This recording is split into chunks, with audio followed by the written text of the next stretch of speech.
Yeah. Sunday. Mic check. How my levels are sounding. Welcome realm. You know how we do. What's going on? Little tight. Long week. Shout out to Brandon Pearson. What's going on? Hey, yo, hold the line movement. What's up? Lydian Master, what's going on?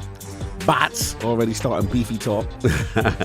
Pop Knot, what's going on? Young Drez, the young artist, man. Young Drez outside.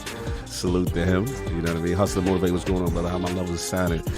Shady, Aftermath, what's going on? Atomic Sands, what's going on? There are levels to this, Kevin Baldwin. There are levels. My man, Black Conflict X, what up? Beef, what it do? No, I'm Omar the homie. He got everything in there. He got the shield. He got hold the line. He got the soldier. I'm a soldier. G-Unit, what's going on? Gaming News Now podcast. GNN. Okay. Right, real quick. Let's do this testing now. All right, Addy got me tested. Hold on. Because I can actually force a test on that end. Your mic's hot. Just letting you know. Put the business out. I know. Because the chat complained. I want the chat to hear it. All right. So let's do it. All right. So it should have just went through. Remember, I'm not on the main scene though. It doesn't matter. It'll still come through now. I ain't hear that. I don't think you'll hear it on your end. Yeah, I probably won't hear it on my head. This is when we go live. I mean, when we like live. But when we switch over, it'll do that. Just doing some technical difficulties, y'all. What's going on? Do you just want me to turn it off completely? No. Like leave it sound? on. No. Leave it on. Just so we'll have it a little bit. It was at 30. I'm gonna drop it down to 10. Yeah, that's perfect. My man, look at Attic behind the scenes. Guardian, new PS5 and the merchandise was at 50. Oh yeah, we gotta turn that. I'm gonna drop it down to 10 too. Yeah, that's fine. Salute. Luis Jimenez, what's going on? Zach Doby, what's going on? Yo, what's going on? Anime compilations. Starting that beefy talk. You already know. So yeah, we're gonna get the legend in here, YongYea, up in here. Big fan. So it's long overdue to bless him, treat him right in the realm. And we have a fun show. We got a fun show today lined up. Like the theme music, no doubt. Salute. So yeah, we'll be back and make sure everything is good. We just tested some things out and we'll get Young and the rest of the lords up in here. Good to see y'all. Hear ye, man. Welcome to the show. If you would not mind, go ahead and find yourself a spot, get comfortable, grab a snack, do all that good stuff that we need to do, and we're about to get started. It's not important who I am. What's important is that you are pulling up to the Iron Lords podcast right now as we speak, and I guess I'm here to keep you entertained until it's time to get this show started. So look. Y'all done messed up and turned me to an animal. And haters be swearing they real, but come to find out that they really mechanical. And yeah, I be eating these rappers, but that's all a part of me being a cannibal. And they say I'm better than money because you can bank on me being accountable. I know a million rappers that don't want to be on a song with me. That's understandable. I kill a beat and they want to compare me to Freddie and Jason. I'd rather be Hannibal. They be like, why use a video game? Just be original. Y'all too dramatical. I know it's random, but I am addicted to flipping the sample and making it flammable. This is that yoga, fire, flame. They think it's arson up in the apartment. They call it department and I get the blame. Still I be running, collecting them rains. You just a target when I'm in the range. I was the hardest to start regardless back when you was messaging people on AIM. Check my vocals. All on Twitter, but I'm anti-social. Love my city, but I'm still bi-coastal. I got nah, let's switch that up. What is you doing? What I want to do? Don't stop. Nah, that was dope. I'm Keep that going. Keep that going. Nah, go ahead. Look, I guess you could say that I'm very spoiled. For them to be your dogs, they ain't very loyal. But I ain't gonna hold you. I ain't here to boil you. You ain't gotta say it. I'm embarrassed for you. Always been a nerd, never been a loser. Making Voltron with a gang of cougars, and I'm going places. Better tell a Uber, cause it's pretty hard to sleep on Freddy Krueger. Let's do that again. Hear ye, man. Welcome to the show. If you would not mind, go ahead and find yourself a spot, get comfortable, grab a snack, do all that good stuff that we need to do, and we're about to get started. It's not important who I am. What's important is that you are pulling up to the Iron Lords podcast right now as we speak, and I guess I'm here to keep you entertained until it's time to get this show started. So look. Y'all done messed up and turned me to an animal. And haters be swearing they real, but come to find out that they really mechanical. And yeah, I be eating these rappers, but that's all a part of me being a cannibal. And they say I'm better than money because you can bank on me being accountable. I know a million rappers that don't wanna be on a song with me, that's understandable. I kill a beat and they wanna compare me to Freddie and Jason. I'd rather be Hannibal. They be like, why use a video game? Just be original, y'all too dramatical. I know it's random, but I am addicted to flipping the sample and making it flammable. This is that yoga, fire, flame. They think it's arson up in the apartment. They call it department and I get the blame. Still I be running, collecting them rains. You just a target when I'm in the range. I was the hardest to start regardless back when you was messaging people on AIM. Check my vocals, all on Twitter, but I'm anti-social. Love my city, but I'm still bi-coastal. I got. Nah, let's switch that up. What is you doing? What I wanna do? Don't stop. Nah, that was dope. I'm just Keep that going. Keep that going.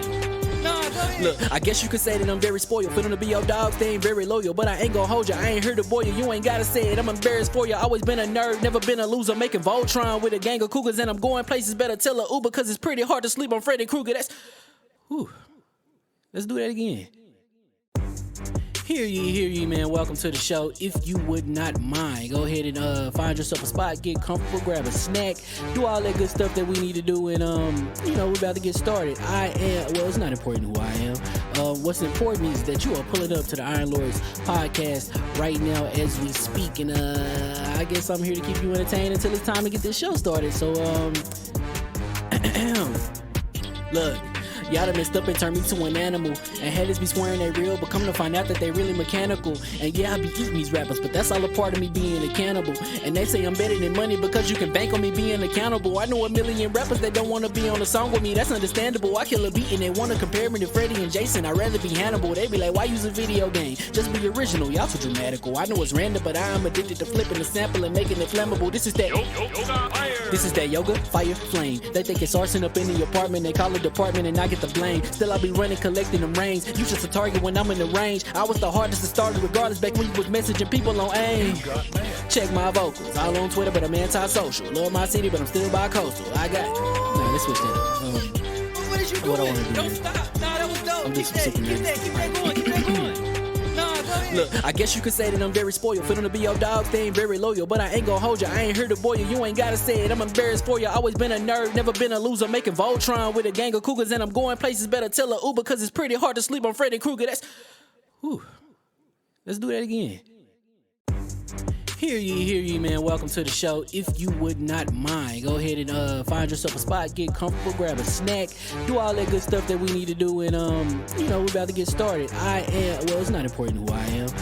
What's important is that you are pulling up to the Iron Lords podcast right now as we speak, and I guess I'm here to keep you entertained until it's time to get this show started. So look. Y'all done messed up and turned me to an animal. And haters be swearing they real, but come to find out that they really mechanical. And yeah, I be eating these rappers, but that's all a part of me being a cannibal. And they say I'm better than money because you can bank on me being accountable. I know a million rappers that don't wanna be on a song with me, that's understandable. I kill a beat and they wanna compare me to Freddie and Jason. I'd rather be Hannibal. They be like, why use a video game? Just be original, y'all too dramatical. I know it's random, but I am addicted to flipping the sample and making it flammable. This is that yoga, fire, flame. They think it's arson up in the apartment. They call it department and I get the blame. Still I be running, collecting them rains. You just a target when I'm in the range. I was the hardest to start regardless back when you was messaging people on AIM. Check my vocals, all on Twitter, but I'm anti-social. Love my city, but I'm still bi-coastal. I got. Nah, let's switch that up. What is you doing? What I wanna do? Don't stop. Nah, that was dope. I'm just Keep that going. Nah, go ahead. Look, I guess you could say that I'm very spoiled. Feeling to be your dog, they ain't very loyal. But I ain't gon' hold ya, I ain't here to boil you. You ain't gotta say it, I'm embarrassed for ya. Always been a nerd, never been a loser. Making Voltron with a gang of cougars. And I'm going places, better tell a Uber. Cause it's pretty hard to sleep on Freddy Krueger. That's. Whew. Let's do that again. Hear ye, man. Welcome to the show. If you would not mind, go ahead and find yourself a spot, get comfortable, grab a snack, do all that good stuff that we need to do, and we're about to get started. It's not important who I am. What's important is that you are pulling up to the Iron Lords podcast right now as we speak, and I guess I'm here to keep you entertained until it's time to get this show started. So look. Y'all done messed up and turned me to an animal. And haters be swearing they real, but come to find out that they really mechanical. And yeah, I be eating these rappers, but that's all a part of me being a cannibal. And they say I'm better than money because you can bank on me being accountable. I know a million rappers that don't wanna be on a song with me, that's understandable. I kill a beat and they wanna compare me to Freddie and Jason. I'd rather be Hannibal. They be like, why use a video game? Just be original, y'all too dramatical. I know it's random, but I am addicted to flipping the sample and making it flammable. This is that yoga, fire, flame. They think it's arson up in the apartment. They call it department and I get the blame. Still I be running, collecting them rings. You just a target when I'm in the range. I was the hardest to start regardless back when you was messaging people on AIM. Check my vocals, all on Twitter, but I'm anti-social. Love my city, but I'm still bi-coastal. I got. Nah, let's switch that up. What is you doing? What I wanna do? Don't stop. Nah, that was dope. I'm Keep just that super going. Keep that going. Nah, go ahead. Look, I guess you could say that I'm very spoiled. Feeling to be your dog, they ain't very loyal. But I ain't gon' hold ya, I ain't here to boil you. You ain't gotta say it, I'm embarrassed for ya. Always been a nerd, never been a loser. Making Voltron with a gang of cougars. And I'm going places, better tell a Uber. Cause it's pretty hard to sleep on Freddy Krueger. That's... Whew. Let's do that again. Hear ye, man. Welcome to the show. If you would not mind, go ahead and find yourself a spot, get comfortable, grab a snack, do all that good stuff that we need to do, and we're about to get started. It's not important who I am.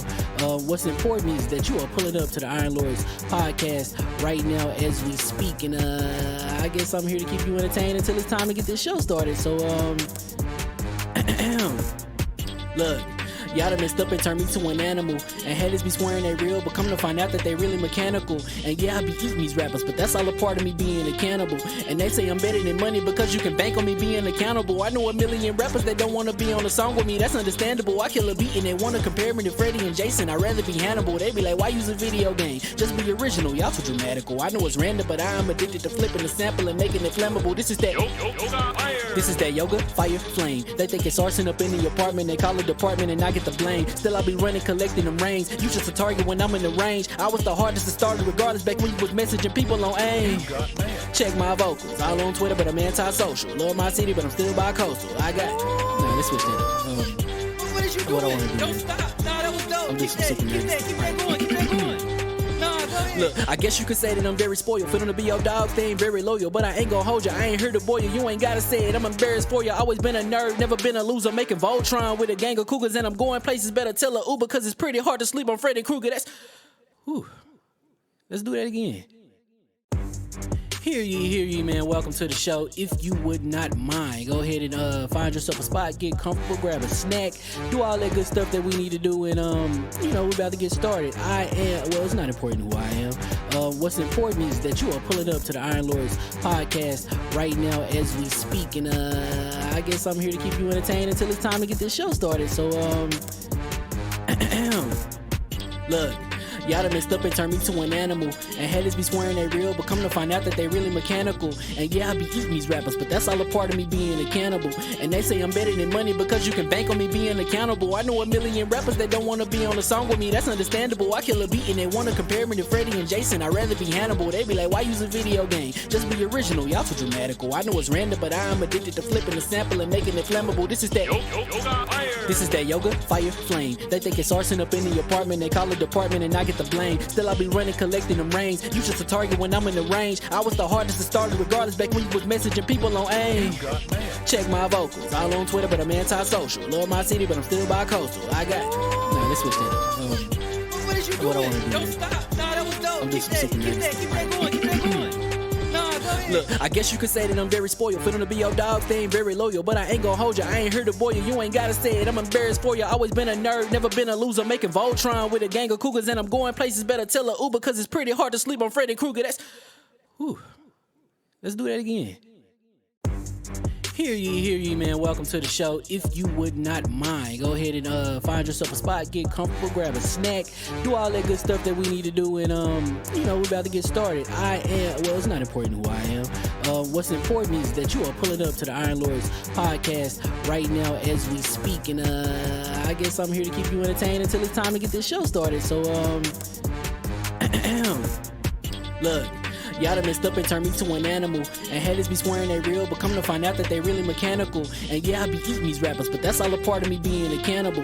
And they say I'm better than money because you can bank on me being accountable. I know a million rappers that don't want to be on a song with me, that's understandable. I kill a beat and they want to compare me to Freddie and Jason. I'd rather be Hannibal. They be like, why use a video game? Just be original, y'all too dramatical. I know it's random, but I am addicted to flipping the sample and making it flammable. This is that This is that yoga, fire, flame. They think it's arson up in the apartment. They call it department and I get the blame. Still I be running, collecting them rings. You just a target when I'm in the range. I was the hardest to start regardless back when you was messaging people on AIM.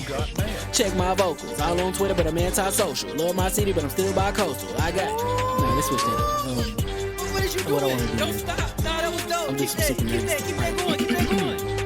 Nah, go ahead. Look, I guess you could say that I'm very spoiled. For them to be your dog, they ain't very loyal. But I ain't gonna hold you, I ain't here to boil you. You ain't gotta say it, I'm embarrassed for you. Always been a nerd, never been a loser. Making Voltron with a gang of cougars. And I'm going places, better tell a Uber. Cause it's pretty hard to sleep on Freddy Krueger. That's, whew. Let's do that again. Hear ye, man. Welcome to the show. If you would not mind, go ahead and find yourself a spot, get comfortable, grab a snack, do all that good stuff that we need to do, and we're about to get started. It's not important who I am. What's important is that you are pulling up to the Iron Lords podcast right now as we speak, and I guess I'm here to keep you entertained until it's time to get this show started. So look. Y'all done messed up and turned me to an animal. And haters be swearing they real, but come to find out that they really mechanical. And yeah, I be eating these rappers, but that's all a part of me being a cannibal. And they say I'm better than money because you can bank on me being accountable. I know a million rappers that don't want to be on a song with me, that's understandable. I kill a beat and they want to compare me to Freddie and Jason. I'd rather be Hannibal. They be like, why use a video game? Just be original, y'all too dramatical. I know it's random, but I am addicted to flipping the sample and making it flammable. This is that This is that yoga, fire, flame. They think it's arson up in the apartment. They call it department and I get the blame. Still I be running, collecting them rings. You just a target when I'm in the range. I was the hardest to start regardless back when you was messaging people on AIM. Check my vocals, all on Twitter, but I'm anti-social. Love my city, but I'm still bi-coastal. I got nah, let's switch that up. What is you What I doing? wanna do, Don't man. stop. Nah, that was dope. I'm Keep just that, super keep that, keep that going, keep that going. Nah, go ahead. Look, I guess you could say that I'm very spoiled. For them to be your dog, they ain't very loyal. But I ain't gonna hold you, I ain't here to boil you. You ain't gotta say it, I'm embarrassed for you. Always been a nerd, never been a loser. Making Voltron with a gang of cougars. And I'm going places, better tell a Uber. Cause it's pretty hard to sleep on Freddy Krueger. That's, whew. Let's do that again. Hear ye, man. Welcome to the show. If you would not mind, go ahead and find yourself a spot, get comfortable, grab a snack, do all that good stuff that we need to do, and we're about to get started. It's not important who I am. What's important is that you are pulling up to the Iron Lords podcast right now as we speak, and I guess I'm here to keep you entertained until it's time to get this show started. So look.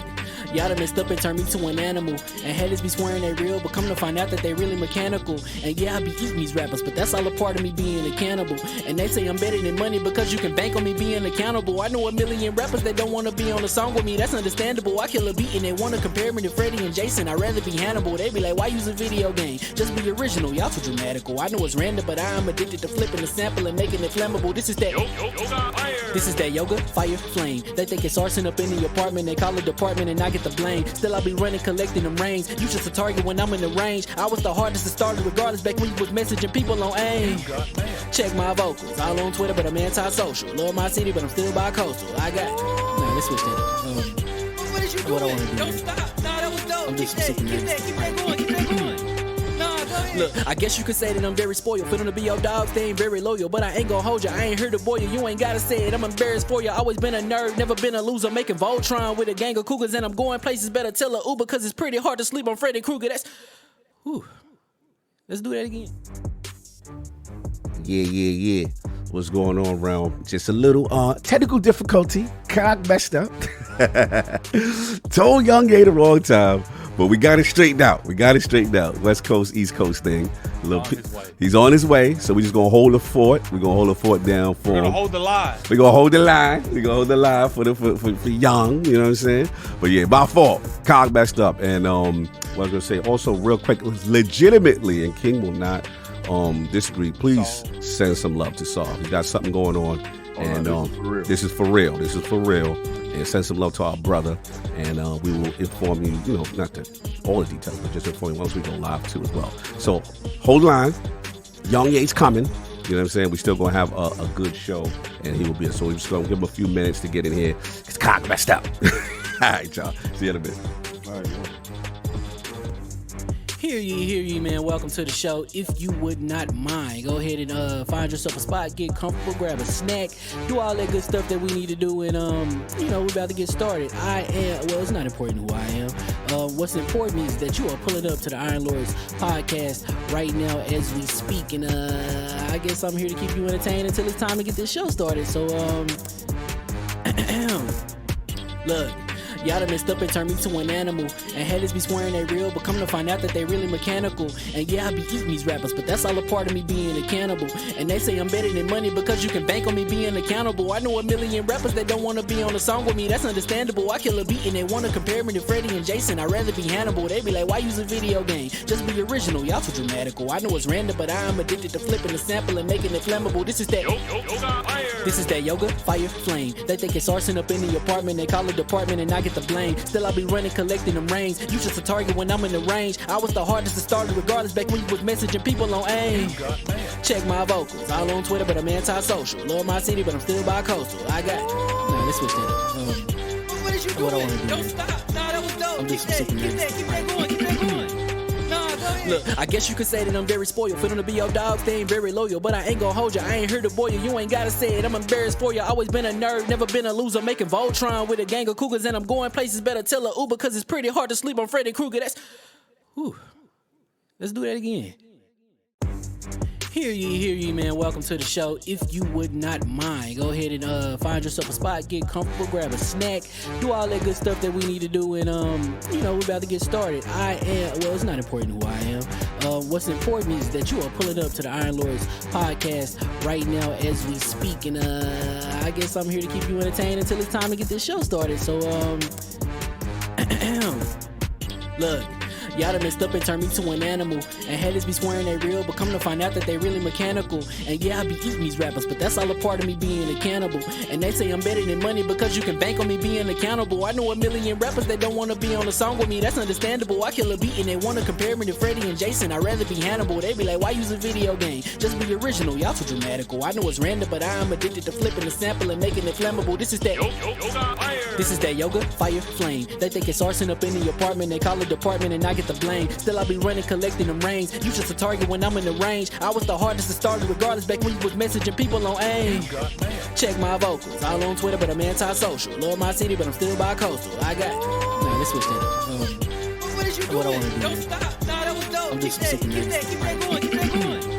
Nah, go ahead. Look, I guess you could say that I'm very spoiled. For them to be your dogs, they ain't very loyal. But I ain't gonna hold you, I ain't here to boil you. You ain't gotta say it, I'm embarrassed for you. Always been a nerd, never been a loser. Making Voltron with a gang of cougars. And I'm going places, better tell a Uber. Cause it's pretty hard to sleep on Freddy Krueger. Let's do that again. Hear ye, man. Welcome to the show. If you would not mind, go ahead and find yourself a spot, get comfortable, grab a snack, do all that good stuff that we need to do, and we're about to get started. It's not important who I am. What's important is that you are pulling up to the Iron Lords podcast right now as we speak, and I guess I'm here to keep you entertained until it's time to get this show started. So look. Y'all done messed up and turned me to an animal. And haters be swearing they real, but come to find out that they really mechanical. And yeah, I be eating these rappers, but that's all a part of me being a cannibal. And they say I'm better than money because you can bank on me being accountable. I know a million rappers that don't wanna be on a song with me, that's understandable. I kill a beat and they wanna compare me to Freddie and Jason. I'd rather be Hannibal. They be like, why use a video game? Just be original, y'all too dramatical. I know it's random, but I am addicted to flipping the sample and making it flammable. This is that yoga, fire, flame. They think it's arson up in the apartment, they call it department and I get the blame. Still I be running, collecting them rings. You just a target when I'm in the range. I was the hardest to start regardless back when you was messaging people on AIM. Check my vocals, all on Twitter, but I'm anti-social. Love my city, but I'm still bi-coastal. I got let's switch that up. What is you doing? What I wanna do? Don't stop. Nah, that was dope. I'm just Keep super that going. Keep that going. Nah, go ahead. Look, I guess you could say that I'm very spoiled. For them to be your dogs, they ain't very loyal. But I ain't gonna hold you, I ain't here to boil you. You ain't gotta say it, I'm embarrassed for you. Always been a nerd, never been a loser. Making Voltron with a gang of cougars. And I'm going places, better tell a Uber. Cause it's pretty hard to sleep on Freddy Krueger. Let's do that again. Hear ye, man. Welcome to the show. If you would not mind, go ahead and find yourself a spot, get comfortable, grab a snack, do all that good stuff that we need to do, and we're about to get started. It's not important who I am. What's important is that you are pulling up to the Iron Lords podcast right now as we speak, and I guess I'm here to keep you entertained until it's time to get this show started. So, look. Y'all done messed up and turned me to an animal. And haters be swearing they real, but come to find out that they really mechanical. And yeah, I be eating these rappers, but that's all a part of me being a cannibal. And they say I'm better than money because you can bank on me being accountable. I know a million.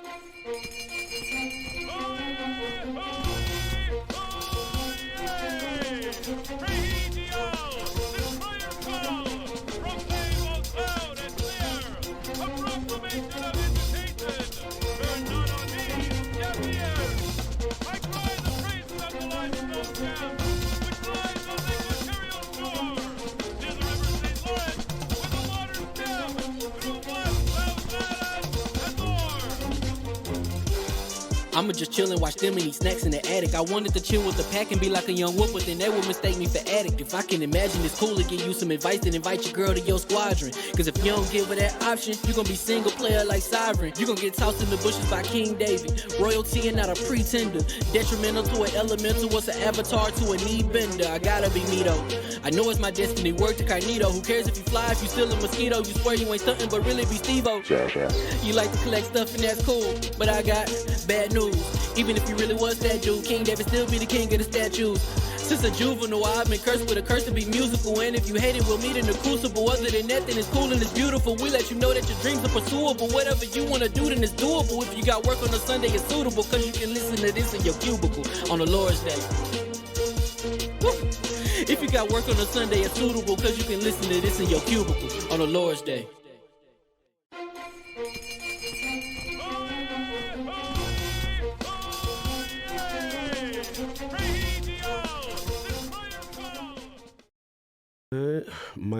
Mic checks real quick. Young, can I get a YongYea? I need one of those. YongYea. There we go. Woo! My man, Addict, mic check real quick. What's going on, guys? YongYea. I like that. King the king. Get a mic check. King YongYea. with the epic vid, no doubt. Hear ye. And we are live. Welcome to the Iron Lords Podcast, LLC, and also live on lordsofgaming.net. Episode number 314. It's another glorious Sunday. We're back at the round table on the Lord's Day. I'm extremely excited about our special guest, and we've got KazumaKiryu in the realm today. Xbox, you already know, Xbox Game Pass Core, multiple PS5 SKUs, and PC profits versus console profits to discuss. So we're going to get right into it. I want to introduce a Lord whose journey as a content creator truly reflects some of the most comprehensive and informative takes within the games industry. This Lord's dedication and transparency with his core audience has now fittingly made him responsible for one of the most iconic voices in AAA games today. Introducing the creator and host of the YongYea YouTube channel, and now the English voice actor of the historic KazumaKiryu from the Yakuza series, the Lord and new dragon of Dojima, Metal Gear aficionado, and with one sacred bracelet was co-signed by the legend Takia Korada, young out, passed out. Live from LA and making his debut into the realm of the Lords, my man, Lord YongYea. How we doing, sir? Man, you know how to make those intros epic. I feel we're like royalty today, and I'm doing awesome. Thank you for having me. This is just a really good group of people. A lot of cool stuff happening in my life. It's just nice to be able to chat with folks and sharing the passion of gaming and all these things that we love. So yeah, thank you for having me. Absolute pleasure, man. Glad you can make it. You're a Lord in your realm. Super proud of your journey. We're gonna have some fun in the realm today. Just quickly, with all the stuff you got going on, like have you got a chance to be playing any games lately? Any games been getting played? Any games? I'm still getting through Final Fantasy 16 and Tears of the Kingdom. Tears of the Kingdom, I'm really taking my time with. I didn't get a review copy for that, so I actually get the chance to just kind of enjoy the ride and come back to it and play an hour or two at a time instead of having to rush through it, which I actually appreciate. and then like trying to balance that with Final Fantasy 16. And also, yeah, exactly. It's a lot. That's a lot. You And- picked too big. Exactly. Yeah. And then trying to get through. I haven't played through Like a Dragon Ishin yet, so I'm trying to get through that. And so yeah, I'm juggling a couple things here and there. No doubt, yeah, that's a lot. It's a lot. No doubt. Good that you're still rocking it. I like that you're doing your homework with the issue. You get. I see what you do. You get yourself all the way Sure. to where you need to be. The more I listen to Kuroda's performance, the more in his vibe I can get. So any excuse to just like absorb that performance, the better. Of course. Wait, you got the bracelet on today? I was looking for the bracelet. Oh man, I haven't with me right now because I was late. Cog messed up, so don't worry about it. That's my fault. I can go get it if you want. But it's I blew my opportunity. Gave him the wrong time. At this point, man, since you played that man's voice, we expect a dragon on your back. Oh my God. That's a lot. I got a whole tattoo on my back. I say no. Yeah. Imagine if that's like a requirement when you look into when you fill out the application. Are you okay with putting a tattoo on the back? I signed a contract, man. You got to sign a contract. If there's enough money. Yeah. King is for it. I got a whole tattoo on my chest, man. Please. What you got, Young? What you got? I did get this dragon, the Kiryu jacket patch on my leather jacket on the back. So I tweeted about that, I think. And so for those who want to take a look at that, yeah, it looks dope. And I figured that was a good alternative to getting a full back tattoo. I respect that. Very expensive, very extensive process, and probably painful in certain parts of my back. So, I'll ease into that. I'll think about it. But No doubt. Respectfully. Not today. Not today. Respectfully. No doubt. They say, Cog, turn Addict's mic up just a little bit. They want to hear Addict. Oh my God. Yeah. See, this is what be getting on my nerves with these people. One week they say it's too loud. I turn it down. It's too. I'm gonna just let the people that some of you just gonna suffer. Hustle, though. Some of you just gonna suffer. Like it's all good. So look, we got the horsemen of gaming, but we're one horseman down. I've gotten King's blessing and Addict's blessing to send. You didn't get blessing from me. Oh damn! Anyway, to send some love to Saab, y'all. A little situation came up for him last minute physically, so go check on our brother, make sure he's okay, because he called me. He felt really bad. He wanted to be here for Young, so this was really last minute. So go check on him, make sure our brother is all right. We're gonna keep it pushing, but we still got my co-host with the co-most, my brother from another mother, the difficult game conqueror, Lord of his own world, and the how of the young wolf, my man, Lord Addict of the Addict Show, back to back. How are we doing, sir? Doing pretty good. How do I sound now, chat? Sound good. And I'm only gonna listen to like the first 3 or 4 people. The rest, after the first 3 or 4 people, you're out of luck. You're out of luck. They putting up limitations. Limitations, man. I put King's personas behind a like wall, so I can put my voice behind. Listen, people, we gonna put Addict gameplay behind a paywall. We are not monetizing gameplay. Let's work for me. I'm cool with that. Anyway, sir, what have you been playing? I've been playing a lot of Persona actually here recently. I've been trying to actually get through that. Like my thing when it comes to the Persona franchise is I started on the PlayStation 4 and then I didn't know that I was under the impression that all I had to do was just upgrade to that tier, the PlayStation Plus, and then I would just take it with me. Right. No, that's not how it works. You did the mistake I made when you got PS5. And I lost it all. I didn't realize I had to manually upload my stuff to the cloud, and I thought it was how it works over there. Oh, see, there you go. There you go. With the Xbox propaganda. Here we go. Premium situations and bringing yourself down a level. And the people who have played Persona, I was on like the 4th or 5th palace. And it's a wrap. I'm just starting the whole game over at that point. Oh man, it's probably like about going into McDonald's and expecting caviar. I have probably wasted maybe 350 hours of Persona. Are you going through 5 Royal right now? Yeah, I'm going through 5 Royal. 5 Royal. I still haven't played the Royal version, actually. I played the original. It was like 110 hours long or something. So Royal adds like an extra chunk. Yeah. So it's like 130 some hours. I got to get on that. Yeah, man. So that's been it, sir. Just playing catch up, getting your time, getting things done in Persona. Yeah, I have been. I played that Sea of Stars. Sea of Stars. I played that demo. It's actually a The pretty one fun that's demo. coming out next week, the real game. Oh The my one god. that you didn't know about until I said No, something I 10 didn't. I don't minutes know ago? about anything until it drops in Game Pass. I don't know about anything. So that Because doesn't why? concern 'Cause you I'm- until it's a game. Yeah, because I'm Pass. consumed with what I'm playing, bro. Oh, Go okay, ahead. fair enough. I hear you. Shout King's out. Xbox IPS. But you're is playing very high. Final Fantasy 16, and that's not Game Pass. Yeah, shut up. Shut up with the facts, though. Continue. Yeah, there you go. Yeah, and I want to address the chat real quick. Last week, my IPS was a little high last week. But you know what gets on my nerves is King just interrupt me like 8 times and no one gonna say nothing in the chat. No one gonna say nothing in the comment section. What King does is completely overlooked. But when Addict does anything, we gonna be on him in that comment section. It was because it's rare for King, so they let it slide. You know how they do. Rare But for you do King. it a King lot, interrupts though. me almost weekly. Anyway, that's been it, sir. Yeah, that's it. No doubt. I like him. And of course, we have the Incredible Hulk of this, aka the XS Gamer.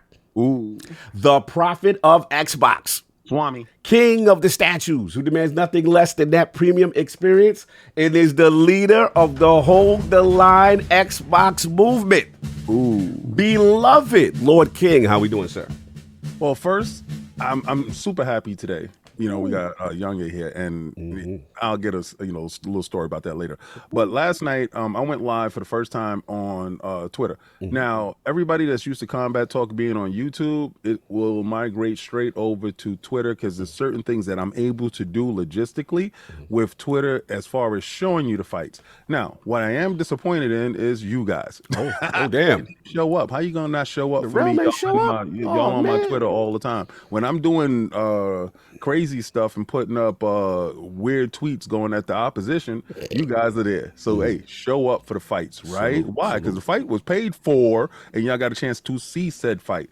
Also, KOS is gonna be up there. That's King of the Statues. Nice. Where we're going to be doing weekly reads. So I'm going to go into the vault of the 62,000 comic books that I got. We're going to start shifting through and see what we want to read. So we're going to get 2-cent comic books out. We're going to get 1-cent comic books out. We're going to go to the origins of, the champions. And so y'all can get some comic book history. And then we do live unboxings. I'm going to do live unboxings. Also, when we have sponsors that send over product, I'll be doing live unboxings on Twitter. So Twitter is going to be a lot active. So you might want to be part of my members in the community, so you guys can get stuff ahead of time. Also, I'm thinking about doing behind the scenes at shows. So I'm talking to Cog about doing that and Addict. So we're going to be doing that. Astro Parrot King in the chat said he was there. I don't know what you're talking about. And then Thank you. Santi Thank you, said sir. his bad. He said his bad. He gonna be there next fight for sure. You're bad for a lot of things, Santi.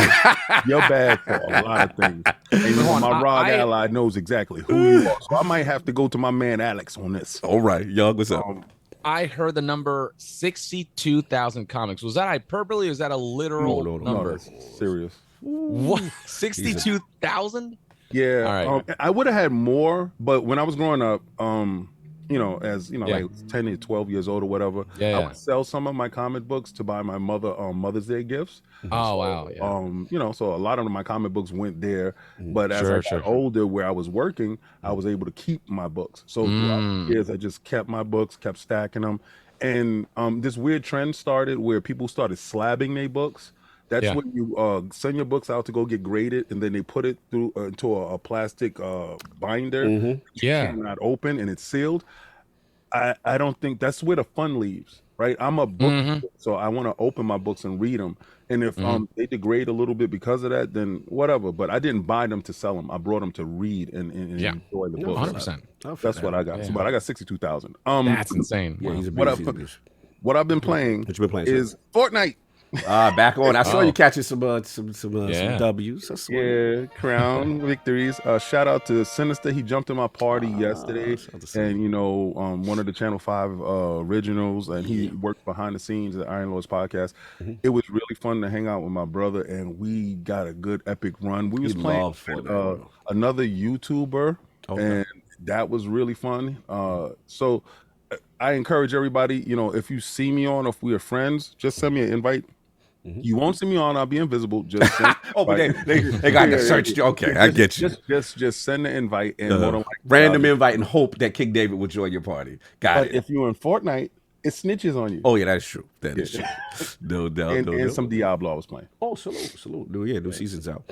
And of course, we have the gaming ninja himself, the Shinobi, LordCognito, spreading that realness in the realm of the IOP, not telling you what you want to hear, but what you need to hear. Shout out to Mr. Matty Plays, shout out to Finding Duke. Had a good one just talking about everything ABK and the aftermath of Microsoft acquisition.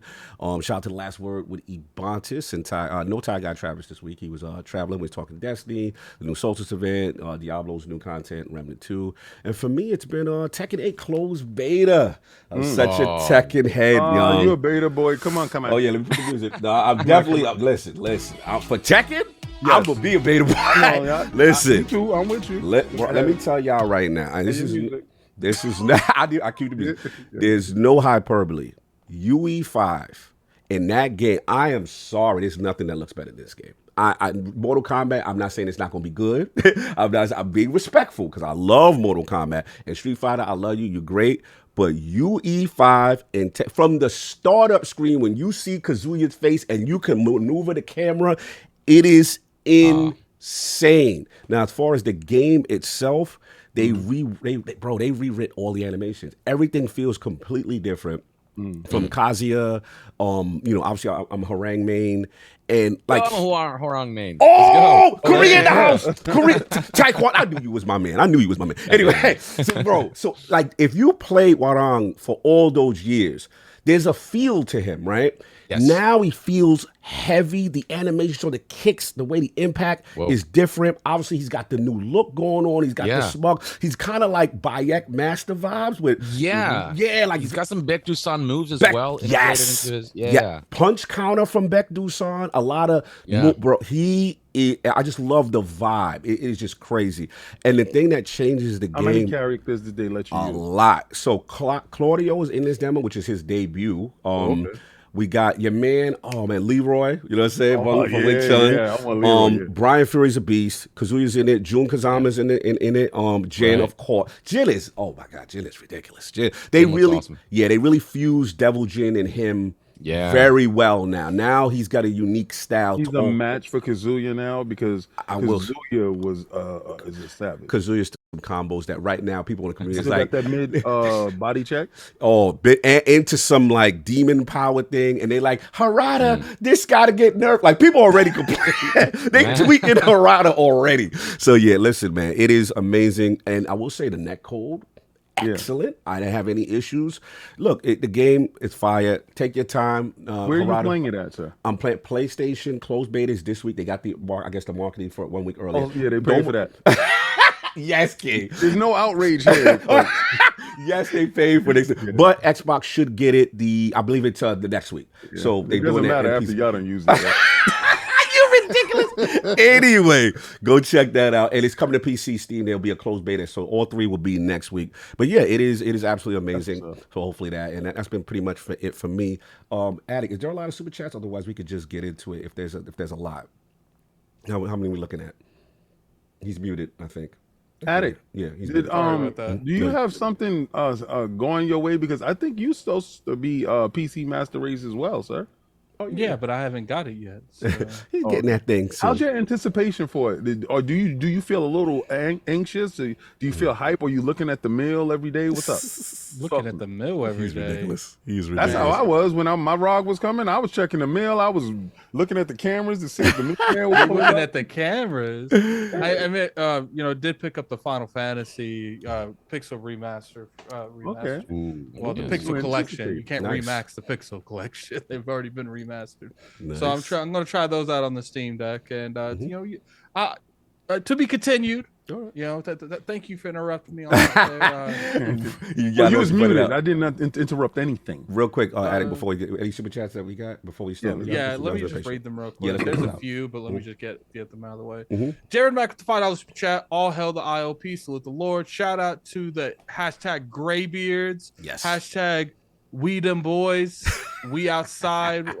Xbox World Order is fully operational. Damn. Okay. Xbox XWO. Damn. $5 super chat from Robert Kellett. Welcome to the realm, YongYea. How does it feel to meet Lord PP for the first time? And congrats on being congrats on being the voice actor for a huge character. Oh, well, thank you so much. I mean, we met in person, and that's how we got all this set up. And it was just an immediately good vibe and positive vibe. And so I was very happy to get the invitation. And fortunately, we found the time to do it. And I'm getting lots of good vibes today. So just happy to be here, man, and to talk about games, which is what we all love. And just sharing the love. Yeah. That's what it's about, brother. That's what it's about. What else we got? Addict. $2 per drop from Robert Kellett. So y'all selling kidneys for $9.99 PS5 Pro? It's not going to be that much. So. $5 per drop from Robert Kellett. We all good. We all good wishes to Lord Solve. Hopefully, no joysticks in sight during his recovery. Yeah. And then, ironically, $5 super chat. Let's play with each other's joysticks. What did he say? Oh Lord! Said, what happened to Solve? I'll be praying for him this Sunday instead of praying on him. Yo, joystick. But behave yourself. Behave yourself. But hopefully he's okay, joystick. But your concerns is very valid. So do pray for him. Thank you so much. No doubt. We, All right. We got a member chat from Hollywood Rose. So we got two more. Hollywood Rose, been a member for 18 months. Apologize to my brother King. Couldn't do the full the fight. Spent the whole evening with the lady. Wish my brothers a good show. Well, a great show. IOP the best pod ever. Oh, thank you, brother. Thank you. $2 for Robert Kellett. How do you pressure comic your collection, King? How do I preserve? How do you preserve your comic collection? I just put them in bat boards and plastics, just like the old days. But what I do, I have a all right. So remember the cardboard crates that we had, the white ones? Yes. Now they do have fire resistant, water resistant, breathable fabric that you can put them in. And I have that. They're collapsible. They hold. Are they attic resistant? Yes, definitely attic resistant. They hold 200 in each bin. So I brought a ton of those because they was on sale. I think people didn't know about them. And from an upstart company, and it's fantastic. Really good. What else we got? Attic? $5 per chat from Black Cobra. Hey, how you guys doing? So I was thinking Microsoft fixed the old COD servers. What if they did that so they can bring the old CODs on the Switch? Switch. That would be phenomenal. Switch did get a 10-year deal after the result of the ABK deal. So yeah, what do you think, Young? That would sell really well. I think that'd be a really good idea, actually, if they have plans for that. And there's a potentially a Switch 2 or whatever it's called on the horizon. So hopefully Call of Duty can come to Switch and just the more accessible the better. And Nintendo platforms, they sell really well. I mean, Switch is I mean, it's still selling ridiculously well. I mean, they haven't even reduced the price for the Switch after all these years because it sells so well. That is true. So that goes to show the audience base is there. Might as well, take advantage of it. So, maybe, I'm having an eyegasm with your background. Yeah, it's fine. I'm looking at the little throat baby. Yes. That is ridiculous. Yo, I look at everybody's background. Your background, I'm just really going from step to step. It tells a lot. It tells a lot what the person's into. I love it. Yeah, no. When you look at a video from like 2 years ago, you can just see how much smaller and just more organized everything was, and then it just kept growing and growing, and now it's this monster that I can't stop. And it's just like it's the Iron Throne, but for nerds. But for nerds, Back. Two more Attic, and then we got to stop because they keep flying in. We got we got to shut it down. I just jumped it. I got him. Yeah, Mahmoud Sherez. I apologize. I don't know what this currency is, but it's 10. So YongYea question: how do you feel about Cyberpunk 2077? Its current state? If I'm not mistaken, you reviewed it positively, but covered the fallout after launch. Yeah, I mean, I think it's clear that CD Projekt is committed to just making it up to players and like fixing it and stuff like that. And I mean, so far, they've definitely been doing a good job. And I think this expansion that's coming out, Phantom Liberty, is going to be what's going to define whether this game goes out on a high or if it's kind of remembered as a low point for CD Projekt or whatever. But just the free updates alone have been doing a lot. And then a lot of the features that they're introducing with Phantom Liberty, that's also just a free update. Phantom Liberty is just a campaign, but a lot of like the enhancements to law enforcement and how that works within the city, like that's free, And so I think they are buying a lot of goodwill. And, the best thing we can hope for when a company messes up like that is that they will find a way to bring it back at least. Like No Man's Sky, it's worth remembering that launch, right? It was a shell of what they promised. But you look at it now, it's like it's hard to deny that they put the work in. Absolutely. And a lot of that stuff was free. I think it's all been free, if I recall. So like if that can be how they go out, then I think that's fantastic, and I wish them the best in doing that. Agreed. I think the biggest concern they have is like fixing the reputation of the company. Yeah, they've been doing a good job. Let me get the final 2 or 3. I'll speedball them. David Hot Right, $10 super chat. Thank you. Love YongYea. So good to see my favorite content creators working together. Salute. And we got Homeless Bird, $5 super chat. Love to the Lords. I'm so excited for this next Yakuza game, especially after recently beating Zero in Judgment. Congratulations on landing the role. And then thank you so much. The final one, Drunken Ninja member chat of 35 months. Salute, brother. Good Sunday, Lords. Glad Young is getting his flowers. Been watching him for years, and what better place to get him than on ILP? Salute. Let's go. No doubt. So look, let's get into it. All right, y'all know the rules of engagement. Obviously, we got to respect our guest his time, but we got to talk about some gaming and things like that. So we got to know all the good stuff.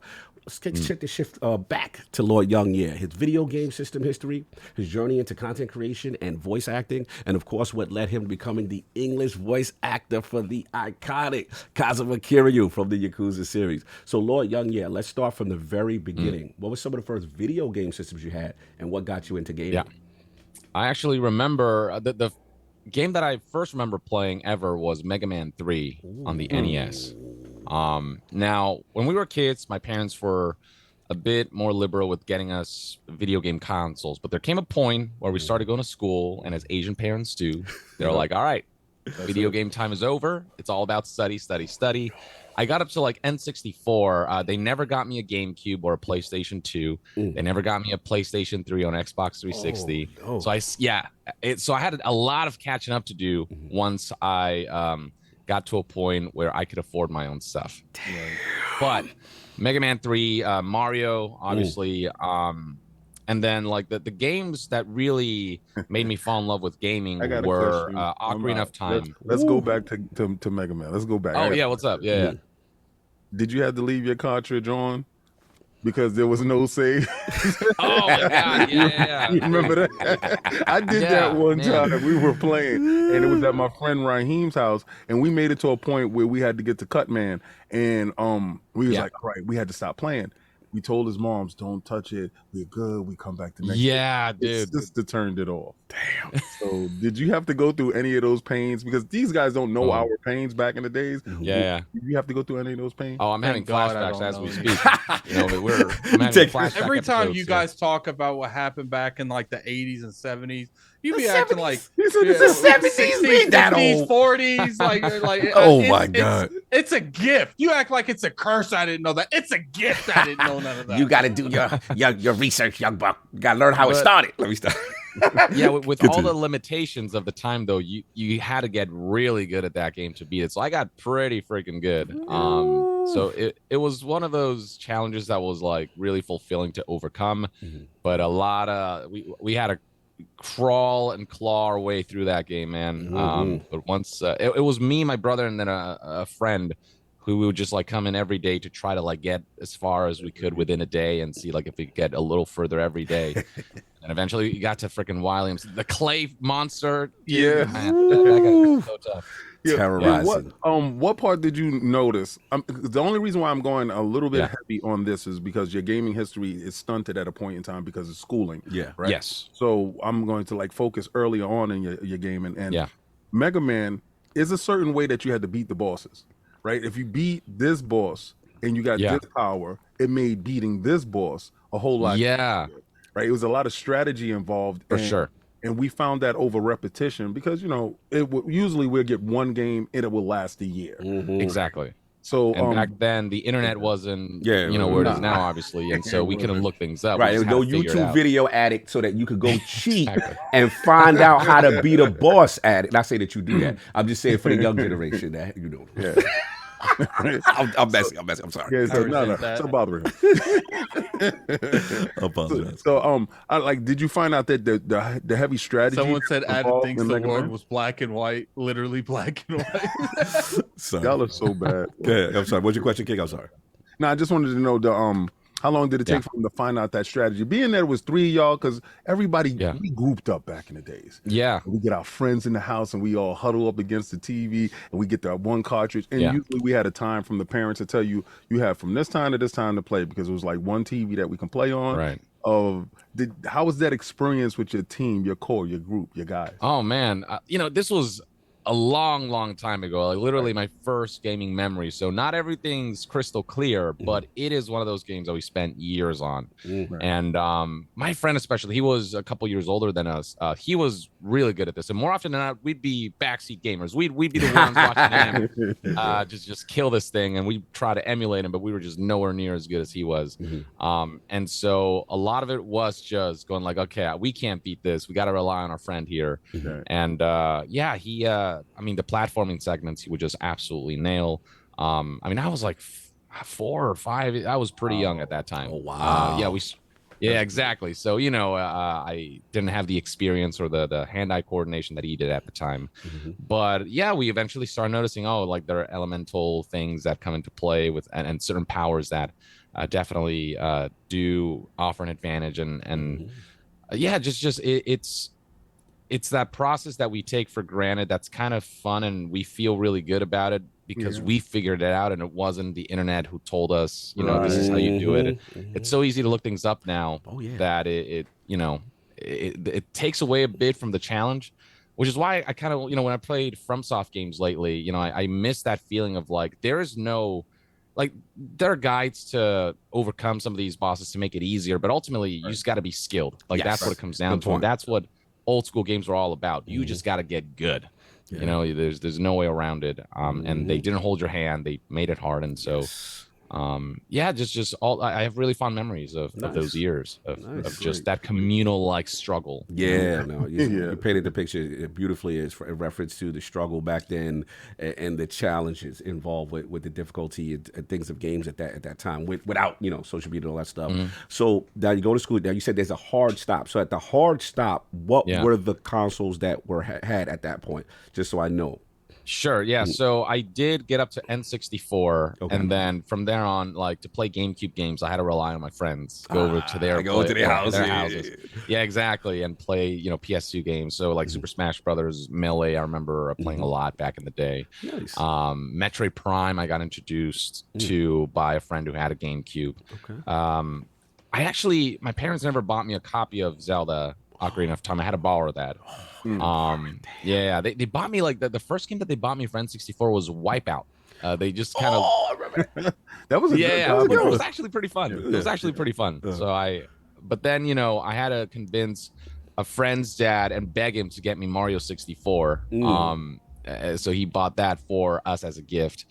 But after that one game, it's like, what's the point of buying me a console if you're not don't give me no game? They did buy me a Game Boy Color though, and I remember my first game for that was Wario Land 3. Nice. And so but a lot of it was just relying on my friends, or I had to rely on emulation. Shout out there, back when I was in Venezuela, that's where I was born and raised. Nice. Salute. And so it was a lot of just trying finding people or finding my own way of accessing games that my parents did not want me to access. And it's a big part of why PC gaming was such a big part of my life. We had to have a PC, and so I download and play a lot of games on that. I played Metal Gear Solid 1 on PC because I didn't have a PlayStation. About to ask you, where did the Metal Gear come involved with? Was it one of those things that you had to hide that you were playing PC games from your parents, or did they know you was playing it? It's just we can't stop them from playing the PC to play games, or they at one point they knew they just couldn't stop me, but it's the juggernaut. But there were restrictions of here's how long you can play, and so I'd have to sneak in at 1 a.m. at night and sneak in an hour or two of gameplay before school and stuff like that.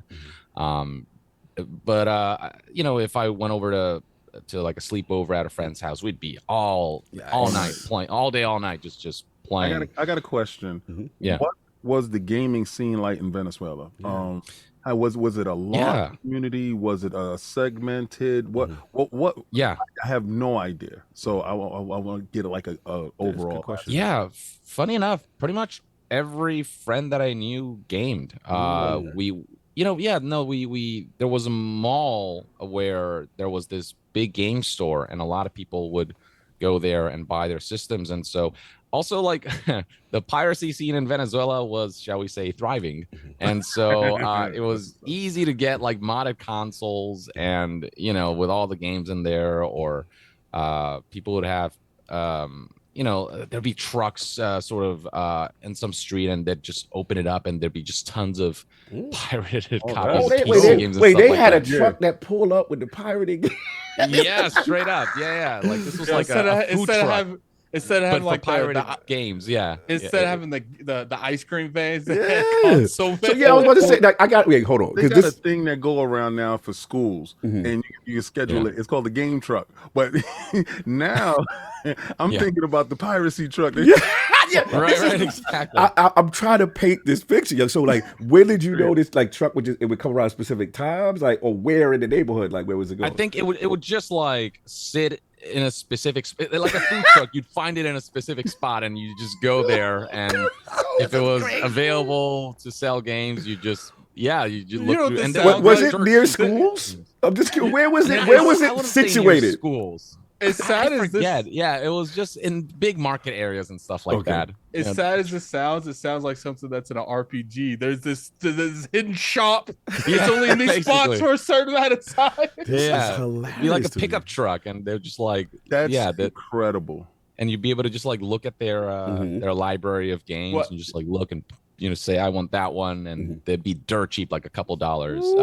That's incredible. That's absolutely incredible. Did you ever miss it and ran it off the road? Like, I want my games now. let's not get locked up. All right. I'm sure there's a statute of limitation. I'm sure it's up by now. Go ahead and tell it. but yeah, no, I did find my way around keeping my love for gaming alive. Nice. And it's funny because that gaming phase my parents were so restrictive of was the thing that made me flourish most, because it's the thing that I loved. And it's like when you put all your heart and passion into something you genuinely are passionate about, great things can happen. And so like my YouTube career was possible because I snuck around to game and stuff like that. It's funny you say, I'm sorry, please continue. And like my all my studies and my degrees and whatever, like none of that stuff really mattered anywhere as much as like my theatrical experiences and my gaming experiences. I actually have a family member that went into something similar. And they even know that they found success without it.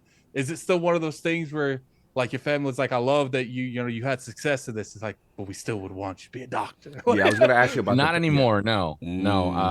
There came a point where they realized just how successful I was at this thing. Nice. And they're like, okay, you know what you're doing. You just do your thing. Okay. They stopped you got the trying to exactly. They stopped trying to push me towards their idealized version of who I'm supposed to be. No, that's a good point. Yeah. That's a good point. No, the whole doctor lawyer thing, that's a thing, they wanted to be, because that's the high paying jobs, and it comes from a place of love. They just want you to be secure. Exactly. As a parent, you want the best for your child, and 100%. You already know like the pitfalls of life ahead of you, so you can help them, guide them through it, and what would be a most successful path. And if your child is going through a path that is unknown, that's the part, right? They don't want to for sure. And my parents, Korea was not in a good place back then. It was a very poor country, ravaged, and my parents lived through poverty, and so they lived through a very different life than I did. And so part of me understands their mentality of like, these are the jobs that will ensure you don't go through what we went through. Like gaming, what is that going to do for you? And those are different times. Gaming wasn't as big back then, so like I understand, but at the same time, it's now that we're at a point where we're more stable and we can explore our passions, I think they've come around to the idea of, okay, we got to let our kids just kind of do their thing now, because with my sister, I think they're a little, like, she's a lot younger than I am. They were a lot more freeing in terms of allowing her to explore her passion for music. I'm the middle child. I have an older brother and a younger sister. Got it. So your older brother had it worse. Probably yes. Because But I've since a noticed. young age, my older brother knew he wanted to become an astronomer, and my parents liked that idea, and so he's currently getting his doctorate, actually, trying to working towards getting that. And so they're like, that's actually like that seems I'm sure prestigious, and so I'm sure that was rough for you. He's like, I want to be an astronomer, and you're like, I I want to know, be a right? YouTuber. yeah, and I'm just like, I I wanna want be a to be, I don't know, I wanted to be all kinds of things. At one point, I actually wanted to be a game developer and stuff like that. I never Nothing thought wrong I'd with that. end up being a content creator. That wasn't even a term we used back in the day. But I just knew that I love gaming, and I loved the creative side of me.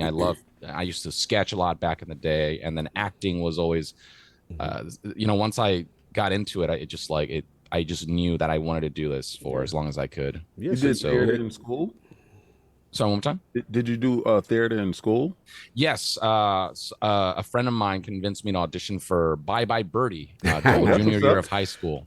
And I didn't get a huge part at that time, but I remember just and part of it is that some cast and crews can get really I don't know, there can be toxic cast and crew sometimes. I happen to have a cast and crew who are very supportive of each other, and it was this like communal thing we were all trying to make together and tell this story or present this play to bring people joy and whatever, and like just being up there on stage and having that connection with the audience and understanding the impact that the arts like this can have, performance arts.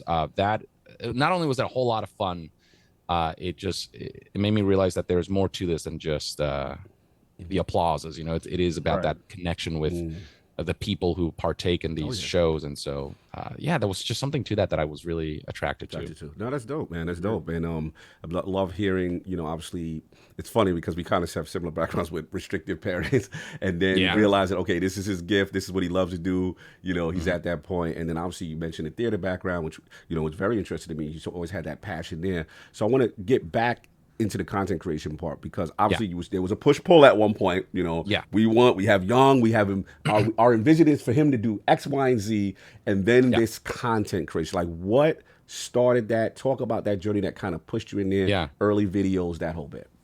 Funny enough, my theatrical endeavors is what pushed me towards YouTube, because I was auditioning for this musical.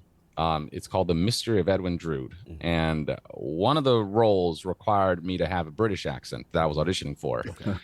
And I was like, I want to test my British accent, and I want people to be honest with me. I know if I go to my friends, they'll be like, oh, it's good enough, and they won't be honest with me because they want to be kind. So I'm like, who's going to be honest with me? Oh, yeah, the internet. Oh, the internet going to tell you. Oh, they're going to tell you. They'll tell you, exactly. So I started uploading, and I'm like, okay, what's a topic I can talk about? Well, I love gaming, and I always keep up with gaming news. So I just I don't know, do that and do it in a British accent and see if people notice that I'm not from Britain or whatever. How long did you make videos being British? And I started uploading some videos, and people from the UK were like, where the how are you from? Who is this dude? Who is this fraud? I knew that was not the role for me.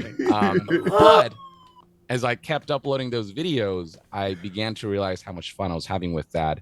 And eventually, an MCN reached out and said, hey, you can make money off of this, right? And I was like, really? And slowly but surely, I eventually dropped the dumb British accent, and I started a proper channel, which is YongYea. Salute. Wait, back up. What was the old channel name? I got to know what the old one name was. When you was doing British. It's like it's still around. What's the old? Telling you that. It's still up there. It's still up? Oh, we got the receipts.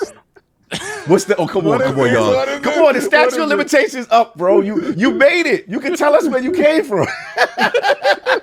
We gotta hear British Here we go. Give us the exclusive, y'all. What is it called? It's called Project Cheerio. Oh, Project Cheerio. I'm searching right now. Continue. I was young and stupid. All right. This is great. No doubt. I got a question. Being that I live in New York City, and Broadway is a thing, and I know if Sovereign was here, he would not let you get away with asking this question because he's a frequent Broadway goer. Do you, as far as your acting go, ever dream of playing on Broadway? Even if it's off Broadway or something like that, a goal of yours? I will always have a love for theater in particular. I love voice acting and on camera stuff. I hope to do someday as well. But there's something about just being live and present with the audience in the same room. Right. The energy of that, there's just nothing like it. Right. It's terrifying, it's exhilarating, and it's this this connection that just I would love to do theater again, but it's such a time-consuming thing to rehearse, to memorize all the lines, to block everything out, and then having to be there, because it's not a recording that you can just have people infinitely play. You have to be there to perform every night. Right. And so one day I hope to find some chunk of time where I can commit to something like that. And if it's Broadway, I mean, hell yeah, I would love to do that. But man, I got so much going on with content creation now, with voice acting and all these things, that it feels like it's not going to happen anytime soon, because I want to focus on a few things instead of spreading myself too thin. And so, but yeah, it would be a dream come true to be able to be a part of at least one, off Broadway or even just Broadway production. Yeah, bro. I got a chance to see like the last performance of Cats. Before they left, I got a chance to see the last performance of Miss Saigon. I thought Miss Saigon was the greatest, because they had half a helicopter on the stage. It was the greatest performance I've ever seen. I saw vampires. I saw Spider-Man, the last performance of Spider-Man when it was there. That Spider-Man. Whoa, no way. Yes, it was dope. It was. That Spider-Man, I can see why he hurt himself, because he was doing a lot of things. Yeah, man. But being present in the moment and getting that energy from the crowd and the actors, no cameras is up. It's just you being present and building memories right there. That's incredible. So I hope. Every performance is going to be a little unique. Like every night when you do a theatrical play, it's like you're not going to do something exactly the same twice. So every performance is a little unique. It's not like a movie. Exactly, where it's exactly the same sound and exactly the same picture. This is just like the actors are feeling the vibes and just acting and reacting live. And so and sometimes they will ad-lib some things because maybe something got messed up and they got to find their way back around to the proper lines. And it generates unique memories every night. And so there's nothing like it. I really love the theater. So I just found Project Cheerio. It is amazing. It is amazing. Salute to you for that. Right. I like the come clean video, but anyway, we're gonna move on. But I was gonna ask cringe. You though, so much cringe. Yeah, it's great. So now, all right, so you're doing that. What was, so then you switch and you say, okay, I'm doing YongYea, the YouTube channel, right? So like now you're creating content. Like, what was the moment or video specifically that you personally realized, like, yo, I may have something special going on right here? Yeah. Actually, so it was around my second year of college when I really started taking YouTube seriously, and I decided to stop my college endeavors, stop at year 2, and just try to do this full time. And fortunately, my parents at the time were trying to pay for my older brother's college fees, and it was getting too much. So I proposed, what if I take some time off from my studies and pursue my creative endeavors? My parents were like, all right, you make a sound argument there, kid, you get away with it this time. Negotiations. Yeah, negotiation. And so they're like, we'll give you a year or 2 and let's see what happens. And actually early on, I started making Skyrim videos. And I'm a big Elder Scrolls fan. Woo! So and those videos were doing surprisingly well, given just what an unknown presence I was in the YouTube space at the time. So that was an indicator of oh, okay, I can make something out of this. And then came Metal Gear. That's when I think I became known as oh, this is the guy for this. Yes. Right. I became the Metal Gear guy on YouTube because not a whole lot of people were making content and making constant gaming news updates about the game or theorizing on the level that I was. And then others eventually did start trickling in, but I kind of the consistency at which I uploaded Metal Gear content just made me the de facto guy to go to for Metal Gear on YouTube during the Metal Gear Solid 5 Ground Zeroes and Phantom Pain days. Nice. And and as the game neared closer to launch, those videos gained a lot more traction because the game was trending more and more. And that's when I got to really network and meet a lot of people, and that's when my channel got sort of in the tens of thousands of subscribers. Okay. Yeah, and then you feel about the lolly lalu. Yeah, I was disgusted at that part. That's when Kojima lost me. I ain't gonna lie to you. I was all the way there, and I never forget that. And I was a little disgusted, young. I ain't gonna lie. I felt a little offended. But did it not have that effect on you? Am I overreacting with the lolly? Or did you just laugh it off? Is this just Kojima being Kojima? I'm such a Metal Gear fan that I know what he's doing. I understand the story of Metal Gear pretty well, and so I personally get what he's doing. I'm not saying it's necessarily for everyone, but I personally appreciate the Kojima antics of storytelling. I don't know. It's say what you want about it, but there's nothing like it. Fair enough. There's a style, and not his dialogue is not always the most nuanced per se, but there is genuine heart and like some always fascinating ideas and themes that are explored. And so you can really feel his identity as a creator, as an artist through these games, and like that's. Yeah, I'm the most not taking anything away from anything he did. I thought it was fantastic. Everything. I mean, I was really invested in the story until that part. When he said that part, it was like I said, "What did you just say?" I think it was Cog and I, because it's a single player game, and we all got the game, and we were all sitting in the house with the lights off, and we're playing in the dark. We're taking turns. If you die, we pass the controller. Oh, sure. But, so we got to that part, and everybody just kind of looked at each other. Well, actually, before that, I mean, that one was controversial because, first of all, graphically, I remember the demo for PS2 on the boat, and we were just like, Kojima's in his bag. This is the most beautiful thing. You could put the bodies in the lockers, and you could do all. It was insane. And then we're playing it, and remember the big controversy, King, was actually after the big shell board, and you play as Raiden, who we didn't know who he was. Yeah, we didn't like so that. a lot of people were like, yo, I want Snake. Who is this guy? Remember that was the. I remember I wasn't as mad at that, but that was a big controversy at that time with that particular. Sure. Yeah. No, for me, like I don't know, just because the Lolly Lilo gets mentioned sort of towards the end when all the AI start going haywire, and for me. The term Lolly Low was very ominous for some reason. It's like it sounds infantile, but it's coming from this AI that's kind of going a little crazy, and these characters that we thought were our allies suddenly turn out to be all fake, and so now there's talking about I need scissors 61 whatever, I don't know, and saying all these things, turn off your game console, low. And I just, as a kid playing this, I was just like losing my mind. I was like, what the hell is going on? And so I remember those moments very very fondly, in a very like terrifying way. It's an ominous connotation for you. Okay, sometimes throwing a term like low, which sounds like gibberish, but it has meaning, and you're like, what does that mean? It creates a mystery and intrigue to it that I kind of enjoyed weirdly. Fair enough. Listen, that's young. I respect it. So, but no, continue. But no, I get that everyone has their own different perspectives on Metal Gear. For some people, it's all very silly, and I get that. Like, it can be really silly, and I have friends who think the same way. Well, not for me. For me, it was like the epitome of spy espionage.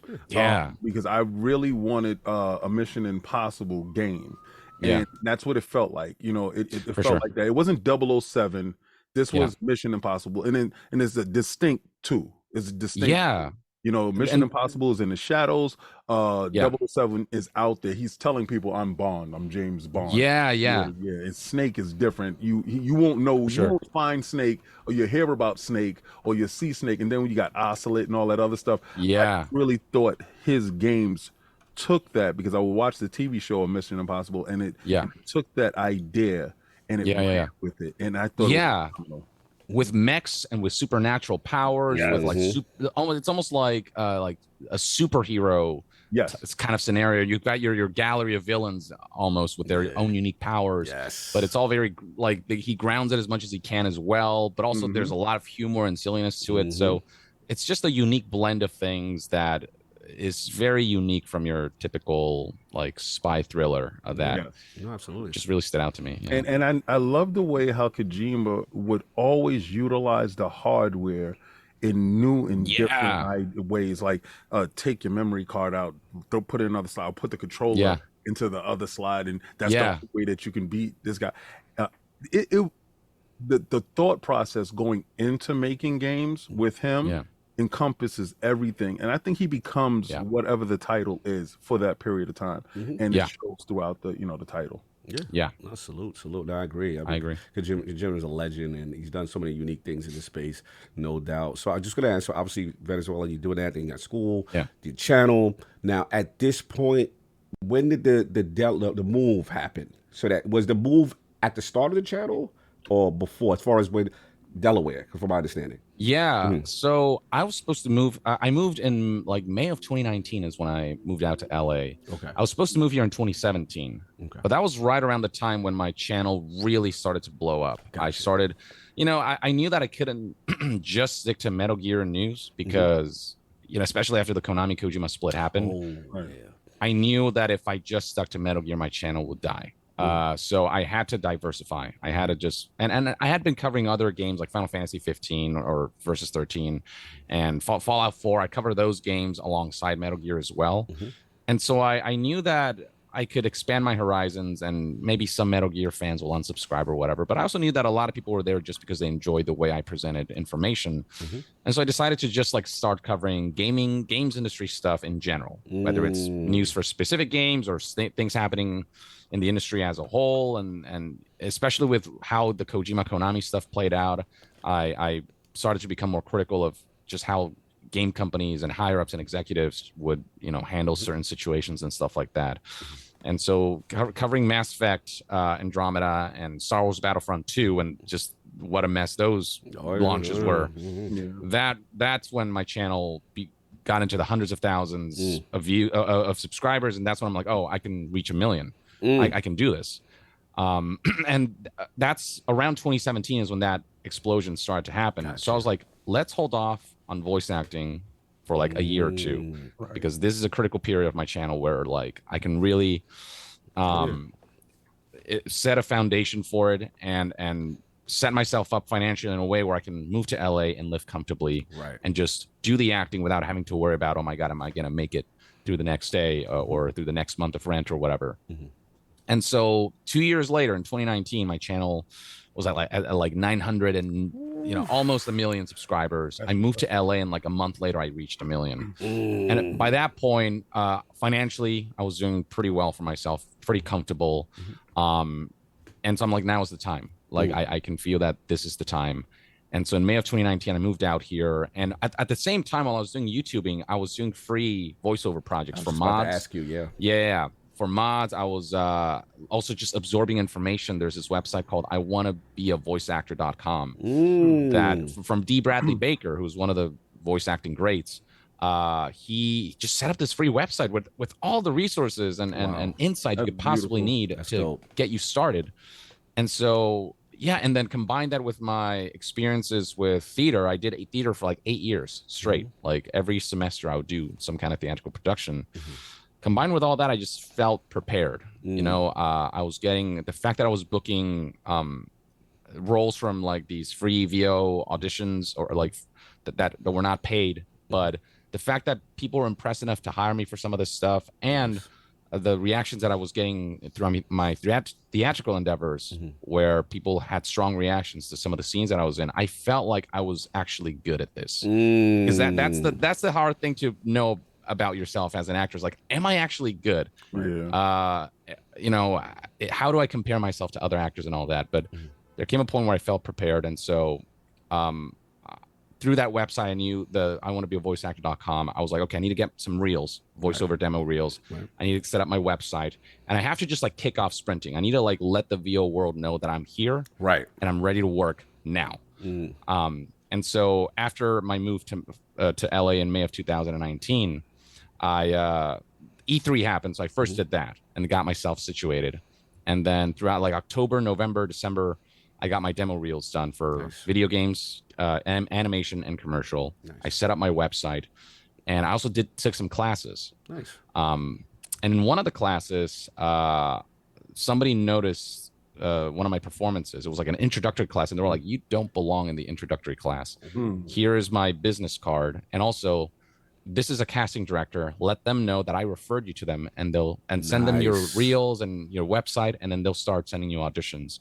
And that's how I got my first auditions for anime stuff. That's nice. Oh, that's dope, man. And then in January of 2020, I got my first ever role, Marbus, in this anime called Welcome to Demon School, Iruma-kun.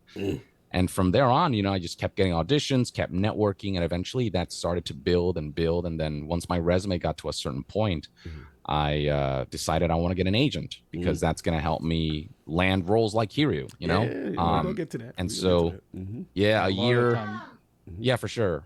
A year or two later, and was it a year later or 2 years? I don't know. Time is a blur during the COVID times. But eventually, I put this tweet out saying, this is the year that I'm going to get an agent. Wish me luck. Right. And gracious Tommy Earl Jenkins, I don't know if you know who he is. He plays Die Hardman in Death Stranding. Yeah, Die Hardman. Yeah. From Death Stranding with the mask. Yes.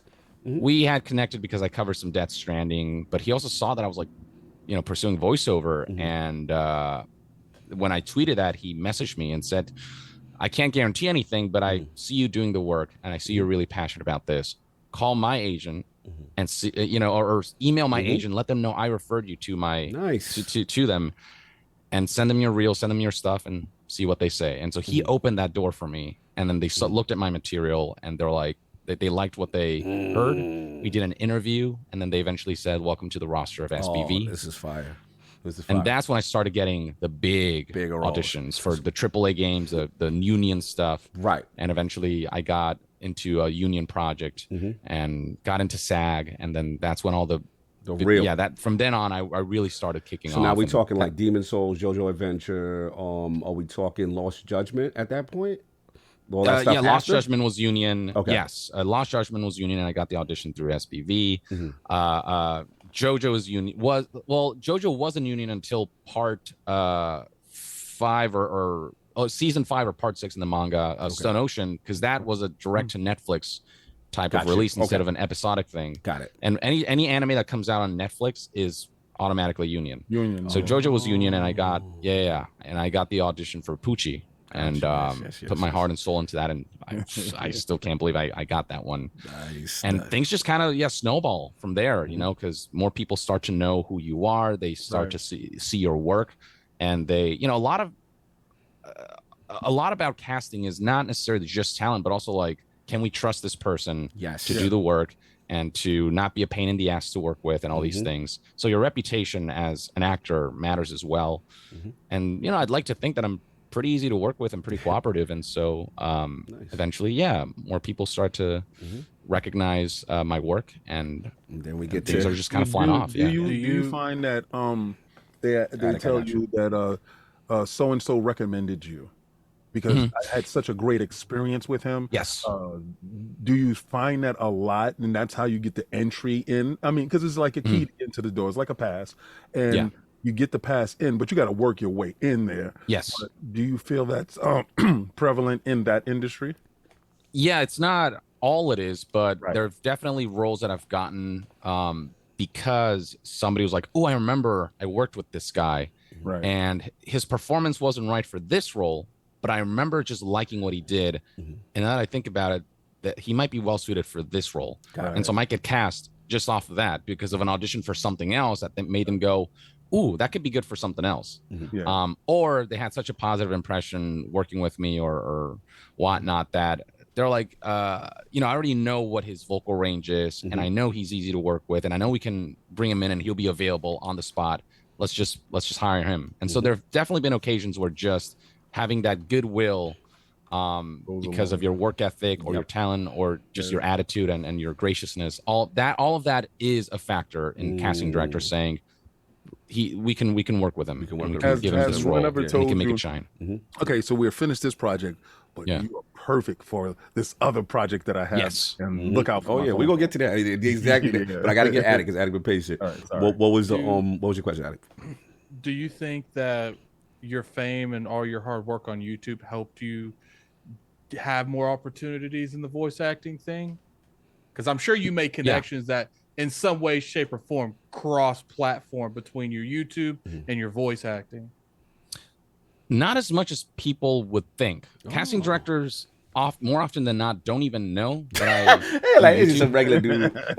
yeah, they just want the best actor. You know what I mean? Like they're not looking for. Not to say that, like, at the end of the day, look, casting directors, they'll recommend some folks, and then it's up to like the big honchos running the development of a game or anime or animation, whatever, to be like, we want this guy.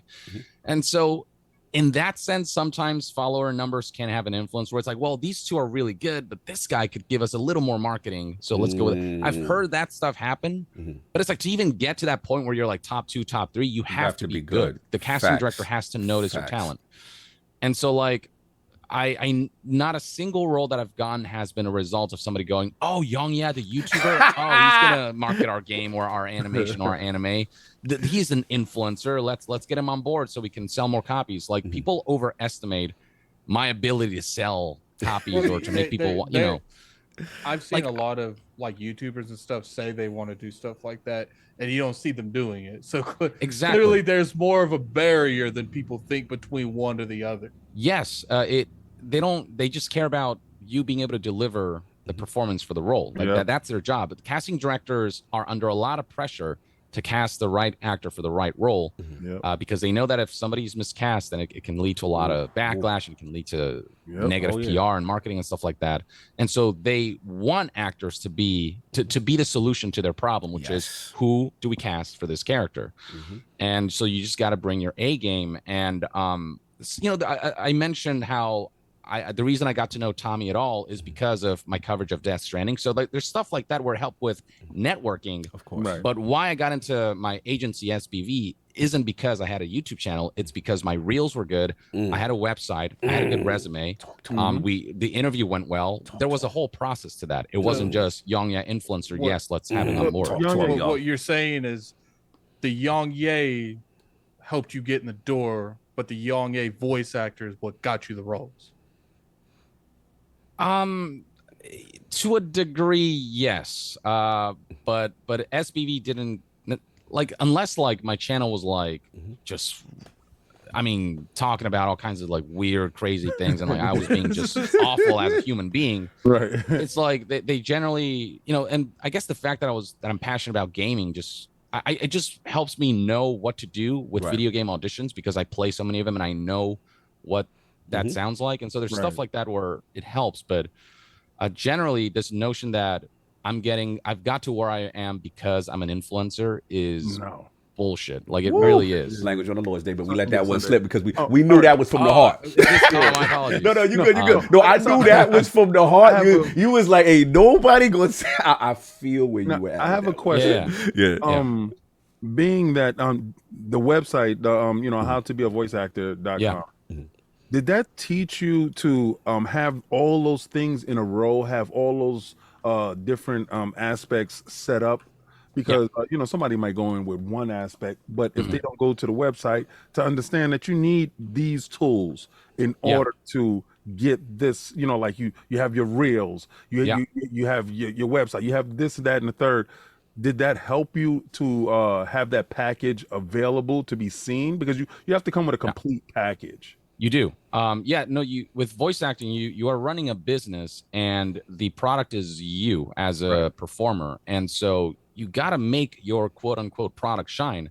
And that's something that, the I want to be a voice actor.com website, like, outlines all of that. Like, once you feel like you're ready, like, don't go spend a couple $1,000s on reels when you're not at your peak as an actor, because then you're just going to get bad reels. And then, you know, the agencies or whatever, they're going to listen to it and go, this guy's just not ready. And you're going to make a bad first impression.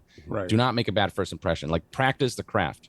I did 8 years of theater. That's what made me good at acting. And I was not a good actor starting out. Trust me. I can confirm that. But, you know, I loved the thing, and I kept doing it until I got good at it. And so, and your voiceover reels, they're your calling card. That's like your business card for agencies and for any studios that might be considering adding you to their roster for auditions and stuff like that. And then the website helps you keep everything organized in one place. You can upload your reels on your website. You can have your resume on your website, and just have a one-stop shop place where if somebody's interested, like maybe I want to work with this guy, where do I go to see like his work? They can have very easy access to all of that information.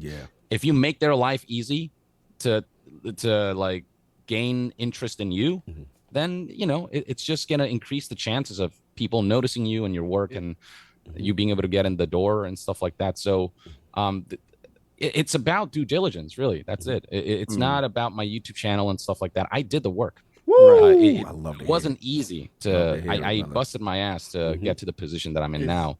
Every voice actor did. I do want to follow up. I'm sorry, get at it real quick. I see people in the chat. No, I'm not saying stuff.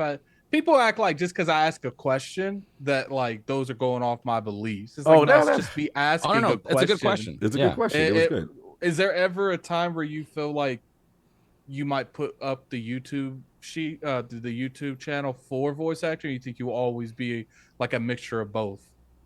Oh, I'd like to think that I'll always. I mean, I love gaming as much as I love voice acting as well, and I love talking about games. So I want to keep both going for as long as I can. Like I can't tell what the future holds. I ultimately I do have a greater passion for acting. Like if somebody like put a gun to my head and I had to give up one or the other, like it'd be a really hard choice. But I love acting. Really, that's where I'm like. That's your passion. My peak joy. It is my passion. Exactly. That's your passion, brother. I just want to shout out the chat. Shout out to Tom Henderson in the chat. Shout out to Gene Park in the chat. YongYea gang. All right. Gene Park in the building. Salute. No doubt. Look, I want to follow up because we're going to get to the magic moment. Before there's one other question that King kind of alluded to and you mentioned earlier, which is a reference to your vocal range, right? And one thing that I always felt very interesting about voice acting in the gaming space, especially people who do it for a long time, is this wide spectrum of voices and characters. And, you have to, it's so varied, right? So how difficult is it when you're building your resume of these personalities and these roles, how difficult is it to hone all these different voices and characters and personalities and like, was it just all from the website? Like what helped you learn, formulate that process?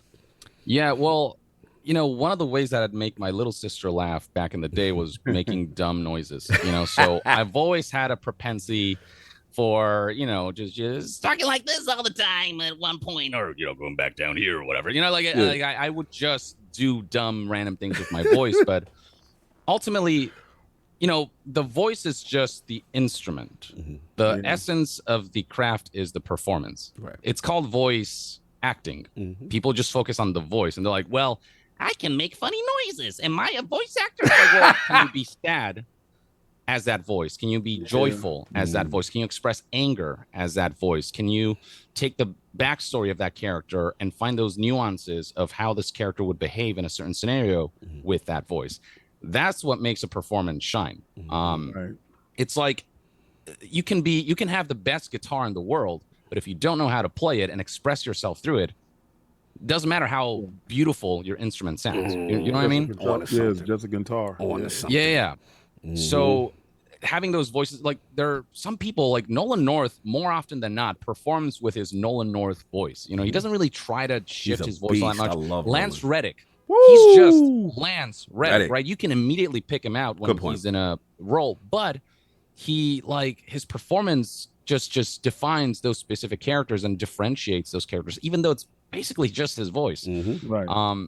So it's to focus on the performance is really what's going to get you those roles, but certain characters do sit within certain vocal ranges. Like Kiryu is not going to sound like this. It's better not, because I'm not buying that one. Exactly. I'm the Dragon of Dojo. That's not Kiryu. Obviously, we got to bring him down. I got a question. Who did you fanboy out? Are we gonna get there? I got you, bro. I got you. Sorry, you late. Yeah, I got you for that question. Continue. You early. No. But continue. You were saying as far as the ranges and stuff like that. You were finishing your statement on that. You were good. Yeah. So, but finding all the, that's just experimentation.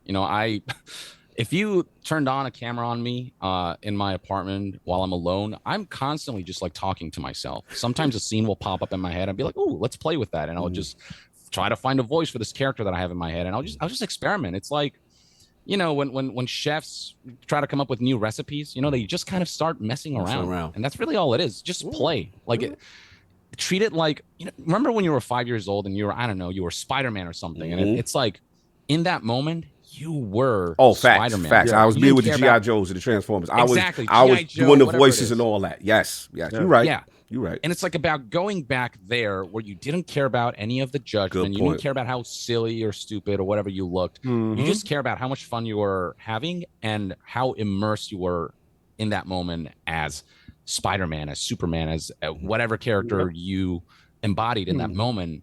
And if you can get there and just have fun and just lose yourself in the role and then trust your instincts as an actor, you know, that's where the most authentic performances come from, I feel. Fair enough, you know? fair enough. So now we're going to transfer. Just Kid was right on point. He was right on point. So, I got another question. I know you don't got this one. Okay, go ahead. Okay. Have you ever been on a recording and had a cold? Had a cold? Yeah, had a cold. Like no, especially like because to drink the tea. You had to get. Yeah, well, I did have, you know, That's there's some sessions that are very intense where it's a lot of screaming. And so that strains my voice, and that definitely led me to like having to take some breaks in between and drink some tea or something and make sure that I don't hurt my instrument, you know? Right. So what is your go-to? What is your go-to to keep your instrument in perfect performance? Pause. There's this, like it's like the syrup called Nimjum, Nimjiom. And it's this minty kind of syrupy honey kind of formula or something. And I just like take a spoon and have a tablespoon of that. And then one of my one of my voice directors taught me this thing where I just like leave that in my mouth and just gargle for a little bit and then slowly swallow. And then that'll like coat my vocal cords and just help with the relief of it. Nice. But ultimately, no matter what kind of treatment you do for your vocal cords, if you push too far, you will hurt it. So there comes a point where you have to like know your limits and go, okay, I think this is about as much as I can do today. If I do any more, you're gonna lose it. Facts. I'm gonna lose it. And there was a point in like March of last year where I had a really bad case of laryngitis because I screamed so much. And that one lasted for like 2 months. I was scared that I had like ruined my VO career right there. Yeah, that I would not come back. And there were certain vocal ranges where I just the voice flaps would just not, you know. So I went to see a laryncologist and like made sure that I was set, and all it took was just a really long rest. Wow. But that was scary. So like, this is once this is gone, that's permanent, and you can't just buy a new guitar. Right? So be very careful. Great question, Kim. That was great. All right, so we got to get to the magic moment. We've been procrastinating enough. So look, you know, obviously you're building this resume, wide range of voices. You get the agent. You're out there. You know, YongYea, the voice actor, is out on these streets getting these roles. So now, you know, how does it happen? Because we know Sega, we know RGG, you know, we know the role of KazumaKiryu, but like you have a funny twist to it because, from my understanding, you almost missed the role. You almost missed the opportunity. Please tell the people the whole process of how this happened. Oh God, yeah. So there are just some days where you get so many emails that one or two might slip through the cracks. And, you know, there are some days where just auditions flood in all at once, and it's just overwhelming. And the way I keep track of my auditions is I tag them in my inbox as audition, then I flag, and then I pin them all the way to the top. Nice. And, you know, that way I know when they're due and stuff like that, and I can keep track of them. And for some reason, it was the Yakuza audition, the one that I happened to miss that day where I just didn't flag it and tag it and whatever. And so for a month or so, I was blissfully ignorant about the fact that I just missed out on some of the most important auditions I would ever do. But then I had worked on Lost Judgment before that with PCB Productions. Great character. And they, you know, I was in good terms with, you know, Keith Aram, who's the casting director, and we had worked together and we had a great time. And so, and I remember him, like he actually had me in mind for this other role for one of the upcoming games. And so he really wanted me to audition for this. And so he reached out to me directly a month after he had sent out those auditions, saying, "Hey, Yong, we noticed you did an audition. I hope you know, are you like ignoring us or something? Did we do something wrong?" And I'm like, "Oh, no, I was just dumb and missed the audition. And so he gave you the nudge. Yeah. Exactly. Yeah, and I'm really grateful that he did. Salute to Keith. Though funny enough, the first I checked my inbox to make sure that I got that email, and I did. I'm like, oh my god, I can't believe I missed it. That first email that I got with all of the auditions did not have Kiryu in it. Okay. Oh. It was the second round of auditions where he contacted me directly, where I got all of those sides and Kiryu. So I'm wondering, like, if I had auditioned back then, would I have been cast for another role and would have never gotten the chance to audition for Kiryu because I've already, that's what I'm saying. It's like, it's weird. Did I just get lucky by missing that first round of auditions? Could be. You know what I mean? Did that allow me to get Kiryu? I don't know. Or It's weird how this all plays out. Or was it Kiryu, your character? We're gonna get to that. It's it's things like that, because you're not in a place that you're not supposed to be at the time you're supposed to be there. Yes. You're just there, right? Yeah. And I believe that in practicing certain things, that you're always going to be at the proper place that you're supposed to be. Yeah, I think you're meant to get the roles that you were meant to get. Like, there's just some roles that just fit you so well within the minds and vision of the creators of a project that it was always meant to happen if you happen to be especially at the right place at the right time. And luck plays a factor into it. Yes. Being at the right place at the right time, but that only takes you so far. If you don't know how to seize those lucky moments, then you're just gonna miss out. Yes. But yeah, eventually I remember seeing this PDF file labeled Dragon. And I'm like, no way. And then I click on it, and Kiryu's face shows up, and it's his lines. And I'm just like, I couldn't comprehend it. And I literally, I was working on a video, and I had all this stuff planned for the next 2 days. I was like, I cleared my schedule. I was like, I can't do YouTube right now. I can't focus on anything right now. I got to nail all of these auditions. And I did audition for every character. It was like, I don't know, like a dozen characters or something that they sent out, including Kiryu. I auditioned for all of them, but Kiryu was the one that I spent days and days on. And it was to the point where I would send the audition in. A day later, I'd listen back to it and be like, wait a minute, I have another idea. I can do something else. And then I'd be like, hey, so there's this new audition file that I'd like to send in that I think is a little more refined. Do you mind replacing my old file with the new one? So you tell him to update that? Yeah. And one of the assistants at PCB, her name's Haven. Shout out to her for allowing me to do this. She'd be like, I get where you're at right now. I will help you with this. If you, we actually have a few more days where we're not going to check these auditions. So if you want to keep refining until the deadline, that's nice. Feel free to keep sending them. And so for days and days, I would like get new ideas, or I'd like hear something. I'm like, that's not quite right. And then I'd just keep refining until I really felt like I found the character. So that was the first round of auditions, and then came the second round, which was the callback. Right. So that's when I'm like, oh, I actually do have a chance. Like, I'm in the top contenders. Brackets. And the note that I got in the second round of auditions was try to find more emotional nuances, because in the first audition, I focused too much on the voice. And this is what I mean by, like, it's not voice, it's voice acting. Yes. It's acting. Right. Good point. I focused so much on, like, oh, where should he sit vocally? And then it just felt really flat emotionally. I was just reading lines as a voice instead of, like, feeling the character. Emoting, exactly.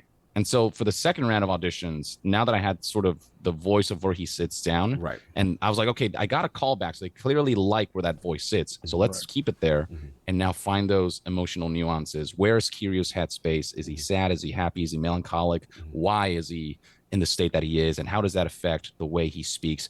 And what's hard about Kiryu is he's so stoic. And stoic characters are so hard to play. They're the hardest characters to play, because with a character who's really expressive, he can be really happy or really sad. With Kiryu, it's like, I'm happy, I'm sad. You know what I mean? Like, but it's like, obviously that's not really how it's going to come across in the game. But what I'm saying is, like, it's so the range is here.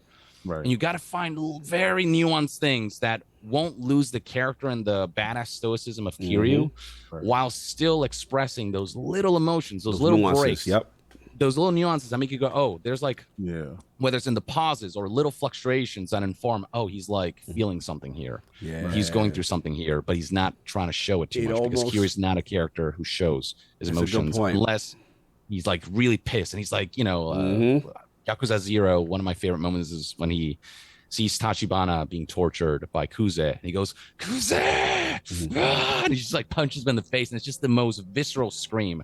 So it's like, Kiryu has those moments, but mostly he's just in that here. pocket, In right? the pocket. And it Yeah. also reminds me of Kratos a bit, right? Because he's Yeah, one of those yeah. guys, right? Where it's like he's a pocket, so you have to Yes. catch certain little variants to understand when something is Yes. solemn to him, or Yeah, that's obviously, because normally in his tone he's angry. right.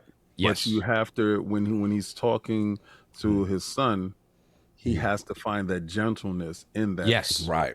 And Gentleness. doing that, right? Yeah. It's really And different. that's the thing about Kiryu. He's how I would describe his vocal range and performance. He's a very gentle dragon. Right. He's got that guttural, that commanding presence, Mm-hmm. but you almost feel safe with him Mm-hmm. when he's not pissed at you. So how did you find strength? Because when I hear it, I hear strength, right? Yeah. So how did you find that strength in that character to project strength through your voice? Oh man, a lot of that is informed by the lines, the specific scenes, and then it's just that, man. It's hard to describe how I find that, because it's just about being present in the booth and just exerting that energy when you're there. Right. And it's just about finding that place. And strength isn't just about being loud. Right. You can, you can say, screw you versus just screw you.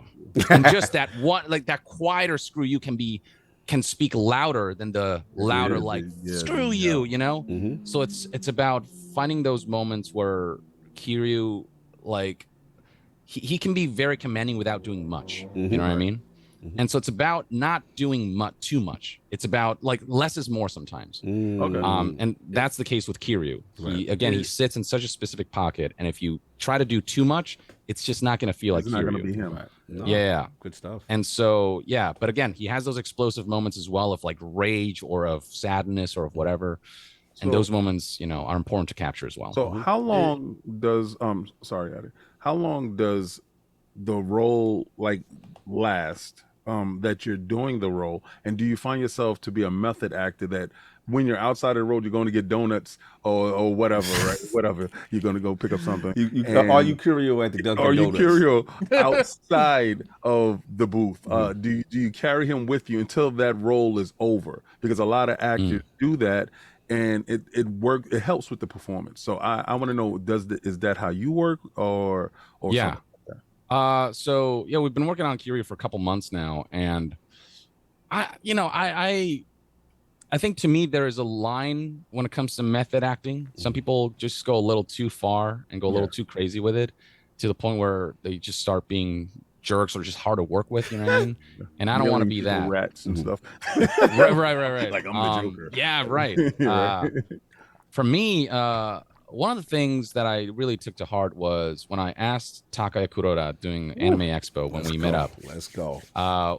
What his advice would be when playing Kiryu. And he said this really wonderful thing. He said, Kiryu, one of his biggest attributes is he's a gentleman in the truest sense of the word. If you're a gentleman in real life, then that'll impact your performance as Kiryu.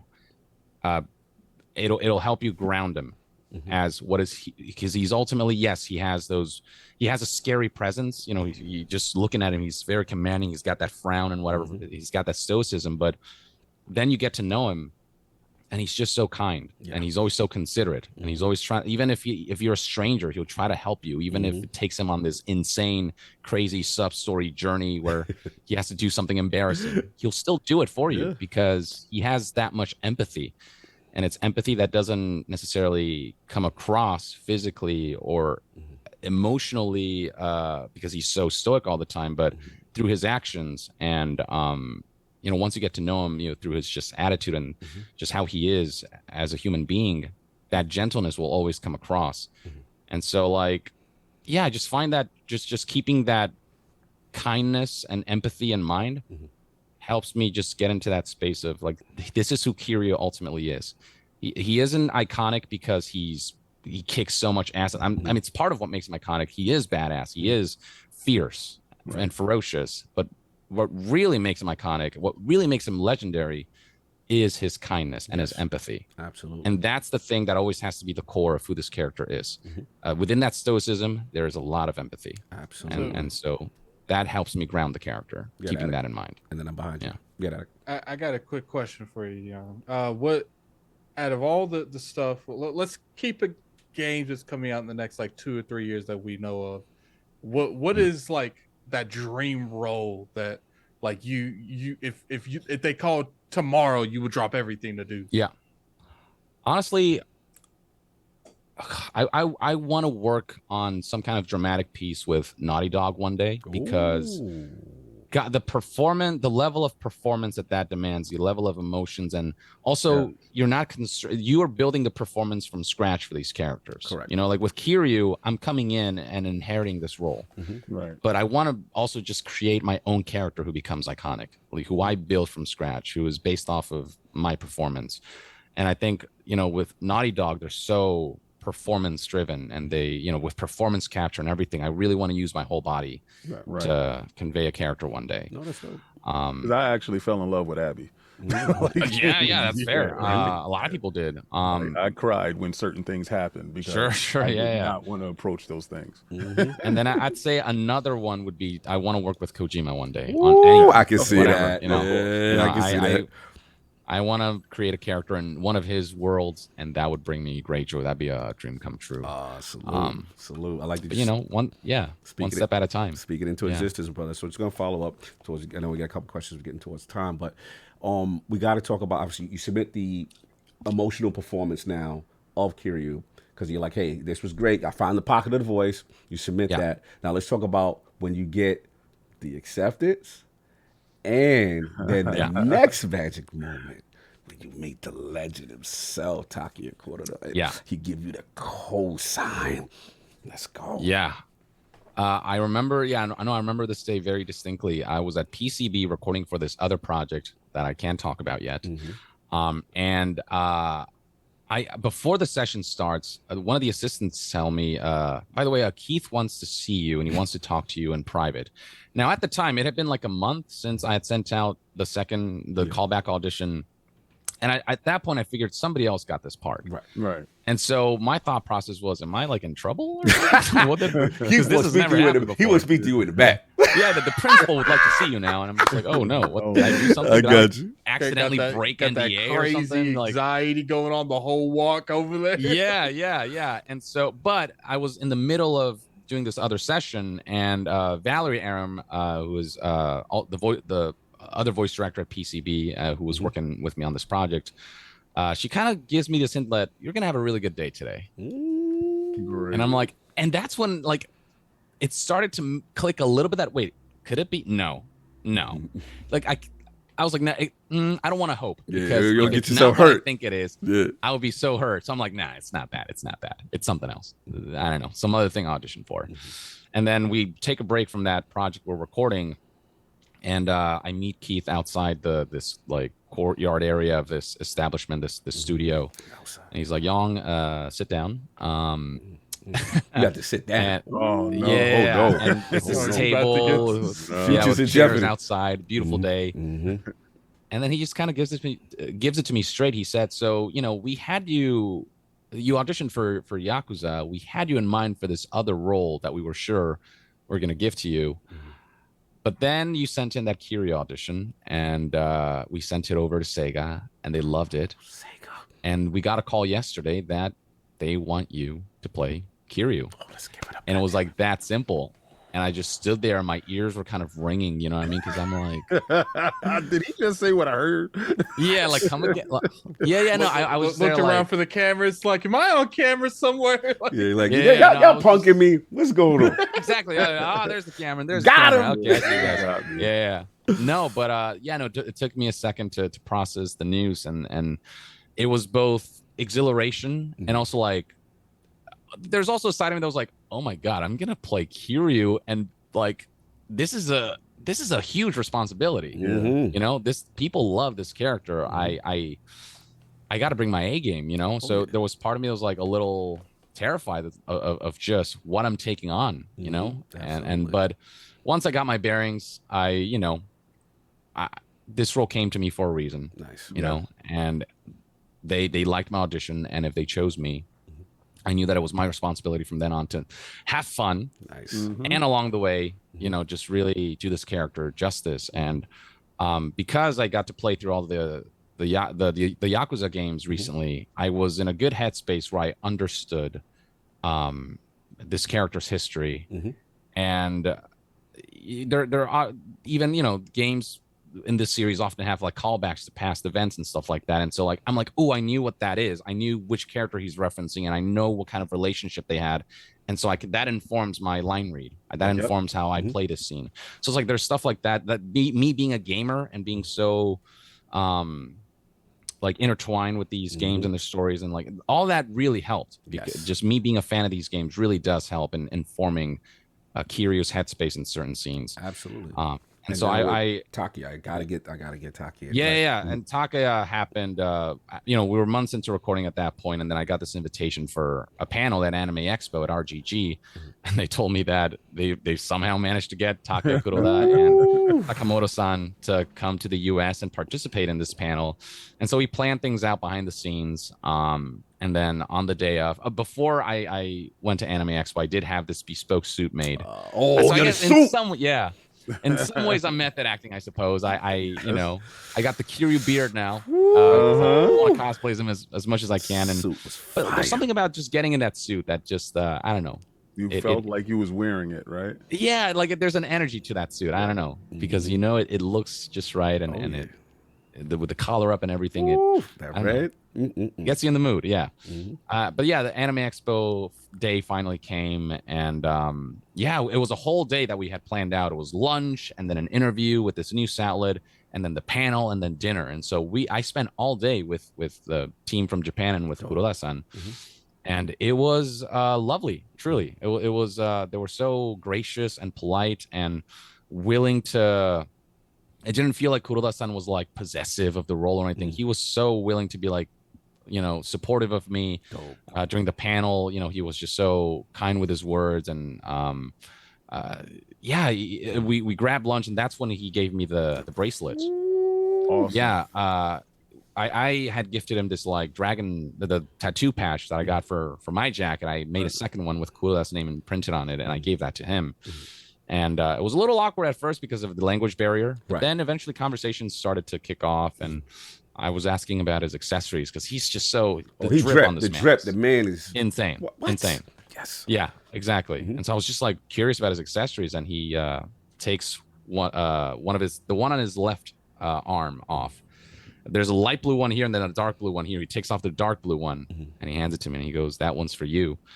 And I was just like, "Are you sure?" That's not cheap. Yeah. It's not cheap. There's like jewelry in there. I'm just like, I don't know if I'm worthy of this. You know, he was like, no, this is for you. And later, Taka Kuroda would tell me like, I wore this one a lot when I was performing as Kiryu. And so it really, you know, there's a symbolism and meaning to the. If not, it's not about how expensive it is. You know, what I mean, it's about just the sentiment that Kuroda-san expressed through that.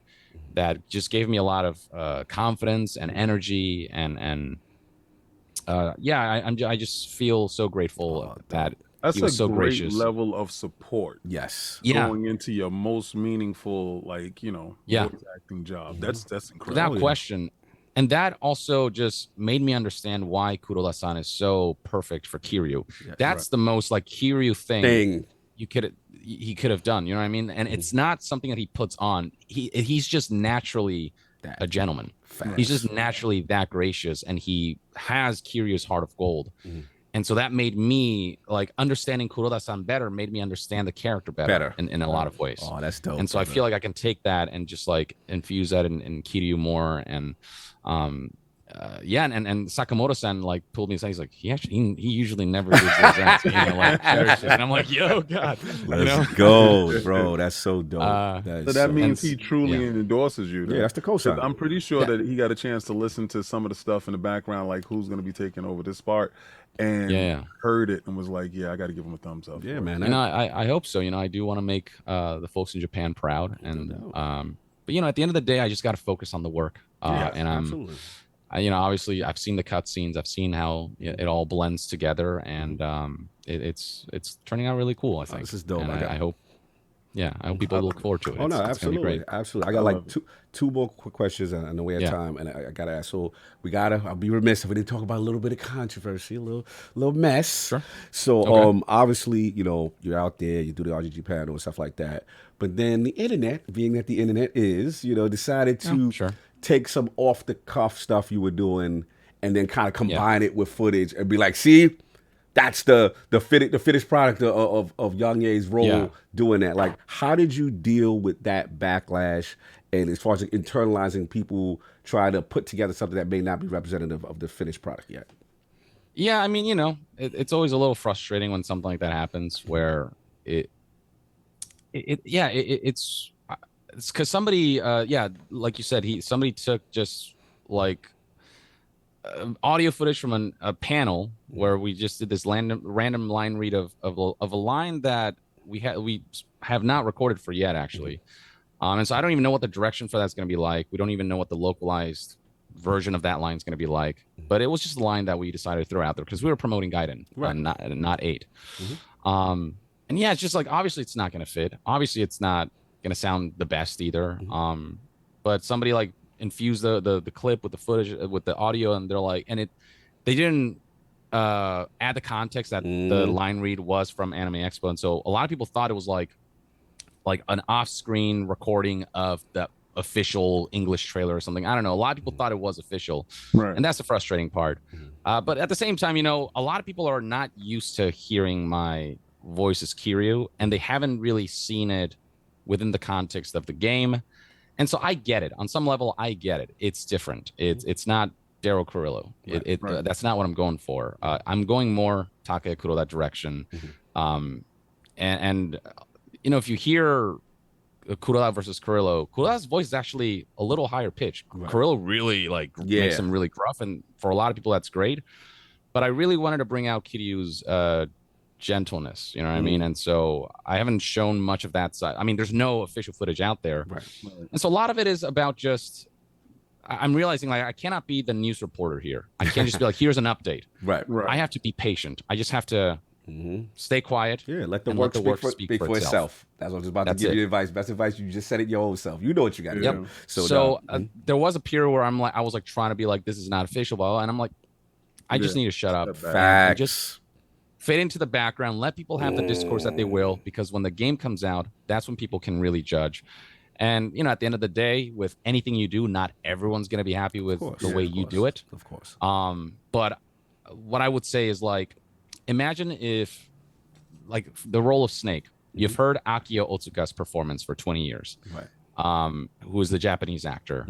And his voice, he's a little rounder, a little, he's not quite the same as David Hayter. And then the David Hayter gets cast 20 years later, and all you hear is "kept you waiting, huh?" Oh, that was good. That was good. I like that. And it's like, of course, retroactively, we know how iconic and awesome that line is. But imagine if that's the only reference point you had for the English Snake. Facts. After hearing Akio Otsuka's performance for 20 years. Good point. It's like, does that one line define the entire arc of Kiryu, the entire performance of Kiryu, his highs, his lows, his joys, his sadness, his melancholy? It's just a line. It's one line. You cannot define a performance from one line. A line read versus a performance is different. And I'm not saying people need to love where my voice sits or whatever. My voice is going to sit, within a certain deeper range, and it's not going to be as deep as Carrillo's. And again, that's not what I'm going for. And some people might not like that, and that's fine. I'm not going to be able to change those people's minds. But what I do know is that we very carefully, in the booth with the director and I, we very carefully try to find that balance of where Kiryu sits and where his emotions are at within certain scenes. And Kiryu goes through a lot throughout these games. And so just hold out and see the full arc before defining a performance. Because a performance is an arc. It's not just a line read. Good point. Yeah. I was going to say, at the end of the day, when it comes to stuff like this, it doesn't matter what you do. Some people are just going to hate it because it's not the original person, like you said. Yeah. And there's nothing you can do about it. Yeah. And what I've noticed with stuff like this is I do think you did make the right decision not to bounce back and forth because until they actually have that in their hands, they're gonna have their decision no matter what you say. So it's like, just wait to the game. I'm signing off, and I do, I think that was the right call. I agree. I think that was the right call. He handled it massively. I do want to transition from. I got one question because I don't want to leave without. Please. Because I know you're wrapping up, and it's your last question. Okay, Ye and I was talking in the background, and the pictures that I saw, he didn't have on his trademark glasses, and I said, did he have LASIK? And I'm gonna ask you, Ye, I've been watching your videos like forever, and I've been tailing off a little bit. And when we showed up in the green room, you didn't have on your trademark glasses.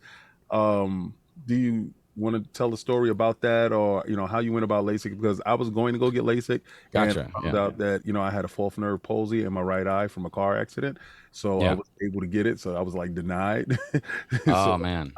So how was it, and and how did you come about doing it, or whatever? Do you want to talk about? I mean, I know it's a little weird for some people to see me without glasses, but I've been wearing them for since like third grade, and I don't know, just for a long time, and I just got tired. Is it weird not having them on? How long did it take for you to adjust not reaching for your glasses when you woke up? Oh, I still have phantom glasses. I mean, I still told you this, and I'm like, wait a minute.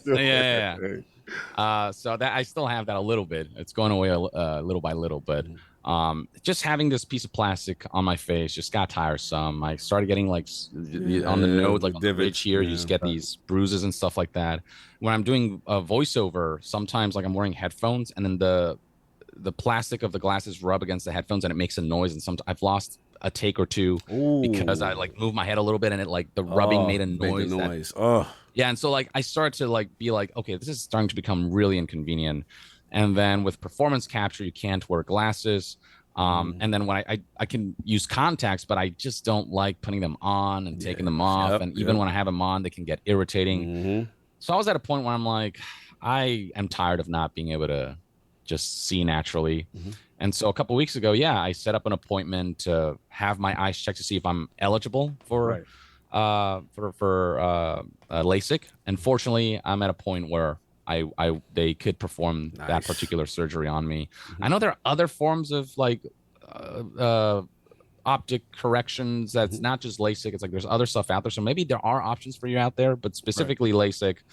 I once they gave me the go ahead, I'm like, give me the quickest, like the sooner the better. I just kind of want to get this over with. And a couple of weeks ago I went in. It was like a 10-minute long at most surgery. It's very quick. You just go in, they put a machine over your one of your eyes, and you have to like focus on a specific something point and stay still. And not move. But it really takes like 30 seconds per eye once it's set up. And once it's just they put the machine down and you see some laser stuff happening.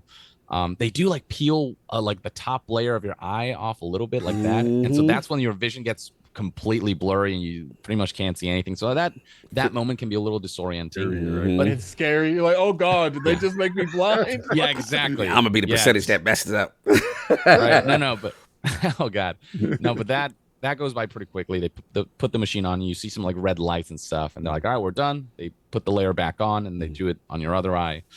Now my eyes were very sensitive to light after the surgery, so I literally cannot even open my eyes without it hurting. So I had to like go like this, and I had to wear these like plastic sunglasses and the wraparounds. Yeah, the wraparounds, yes. Right. But then I took a nap when I got home. Like, it was like a 5-hour nap, and as soon as I opened my eyes, everything was a lot clearer. Now, for some people, immediately they can see 20/20 or whatever. For me, my right eye took like a week to go from 20/30 to 20/20. But now everything's a-okay. I can see everything just fine, and it is like you don't realize all the quality of life improvements that LASIK gives you without having to wear glasses all day until you start just doing activities that you're like, oh my god, once upon a time that was kind of annoying because of glasses. Now I don't even have to worry about it. Like I remember just the other day I picked off some sunglasses off a rack, and I'm like, I couldn't do that before. I had you know what I mean? Or using VR Everything's so much Oh, clearer. oh, I can yeah, just yeah, put that's them right. on. Yeah. And I don't have to worry about anything anymore, like taking off my glasses or putting on my contacts. Good point. It's just it's Got it's to the been point where he was amazing. like, "Why did I do this sooner?" Sooner. No, trust Exactly, me. just straight up. No, it's worth it. For me, it's worked out. No Yeah. doubt. Yeah, I thought it was a good question to ask because we had an eye doctor on before, Yeah. and we talked about the various things, and Cog and myself, have a little bit of eye issue, so I think those are No, options. absolutely. And it was great to see you that Yeah. you got it done, and I'm telling you, like at first it was unrecognizable because I'm like. I said, Cog is trying to fool me. Like, Say YongYea. YongYea, he YongYea. trying to cloned him. They cloned him. Oh my god! You out of pocket. You out of pocket. So look, I know we were running past time. I just sorry. got it because this is about my Yakuza questions. I have to ask this about the game because we talked about Young so much. But like, look, sure. so fraud alert on me. Right. Cog is extremely late to the Yakuza series. My first entry is literally like a dragon. Right, so Ichiban is my guy. Ichiban Kazuma. Oh, dude, he's awesome. That's my dude, right? So, obviously I played the game coming from a brand new perspective, and Kiryu makes an appearance. So clearly I knew this is somebody iconic. This is the iconic guy. And I'm not going to spoil it for those who played it. You know what I mean? There is an appearance of Kiryu in Like a Dragon. So for me, Ichiban is like the lovable goof with the heart of gold, right? Everyone likes him. He's got Namba. He's got, Itachi, Psycho. And now it's played, and this is rare, and Attica appreciate this. Normally, I don't do English dub in these type of games. I normally don't, but I love, what's my man's name? Kaiji Tang? Kaiji Tang. Yes, I think he is amazing. And he's did incredible. such an important, I fell in love with this character. So my question for you is, what's it like for Kiryu, you as Kiryu, to work with Ichiban? And then what's it like for YongYea to work with Kaiji? Well, so one of the things that's unfortunate about the VO realm is more often than not, you're recording by yourself. Separate. Gotcha. Yeah. And I think with Like a Dragon, they did say that they managed to find ways to record together and stuff like that, but then COVID happened, and so that ended, and we had to record by ourselves. But more often than not, Kaiji records his lines before I do. Gotcha. And so when there is a scene where Kaiji and Kiryu, Ichiban and Kiryu share a moment, I can actually, they can actually play me what Kaiji did, and I can respond to that. Got it. And so like there's that scene of the there's that scene that's already out in Japanese of the virgin allegations scene. I don't know if you know. I know it too. And he's because I don't know if you the guy. Ichiban's like, I don't know if you the guy I should be going to for relationship advice. Exactly. Because he just proposed to Seiko. Yeah, exactly. Yeah. That scene was a lot of fun to do, hearing Kaiji's performance, and I could respond to him and stuff like that. And so it just made things a little more natural and dynamic to be able to respond off of something at least. Kaiji, though, he had the harder task because my performance wasn't done by then, and so he had to just record by himself. Right. But we do have the Japanese references for the cutscene, so we can use that as a guide to find the proper emotions and performance for those scenes. And I'm sorry, continue. Yeah. No, I was gonna say, and obviously you can't spoil. I won't get you in trouble. You know what I'm saying? So obviously, Like a Dragon, Gaiden, right? And Kiryu, the man who erased his name, fakes his own death. Obviously you cannot spoil, but from a narrative perspective, what excites you most about this story? It's just finding out what Kiryu's been up to.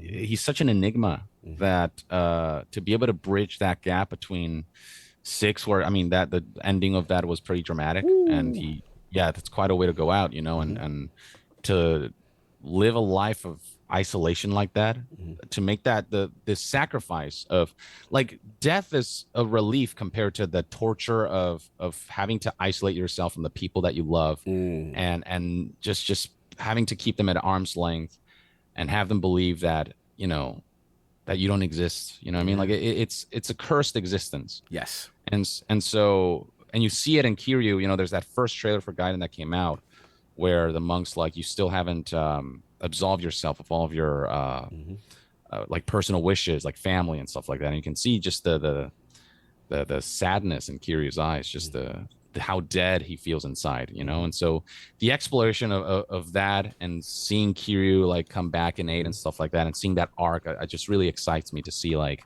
how you come back from such a cursed and miserable existence, just having to go into hiding to that level just because, you know, because Kiryu's not a bad person. He's just involved in a really dark world, and that curses everything he touches. You know, Karuka, she was going to have that career as a pop star, right, in 5, but she gave that up because she's like, I love Kiryu, and I know that my association with him will just not allow me to be a pop star. And between being a pop star and being with Kiryu, I'd rather be with Kiryu. And how beautiful and touching was that? And yet in 6, we learned that there were consequences to that, where now that people know she's involved with the Yakuza, the kids, you know, if they want to get a scholarship, they'll be like, well, they're associated with Haruka, who's associated with the Yakuza, so we don't know if, you know, these kids have a future. So it's that ripple effect. And so Kiryu knew that, like, I have to get out of here. And it's like a sacrifice that's very torturous for him. And so I'm very curious to see, like, how all that plays out. Bro, super dope, getting towards the end. And this is so heartwarming to hear this. You know, I love your humility through this whole process. I love, you know, how you inspiring actually people to get into voice acting and in the industry, and stuff like that. So this is super dope. You're living your dream. You know what I mean? So honestly, that's the thing. Like, there's no the hate is very loud, but it's not anywhere close to the majority of the feedback that I've gotten, and it nowhere comes close to overtaking the gratitude that I feel for the position that I'm in. You know what I mean? Like, why would I be focusing on all that when I'm living my best life? Like, I'm so grateful. I'm so honored and privileged to be in this position. And so for me, it's just about living it up and embracing this moment and just having fun, doing my best. And I think it's gonna be something. It's gonna be all right. You worried about AI trying to take your role in the future? Oh god. Oh god. I'm messing with you. This is why we're striking. You know. It's a huge thing right now. It's a huge thing that the writers and the actors are together in this movement going forward, because I told people a long time ago that is a very dangerous AI situation where it's going to steal a lot of jobs, and y'all have to, you know, be preventative. But that's just one aspect of the strike. The other aspect of the strike is the streaming stuff that 100%. People need to be paid for their wares. Before syndication was a thing, and y'all will get paid for syndication, but the streaming is bypassing syndication, and the streaming is in perpetuity. But how do you get paid from these different aspects? So I see the fight, and I stand with you. I'm not a voice actor, I'm not a writer, but I stand with you guys in that, because I believe that for every work that you do, you should be paid for. Absolutely. 100%. It's got to the point where, from like on TikTok or YouTube Shorts, if someone's like voicing like against it, I'm like, well, you got to go on the block list. Like, right. It's important. It's important. I'm sorry, yeah, but I genuinely don't think there is a replacement for human actors, because a lot of the best scenes out there in film or in gaming or whatever, there's stuff that was just like ad-libbed off of instinct, of the instinct of that actor, their life experiences and their knowledge of this character. And like, there's that, I don't know if you was it Django Unchained, where Leonardo DiCaprio, like, he like smashes a cup with his hand and it started bleeding. And that was for like, he cut himself for real, but he ran with it. He like smeared his blood on the actor's face. Like, he did a whole thing with that. It's like AI can't come up with that. You know what I'm saying? Like, acting is so human and so instinctual that AI can only can perform off of the framework of somebody and what they input, but they don't even know what they want until the actor gives it to them, gives the performance to them, and they come up with something that the director didn't even think of. Yes, they can't improvise. So like, exactly, AI can't do that. They're not human. Good point. No. And so they can be used as tools in some ways and whatever, but human actors will always have just that authenticity and that instinct to take that performance to the next level, to a level that not even the casting directors or the directors proper knew the character could go. And so I'm not worried, but contracts have to be set in place so that corporations We gotta make don't sure- exploit make that sure the kind of stuff. contract. No, this is Exactly. absolutely And that's what we're fighting for. exactly. And, Before they- making sure we are not signing anything that says, take my voice and use it. And however use you it want. exactly, and then all of a Yeah. sudden And it's to you the a point- shopkeeper and some random NPC and some other game. You can't have that. We can't have that. Yeah. It's to the point where it's like, why do these corporations legitly feel like someone would ever sign that agreement? Like, This is exactly. where the fight is. This is where the fight is. So look, Young has given us way more time than I've asked for. He's been a soldier. Your man messed up the time he's supposed to be here. And he still came. Nah, What a you're good. professional! Don't worry about it, man. What a professional, Lord YongYea. So the last question this is tradition that we ask for every before we head them out is we need Lord YongYea's top 5 video games or franchises of all time. No pressure. Oh God. Let's see. I mean, Zelda, I think, is my number one. I know a lot of people expect Metal Gear. It always it switches around, man. I don't know. They're both very special games to me, but there's something about the adventure in Ocarina of Time and the sense of open world, and there was just nothing like it at the time. That's what really made me go, oh, video games are like, this is not a toy anymore. These are experiences. You know what I mean? And then Metal Gear Solid with the performances and the cinematic nature of it. I just couldn't pull myself away from it. God, I want to say one of the FromSoft games is up there. Elden Ring or Sekiro. Elden Ring. So what Ocarina of Time was to my childhood, that sense of I can't believe this game is real and it exists and it's like it offers me this much freedom. Elden Ring was to my adulthood. I could not believe the sheer amount of content in this game. But Sekiro also has a special place, so I'd say like both of those are in third place. All right, little tie. But Elden Ring is it really blew my mind with the sheer amount of content. God. And this is not an official list. I don't know. When you come back, this could always change. I'll come back and edit it later. But let's see. I want to say Last of Us, I'm going to put up there because it's the thing that made me want to become a voice actor. Ooh. When I saw Troy Baker's performance holding his daughter in his arms and just the impact that had on me, I'm like, I want to do that. Like, that's what I want to do. Facts. I've done theater, and it's like when video games can evoke something like this, it's like now that we're at this level, I hope that one day I can participate in a project like that can have that much of an emotional impact. God. One more. No pressure. One more. Number 5. Let's see. One more. Impacted you whatever way. Had an emotion impacted me in whatever way. God, it's just anytime I'm put on the spotlight, that's when like my brain goes blank. I have a list, and then my brain's like, no, you don't. God, I want to say Elder Scrolls 4 Oblivion. Oh, Oblivion! Let's go. Specifically Oblivion. Let's go. Yeah. That was the first Elder Scrolls game I ever played. And but it was mainly just, I mean, the jump. You could really go anywhere and do whatever and tackle the story in any way, shape, or form, do all these side quests, and there was just so much to do in this expansive fantasy setting that I that's what made me fall in love with Bethesda was Oblivion. And I still think very fondly of that. Bro, Oblivion's hard. No, you got it. You Yeah, got the 5. No. I got 5. That was amazing. I'm glad you gave Oblivion its flowers. It doesn't. I know Skyrim is Skyrim. For sure. And shout out to your videos with Skyrim. Amazing. But Oblivion. I think the only reason Oblivion doesn't get more props than Skyrim is because of technology differences at the time. For sure. But for sure. The Oblivion, which was dope, is the jump from like the Morin or whatever to that. And then having all those systems and you just saw the complexity of Bethesda game, object permanence and bodies and the justice system, the faction. It was just so much. The mods. Oh, the mods were crazy. Yeah. And the last one we do before we get you out of here, favorite console of all time and why? Oh God, that's you can only pick one. I'm taking you back. That's hard, man. Putting you on an island. Kids, man. You want me to pick? You got to pick from your children. You got to have a favorite child. I think I know what child it is. I think I know which one it is too, but I'm curious to see. You can only pick one. We're gonna put you. Clue. Come on. I think I know what this is. Okay, here's the thing. So there's a big gap of consoles where I wasn't able to own like a PS1, a PS2. So there's some consoles that I haven't owned. So of the ones that I have owned, I want to say that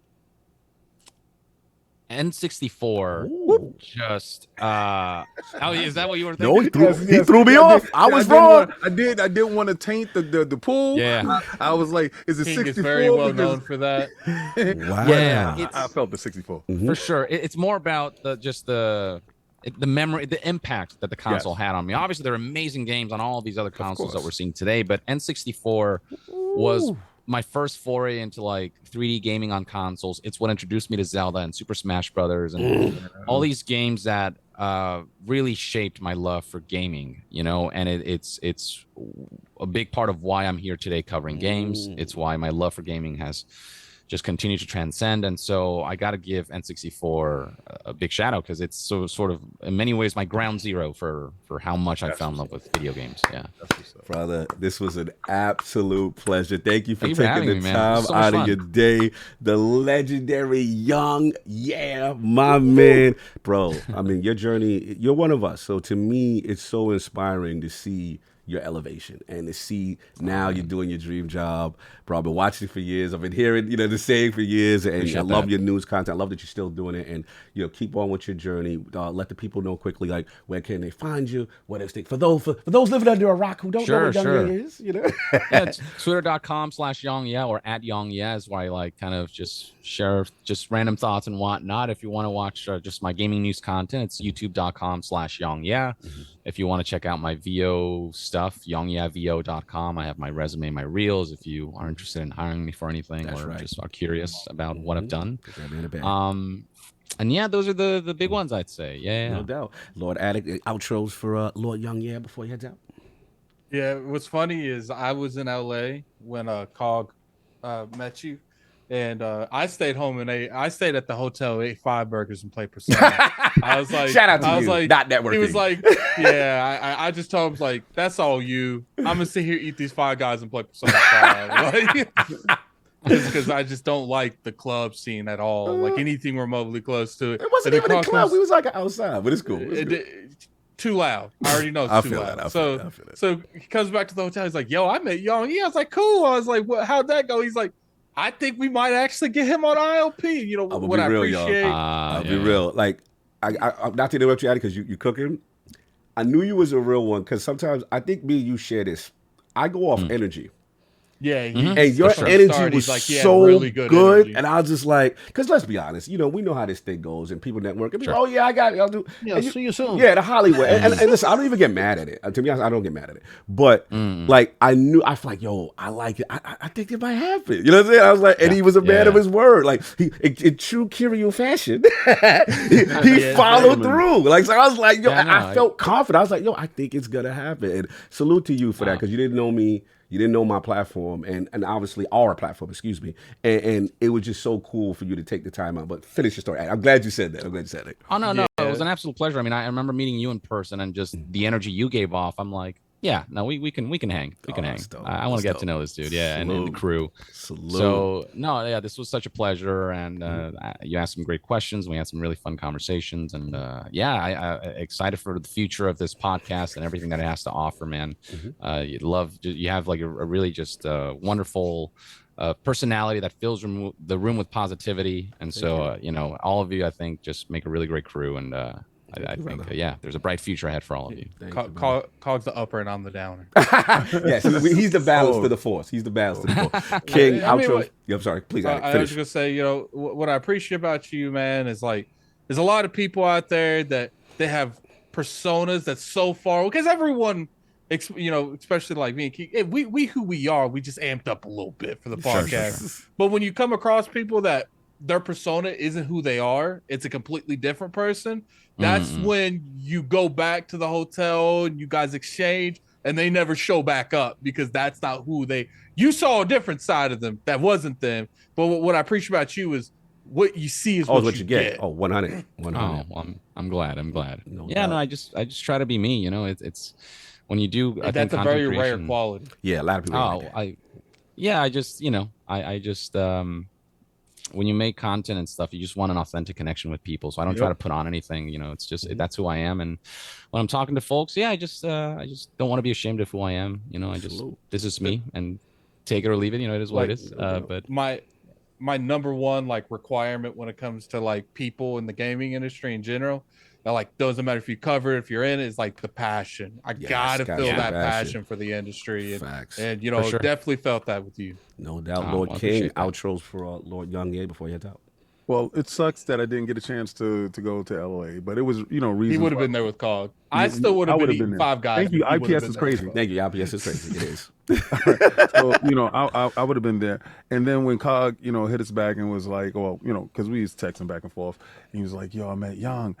And I'm not gonna lie, I was watching your content way before, right? And I'm like, wow, man, I like this stuff. And to hear that you had that gap in your history as far as video games go, and to come back to it and to hold on to that passion, you would have made a terrible lawyer, right? A terrible lawyer. And I'm glad. I appreciate that. Yeah, Appreciate you saying it. why? You're gonna be awful. If you would have stood there, because your passion is someplace else, right? And you gave us of yourself. You was a gentleman, even though you used the opportunity, use a gentleman to allow your mother and your father to concentrate on your brother who had clear aspirations where he wanted to go, and he was in school, and he was like, yo, let me take that step back and let me pursue this. And you did it at your hardest, like Paul. Like you finished paying for the dude that actually Thank you for wants the to IPS, be sir. Thank you for the IPS. All right. So, No but problem. I love the fact that you hone your craft in your acting, and this was what you wanted to do. This was your ultimate goal, but you also had a passion here that you cultivated, and you took that. And I love people accelerating at their passion, and you move from a position of strength. You said, at this time, I can't do this right now, but I'm going to do this when this is beneficial and I'm at a stronger point, because you didn't want to live day to day. And I want everybody to, look at this this example.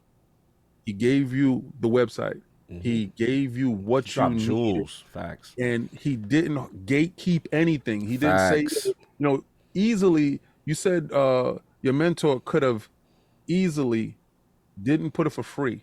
The fact that you gave those jewels, it was something that was taught to you, and it was something that the gentleman in you is there. And thank you so much for being a gentleman today with your time and being prompt and being professional. And I'm telling you, you're going to go so far. I cannot wait to see The Last of Us 3 with you starring in it. Oh, you put him in Last of Us 3 already. Okay, you speaking it into existence. Okay. We gotta see you in that future Final Fantasy VII remake of a remake of a remake game. I take Last of Us 3 with Young in it. Okay. I can't wait, man. I can't wait. I appreciate the kind words. But yeah, no, I know what it's like to be on the other side of being like, voice acting seems like such a distant dream when you think about it. It's such a cool job, and you're like, will I ever be chosen to be a part of this group? And so I know what it's like to want something that feels so far away and like so unattainable, but it is attainable. You just really have to work at it. And I'm all about chasing your dreams. I think you have to have that burning passion, but you have to do it strategically as well. You have to know the timing of things and when to push and pull, and you got to know yourself a lot as well. You got to be not self-deprecating, but like introspective. You have to like know where you're at talent-wise, and are you ready? And that's hard to like really know and figure out. But when you sometimes you just feel it, and when you know. Right. And so like trust your heart, trust your instincts, trust your passion, and know that it is attainable, and be smart about it, but go for it. Because that's the big thing. You will regret it if that was my thing. I was like, if I don't go, I was terrified to move out here by myself. Of course. But I just knew that I'd regret it for the rest of my life if I didn't try, and things have been working out. So, I hope salute to all of you. you. No, salute to you, Buyers brother. out there, go for it. Seriously. Of course, no. Fantastic advice. Again, jumping out your comfort zone, shooting your shot, jumping into a whole new career, moving. Like, there's so much to it. Love to hear the story, the journey. Again, salute to you. We're looking forward to you in Like a Dragon guiding, right? And then, of course, in Like a Dragon Infinite Wealth from my man Ichiban. Be nice to Ichiban, please. Be nice to him. You disrespected him in Dragon a little bit, I'll get him along. He's in good hands. He's in good hands, my man. YongYea, enjoy your Sunday. The legendary YongYea, bro. Thank you so much, brother. Have a good one, brother. Enjoy. Take care, Thank you. brother. Later. Peace, no doubt. Attic, you want to get the super chats while we catch up? Yeah, this is where you can use your IPS. Yeah. Your IPS was crazy. Good. Well, we're working on it. Listen, IPS yourself all over these super chats. Yeah, you stupid. I can help out too. If you want. And we miss Solve, definitely. All right, there's a lot, man. Let's see. All right, do we get Gerald Mack? Where we at? Addict? You muted. Oh, I muted myself, so stop interrupting. Which what was Like last people be think I'd be doing it on purpose. Like it's my ADHD. No, you good, brother. You good, brother. You wait a second. He said, yo, people think I do it on purpose. Nah, it's that other guy behind me. It's him. He out of pocket. Yeah, we gotta wrap him up. We gotta lock him out. David Love Howright. YongYea. So glad to see my favorite content creators together. I don't know if I read that, but we're reading it We twice. read it twice. Homeless Bird with the $5 super chat. Love to the Lords. I'm so excited for the next Yakuza game, especially after recently beating Zero in Judgment. Congratulations on landing the role. Yeah, he killed that. Member chat 35 months from Drunken Ninja. Good Sunday, Lords. Glad Yang getting his flowers. Been watching him for years. What a better place to get him for the IOP. $2 super chat from Max City Inn. Does Yang have still have his yellow chair? Messy. Yeah, I have no clue. $5 super chat from Kieran717. Hey King, who you got? Spencer Crawford. Well, what I can tell you is tune in next Saturday on Twitter live, and if y'all do not start tipping, y'all ain't gonna see the fight. I'll be watching the fight. Y'all be looking at me watching the fight. So I mean, I spent $50 yesterday, and IOP got nothing to do with Twitter live. So yeah, see you there.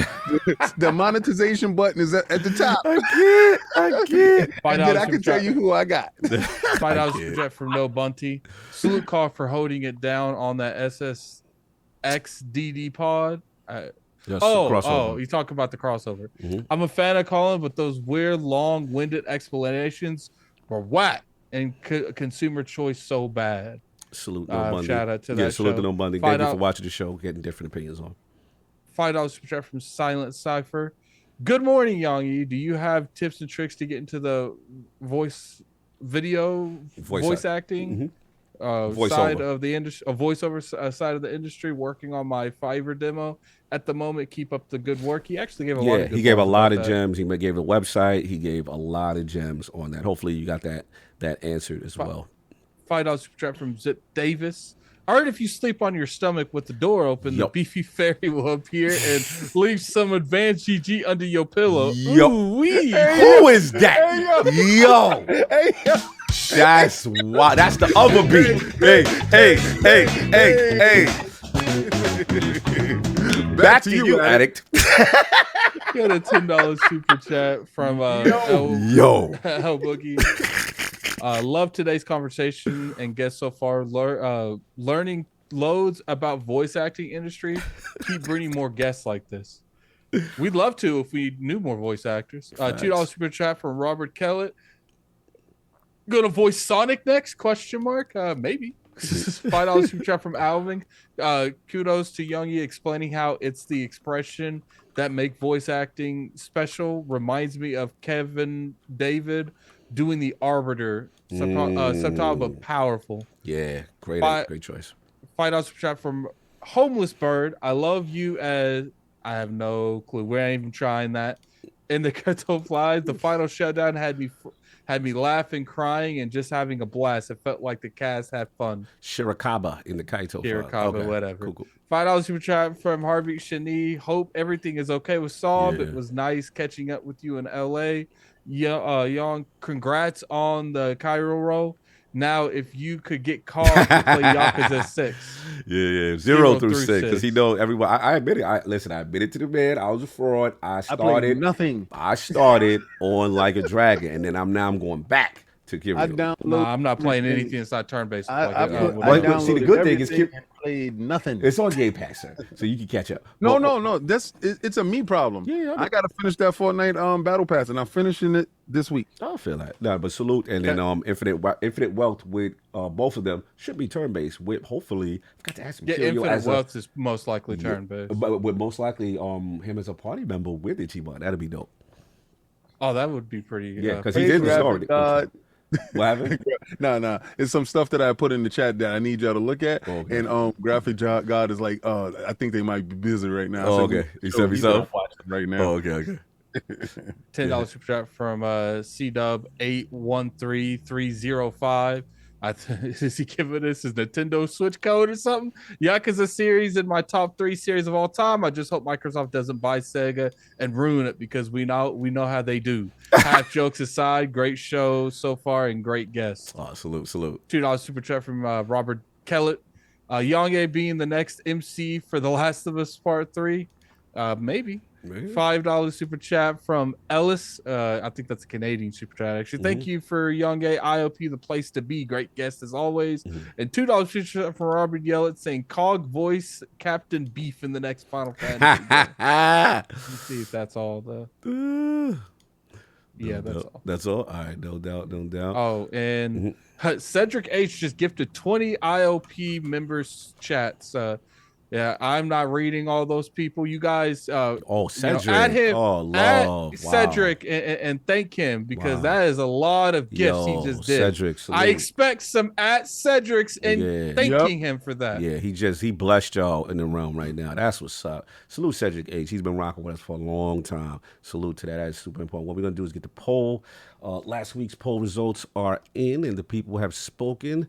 With the path now clear for Xbox to acquire Activision Blizzard King and Xbox being on record to look into more mergers and acquisitions, what do you think Xbox's next move should be? The winner, this was a super close poll, 4-way poll, all the way around.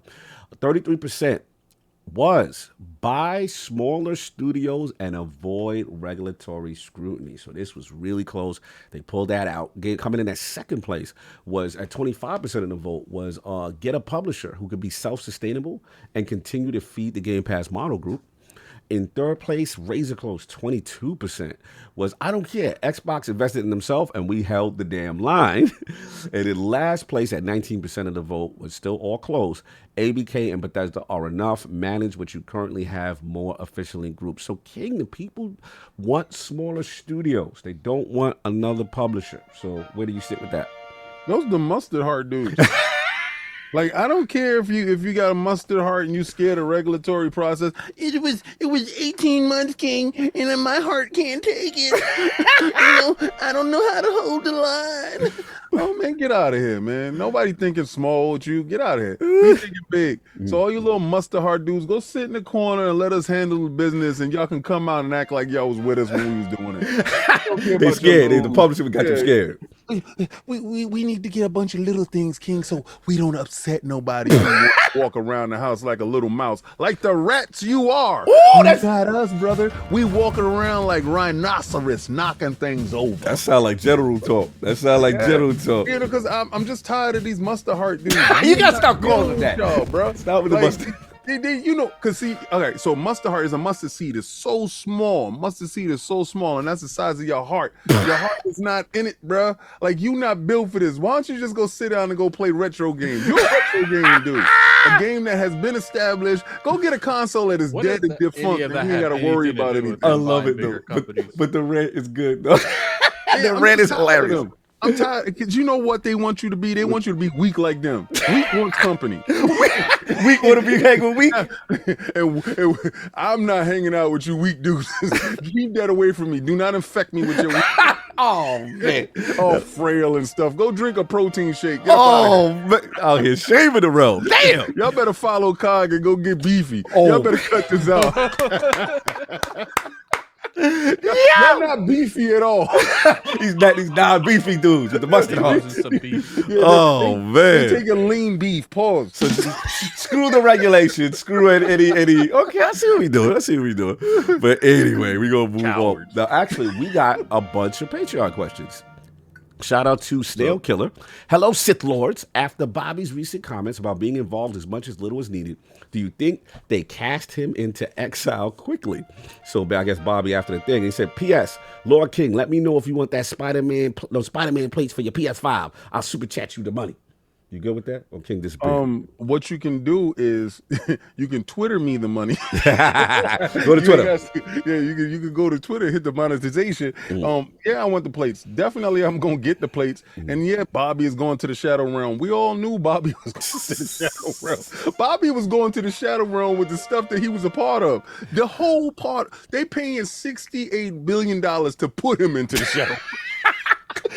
How bad do you want somebody gone? Did you pay $68 billion to get him down? Oh man. The board agreed. They was doing fine. They was like, we really don't like Bobby. We got to take this deal.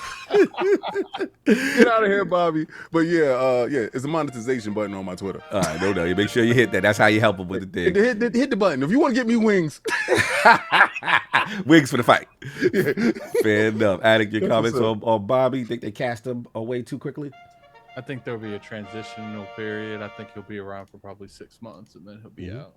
No doubt. Oh, the horns sound much quieter. I appreciate it. Yorvar Ingi. I think I pronounced it correct. That's my man. That's gonna run for 20 members. Yeah, but it's low. It's actually low. It's actually super quiet. Can't hear it. Big chat. Should I turn that down more? Because I'm sure, like, hearing that 20 times. Yeah. Like, But people are generous in the realm today. It's quiet. When the ABK deal is over, Xbox will become a powerhouse of studios. Do you think Xbox will then buy fewer AAA games into Game Pass and more AA? Oh, this sounds like Mustard Heart talk, like King, and more AA and indies, since they will be putting out enough AAA games. Actually, no, it's not Mustard Heart. Since they will be putting out enough AAA games into Game Pass themselves. So he's basically saying to buy. So basically, because they got ABK and all stuff, the AAA stuff is going to be feeding in the Game Pass, right? Automatically. So do you think they need to buy like the third parties? Remember how they give a third party a bag like a Liza P or a Wolong? Do you think that they will buy less of that now that they have this? What I think is Game Pass is going to be a breeding ground for trying, like your new IP that is unproven that you want to get multiple eyes on, like it's turned into. So I think it'll be less going to get those established titles, like you say, like a Capcom, Resident Evil, whatever. You don't need to do that because your development houses can produce enough games to put inside Game Pass. So this is not Mustard Heart talk. This is business talk. And from a business perspective, it behooves like a Capcom from using an unproven IP and setting it out on its own in the wild instead of just putting it on Game Pass. So yeah, I think you see a lot more lesser known titles going to Game Pass, new titles that can get that start there and and flourish there, opposed to AAA titles that is already established that does have a fan base and it can sell someplace else. No, fair enough. Attic, do you think that they'll slow down on giving AAA companies the big bag for Game Pass now that they have their own, or they're still going to do the same thing? I think once they have an established party line, I think they'll pretty much halt that to nothing. Okay. I think they'll do it occasionally with stuff like that makes sense, like the show. I think stuff like that will happen. I think they'll still do indies, but as far as like AAA, I think you'll see almost none of that. I think they slow up because they not. Because what's the point in building your own portfolio if you're still going to rely on other people's stuff? I still think they're going to do it, but not. It's just you'll see maybe one a year, if that. No, fair enough. And then we got the daring one with the recent releases of Final Fantasy 16 and both Zelda games departing from series roots. Do you feel some fans of these series are rightfully upset about the departures? We all know the reason they didn't put different titles on those games. It's because new IP is a risk. But is it worth jeopardizing the loyalty of the fan base of the series in order to get this new thing out? As a fan of Zelda from literally the beginning, I wouldn't have bought Tears of the Kingdom if it wasn't for my son, and that saddens and angers me as fan of the series. I'm starting with Attic on this one because this seems very pertinent to him and his feelings sometimes. I mean, at the end of the day, that's what you need to do to expand the franchise and do it. As long as it's still good, because the games are still fun, it's just they don't feel like their predecessors, and that's fine to a point. But it's like he said, just because they're having more success with these newer titles, what did that success come from? It come from pretty much spitting in the face of all your older fans, like that, like literally was in the trenches with you for years to build where it was. I like what Yakuza did. Yakuza found a lot of success with turn-based, with Like a Dragon, and they didn't just make everything turn-based. They're like, look, you get this franchise for your turn-based because we realize that a lot of our newer audiences like this type of gameplay, and we're still going to do our traditional gameplay because we know that's what our fans like. They didn't just say, "Oh, we hit a gold mine with Breath of the Wild. We don't care what the other people want. We're doing that again." Like, yeah, I think it's one of those things where it's like, do you care more about the franchise going forward, or do you care more about how you want to play the franchise? Oh, fair enough. King, your thoughts on that, sir? Please repeat the question. No, you good. You good. Just as far as Final Fantasy 16 and Zelda Tears of the Kingdom, some people feel it's departing from the series roots.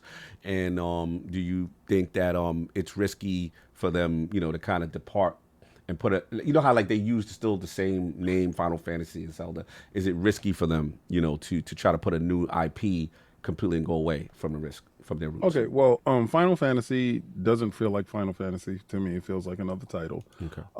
Tears of the Kingdom feels like Zelda to me because Breath of the Wild felt like Zelda to me. I played Skyward Sword, felt like Zelda to me. So I was already into Ocarina of Time and all these other games. Zelda has always tried its hand at different things.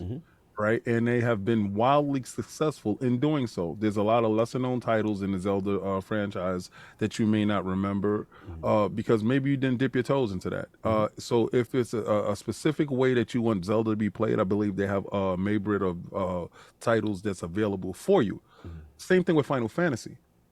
We can't ask for change, and then when they do make change, we want the same. I don't want this Final Fantasy. I wanted it to go back to turn-based. I like turn-based. But like Addict said, there's a turn-based game being released next week. And if I want to try that, then I can play that. But they are trying different things, not to be stagnated. They don't want to make the same game over and over again. Right. They do want to reach a different demographic. They do want to see if you like something different. Maybe they could do like Dragon Quest and give you the opportunity to play it in both ways. It may happen if y'all are vocal enough and respectful enough. Maybe you could sway them into taking a different thought when doing the next Final Fantasy 17. Maybe they do have it turn-based and action-oriented. Maybe that does happen. But no, I don't. I think sticking to the same formula and expecting different results, it's foolish. We want that from Halo, but when Halo tries something different, we scream that that's not Halo. We have to stop being that old man on the lawn and expecting it to stay the same, but want different. Fair enough. I'm sorry, I got it. I was gonna say, like, the only pushback I would give to that is, we've seen franchises keep that type of style of gameplay and be mad successful. You could argue that when Final Fantasy started doing its rapid change in gameplay, that's when the Metacritic started lowering. That, sure, some games sold better because 15 sold like 5 million in like a week, but at the end of the day, like, that was a game that was hyped for like 10 years. So like I think that's like more of an outliner than an actual thing you can use to compare it. Right. But like you look at like Dragon Quest, they haven't really had a drop in Metacritic score. They've been highly critically successful, commercially successful. Persona 5 is like one of the a lot of people argue is like one of the best turn-based games you could play, and it's sitting at like a 92 or 93. Right. And it's like you haven't had a Final Fantasy hit above a 90 since like 10. Right. No, I get it. I mean, for me, Final Fantasy is always subjective in the sense that, to me, they've already established that each one is going to be completely different from the other one. It's not really going to be, there's going to be some tropes from a JRPG standpoint, but I feel like they always feel like they're going to try to reinvent something. And that's why it's not a continuous series that leads into something else. But I do feel that the base has the right to be upset if they feel it, went too far off of JRPG sensibilities. But, that's on them. And as far as Zelda, I kind of feel the opposite. I don't feel like Zelda went too far away from the formula. I felt like Zelda kind of stayed in their pocket, but they just got more creative in the same space. That was my only nitpick when I first saw it. I remember when I was like, it looked kind of exactly the same. But then when I saw, obviously the creativity and all the things you could do in the world, whatever. So I get it. Some bases, the hardcore bases, are not going to feel certain things if there's too much of a departure. Get it. I just recently played like Ocarina of Time and Skyward Sword last year. Like, they're drastically different. Like the formulas are not the same. Like, I would actually say Zelda is more, it's staying a little bit more to its core, because even though they changed that and they drastically like didn't put a lot of time into like the temples, and they don't feel like they're as well done as they used to be, like, to a point, Zelda, the new ones, is a little bit of Zelda. Right. But what I will say is, like, 16 is a shell compared to the previous Final Fantasies. Like its story's better than 15, but 15 was still a share compared to Final Fantasies. Like there's not even elemental damage. Like Marlboros, like they don't. Bad breath has been notorious since the beginning of Final Fantasy to give everyone bad debuffs. Right. It gives you blind, all this. On 16, none of that's existing. Elemental damage where you fight like the fire bombs. You can hit them with fire and it doesn't. Right. They took away the elemental. The game doesn't even read it. I get you. And that's Final Fantasy. Like those little knacks that they've always had in Final Fantasy is what makes Final Fantasy that game. 16 is an action adventure game with the Final Fantasy game on its title. It's not a Final Fantasy. A lot of people agree with you. I actually forgot to answer Jovar's question for myself. I didn't answer the first two. I do think that they will slow down on the AAA Game Pass bags a bit. Like Alex said, I feel like there will be some that they will, but for the most part, now that they got all these studios in house, they won't need to pay as much. Because they'll have so many exclusives for themselves. And then for Snail Killers, I don't think they cast aside Bobby quickly. I think, like King said, Bobby's got his bag. He's going to be out of here. They know from a public relations standpoint that probably not the greatest look to keep him. And Bobby's perfectly fine taking his old golden pirate chute and dancing off. All right, dip that. We got two more. He did an interview where he said he's going to be around until March of 2024. Yeah, he said he'd be willing to stay if they need him. There's going to be a transition. We don't need you, Bobby. Go on now. Go on, Bobby. Yeah. That's this. So I've got two more because we got to move on because we got two more. I don't know what Bobby gonna do other than snitch. Get out of here. Oh man, Bobby down with the Rat Squad. Get about it. Oh man, Dip Down Games and Anime, the homies. The world is coming to an end. Due to reasons, unless you four, well, now three, because Sal's not here, can come to an agreement on one console. And look at King's face and the exclusives that particular console to play for the rest of your lives. So God help me if you say PC, Steam Deck, or ROG Alley. So I'm just gonna make this easy. I think we could all fundamentally agree on Xbox. I would assume, right? Yeah, it's not gonna be PlayStation, bro. We got Spider-Man for the whole year. To hell with them dudes.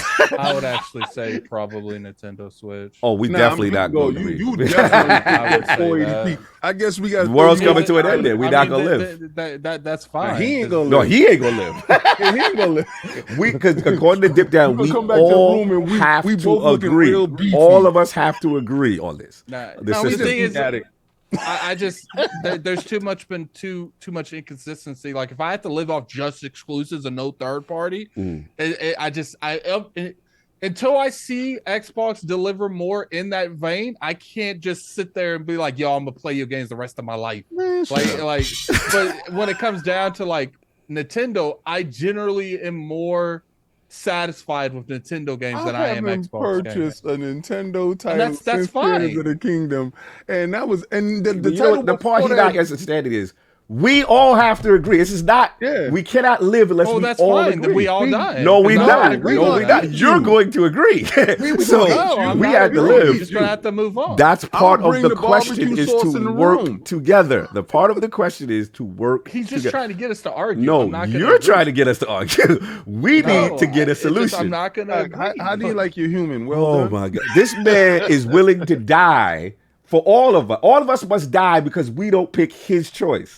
That is selfish, sir. But you're willing for me to die because I won't pick your choice. I'm trying to compromise. You're trying to say, we gonna pick Nintendo Switch. Over. No, you're saying bend over. You're saying, I'm not willing to pick the other two pick because I want this one thing. That's what you're saying. What are you talking about? That's selfish. I'm not playing. I'm sorry. Yeah. It is what it is. No, it's not. Is what it is. We got to come to an agreement. They just got ABK. I'm not agreeing. Nah, Mad Games is coming down the pipe with these dudes. I am not worrying about no 480p system. Go away. No. Well, it looks like being that he won't agree, and we're gonna eat him. No. He won't agree, so we just gotta have to do a majority vote because I'm not arguing with this all day. So, Sovereign's not here. Sovereign's not here, and anyway, so we're gonna take the barbecue sauce and we're gonna eat Alec. All right, we're not doing that. What's the exclusives, King, that you were thinking about? What for? Or just the games? Because he said Oh no, actually, it was just the console. The console and exclusive on that particular console. Yeah, that's true. That's true. Okay. Okay, cool. We're fine. We're moving on because I'm not spending 2 hours on that. Brian, howdy. As the ABK deal starts to wrap up, there's still tons of chatter in the ether about how this is bad for gaming. Was Netflix bad for TV, or did it put pressure on cable and original programming to step up? I've heard the argument that Xbox studios won't foster the proper development of these studios and everything they make will be trash. If that's the case, what's stopping the employees of said studios from leaving and creating their own studio? We've seen Vince Zampella and countless others do it. It's ridiculous to assume that everything Xbox creates moving forward will be a banger, but at the end of the day, pressure makes diamonds. I can't see how the pressure from this purchase and Game Pass in general doesn't push the industry forward and put pressure on PlayStation and others to create better games and provide better services. What does this acquisition and Game Pass as a whole What ways does this acquisition and Game Pass as a whole hurt the industry long term, or do you think things get better? This is not a rallying cry, just a conversation I was having earlier this week, and I think the Lords might shed some light. So basically, how does this acquisition and Game Pass hurt the industry, or do you think things will get better? So let's start with Attic. I don't know. Let me think. Go, King. Let me think. Mm-hmm. King. So does this legitimately push things forward? Does this hurt the industry with too much consolidation? No. Long term, does it make the industry better of Microsoft acquiring ABK? Oh, okay. So weak businesses fold, and larger businesses, consolidate those weak businesses into the fold. So it doesn't hurt the industry at all. I think Colin and a lot of other people alluded to the fact that other companies will be formed, and they will take the places of those other companies that are absent in that void. Microsoft purchasing ABK will lend to greater competition because it would force Sony to do things that they unwittingly want to do. They don't want to give you day and date inside PlayStation Plus. They don't want to do AAA titles launching in PlayStation Plus. So if they see Microsoft Game Pass gaining and overtaking, of course, you must compete. You must come out and fight. You must do these things. Mm-hmm. Do you know what Spider-Man Day One inside their PlayStation Plus would do for their branding, for their ecosystem? It will grow their base. It will force people to use the service. So I just feel that competition is definitely necessary in this space. And the fact that Microsoft is forcing competition will only lend to greater games being made because you want your services to be seen. This is the reason why you have a game like Spider-Man looking as great as it does. This is the reason why Tears of the Kingdom is potentially one of the games of the year. You force competition, you force excellence, you force other companies to dig deeper. There's a reason why Forza is the king of the racers. You force it. Without Gran Turismo, there is no Forza. Mm-hmm. So you have to understand there's always going to be something to push competition. This pushes competition to this highest level. Okay. Attic, your thoughts on the industry, positively or negatively, with the ABK deal? Does it hurt the industry or not hurt the industry long term? I guess it just depends on, how far does this go? Does Microsoft try to buy like more massive publishers that they went out and buy like Ubisoft or an EA? Like, I do feel like getting one isn't going to affect the industry too much, but if you start getting multiple, I'm just curious, how creative freedom will be done. Like, I don't know, because it's never been done. Like, stuff like this has never happened in the industry to this degree. Mm-hmm. Like, most of the time companies will merge, but it's never a console manufacturer buying them. So, we're kind of in uncharted territory. Like, I go at it just what they're doing. I see them just having a Call of Duty sweatshop to a degree, and I think that's going to improve a little bit where some of these devs are going to be able to work on projects that they actually want to work on. I just don't know what the repercussions are going to happen, like, long-term doing this. Oh, fair enough. Look, my stance kind of remains the same. I feel like it's better for the industry long term. Short term, I'm a consumer first. What I care about is what I could access and what gives me the better deal as a gaming. Game Pass unequivocally the best deal in gaming. It's not even close. Mm-hmm. And then, you know, the way I look at it is this, again, we've said this is the third place company in the gaming space. You got Tencent, you got Sony, you got all these people, Nintendo above Xbox. This is them getting more competitive, getting more content in that space, which then makes the others, you know, more competitive. Now, as far as the other thing people would talk about is the access. Before ABK deal, right? There was a lot of people who did not have Call of Duty, Nintendo Switch, all these streaming services. Even on Steam. It wasn't even on Steam. So that, to me, makes the industry better. More gamers playing a game that's, let's be honest, is a multiplayer live service game that depends on engagement, right? If more players play a live service online game, that's better for the health of the game. One of the worst things is when a game is great, but doesn't have the online community to support it. And then as far as the other stuff, my thing is, I said this to Colin, we had a great Sacred Symbols crossover Defining Duke episode, is my thing is everyone is fearful of consolidation, but no one talks about the alternative when the Acclaims, the Midways, all these companies that we grew up with are out of business because video games are expensive and then they get dissolved. That's the part no one talks about. And it's like, my thing is, I'd rather you fight to live another day under someone else's banner than you be eradicated from the history of existence and we don't even get your games anymore. So that's where I'm at with it. And the funny thing is, like, people want to talk about, oh, Microsoft's in the wrong for going out and buying these studios. Like PlayStation has been literally securing whole publishers of all their games. When they tried to do it with Bethesda, they did it with 2 of their games, trying to go for the 3rd. They do it with Square Enix. Like, there is no difference. The only difference is one of them owns it and one of them just has exclusive content to it. It's just like, look, like, at the end of the day, I look at them both equally. But at least Microsoft is going to invest in the ecosystem. Sure, it could be negative, could be positive. We don't know. We have to see Starfield. We have to see stuff like Hellblade 2. But it's just like these games are literally being secured off of an entire platform just because they want to secure that. Like, Sony might as well have bought Square Enix. Like, almost all of their games are either exclusive to PlayStation or not on Xbox. Like, I don't look at them as the same. There's a renting mentality and there's an owning mentality. It's a difference. You go into the store, you're renting a car, you know, they're nice leasers, but they got to go back, right? You go in there, you finance a car, you purchase a car, that's different. You own that. So it's a different mentality, but it goes to the greater idea of it. It's the wallet.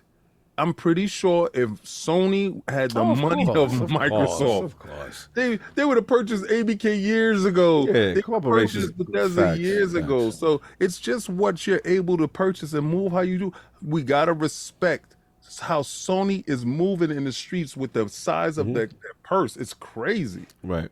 No, I get it, and that to me is part of the game. You know what I'm saying? And it's the scale. The principle is the same, but the scale is different, and we get it. And, like you said, King, if another company, the same thing like Tencent or anything, is in the same position and has the financial resource to do so, you best believe they will do so. There's no kindness and good of their heart, you know, oh, we're not owning anything because, no, you just don't have the capital to do it. But if you did, you'd be doing the same thing. And the last thing I'll say is this whole ownership stuff and this has been going on in other industries on a larger scale before all this. So to me, there's nothing illegal here. It's just that some people have an issue and it's not their favorite acquiring stuff, owning stuff versus other stuff. So we just got to get to that part too. And I see people in the chat saying, Addict, there's a difference. I didn't say, obviously there's a difference if you own something you don't own it. I'm saying in terms of practices. If you go out there and you go to a company like Square Enix, you say, you know what, I don't want my competition having your games. I'm about to buy timed exclusivity on everything. And some is full-blown exclusive. Right. They pretty much said we'll never get 16. Yeah, so it's just like, there is nothing different than that and going to something like Bethesda in Activision say, you know what, instead of doing timed exclusive on your game, we're just going to buy your company. It's basically ownership, one fell swoop versus death by 1,000 cuts. I'm gonna keep cutting you out by all these little things. I'm gonna cut. Eventually, I'm gonna get you all the stuff off your platform and on our platform. It's the same mentality to better your platform. It's about statements too. PlayStation always gives the illusion the next Square Enix game might show up on Xbox. Microsoft shows up and says, we buying Bethesda and we saying their games are ours. It is what it is. I have no problem with it. At the end of the day, that's the game. All right, we got to move on. So this is Addict's topic. So we got let me set you up. Or you good? You can set me up. All right. So we got Xbox Game Pass Core coming this September. It looks like Gold is becoming Game Pass Core starting September 14th with a new selection of games going into Game Pass Core. It's the evolution of Xbox Live Gold. Core will give players access to advanced multiplayer and a collection of over 25 games to play with exclusive member deals, all for $9.99 per month or $60 per year. So they list all the titles and then they go through the plans. And there's obviously the Core plan at $9.99. There's the console plan at $10.99. The PC plan at $9.99 and the Ultimate plan, which is kind of like the all-in-one stop shop. And then last couple of bullet points. September 14th, Xbox Live Gold members will automatically become Game Pass Core members with no change in pricing. All right, then member deals and discounts will also be part of Game Pass Core. Games with Gold will come to an end September 1st. And then, that's pretty much it. So, Attic, I know you had a lot of thoughts about this, a lot of discussion. I'm going last. Oh, you're going last? Oh, okay. Yeah. All right. So, King, your thoughts on Game Pass Core? Okay. From what I hear, it sucks. Because it takes away fundamentally something that's supposed to be there. Whatever. I'm a Game Pass Ultimate dude. This really doesn't affect me. But if you're doing tiers, you're not supposed to be taking away something from one tier. That's you have something that's a base, right? And then the next tier that's up should have plus more. And then the tier higher than that should have more. And that's how tiers work. It's not this tier has that, and then this tier costs more but has less. That's kind of crazy. This is what I'm hearing from it. I really didn't pay too much mind to this because, again, I'm a Game Pass Ultimate subscriber, and I've been doing so for a long period of time. I felt that they should have consolidated Gold a long time ago, and I think they didn't know how to do it to roll it in. And if this is your answer to it, it's too cantankerous. You might have to scale it back to get a better consensus on how to roll it out. We already know that we pay for multiplayer, right? And the PC player doesn't. A lot of the console players are upset that they feel that the PC player is getting a better deal and paying less than what we are, and we're holding the line for those guys for better, for lack of a better term. And I see that to be true. But I also feel that whenever that you're at a deficit inside a market, you must use whatever is necessary to gain market penetration. All right.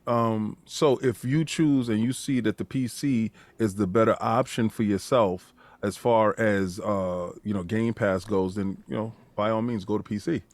Right. There's nothing preventing you from going to get a PC and going to do that. You want equal opportunity on both sides of the board, but you're not willing to go purchase a PC to do so. Right. You can't scream for equality and not willing to make that happen. If you don't like your treatment in one spot, abandon that spot and go to the place where the treatment is better. If you feel that the treatment is better here, abandon here. Show them that this is not working out for me, but I'll be over here. And you're not willing to do that. All you're willing to do is complain. Willing to complain and talk about mistreatment. You can't have it both ways.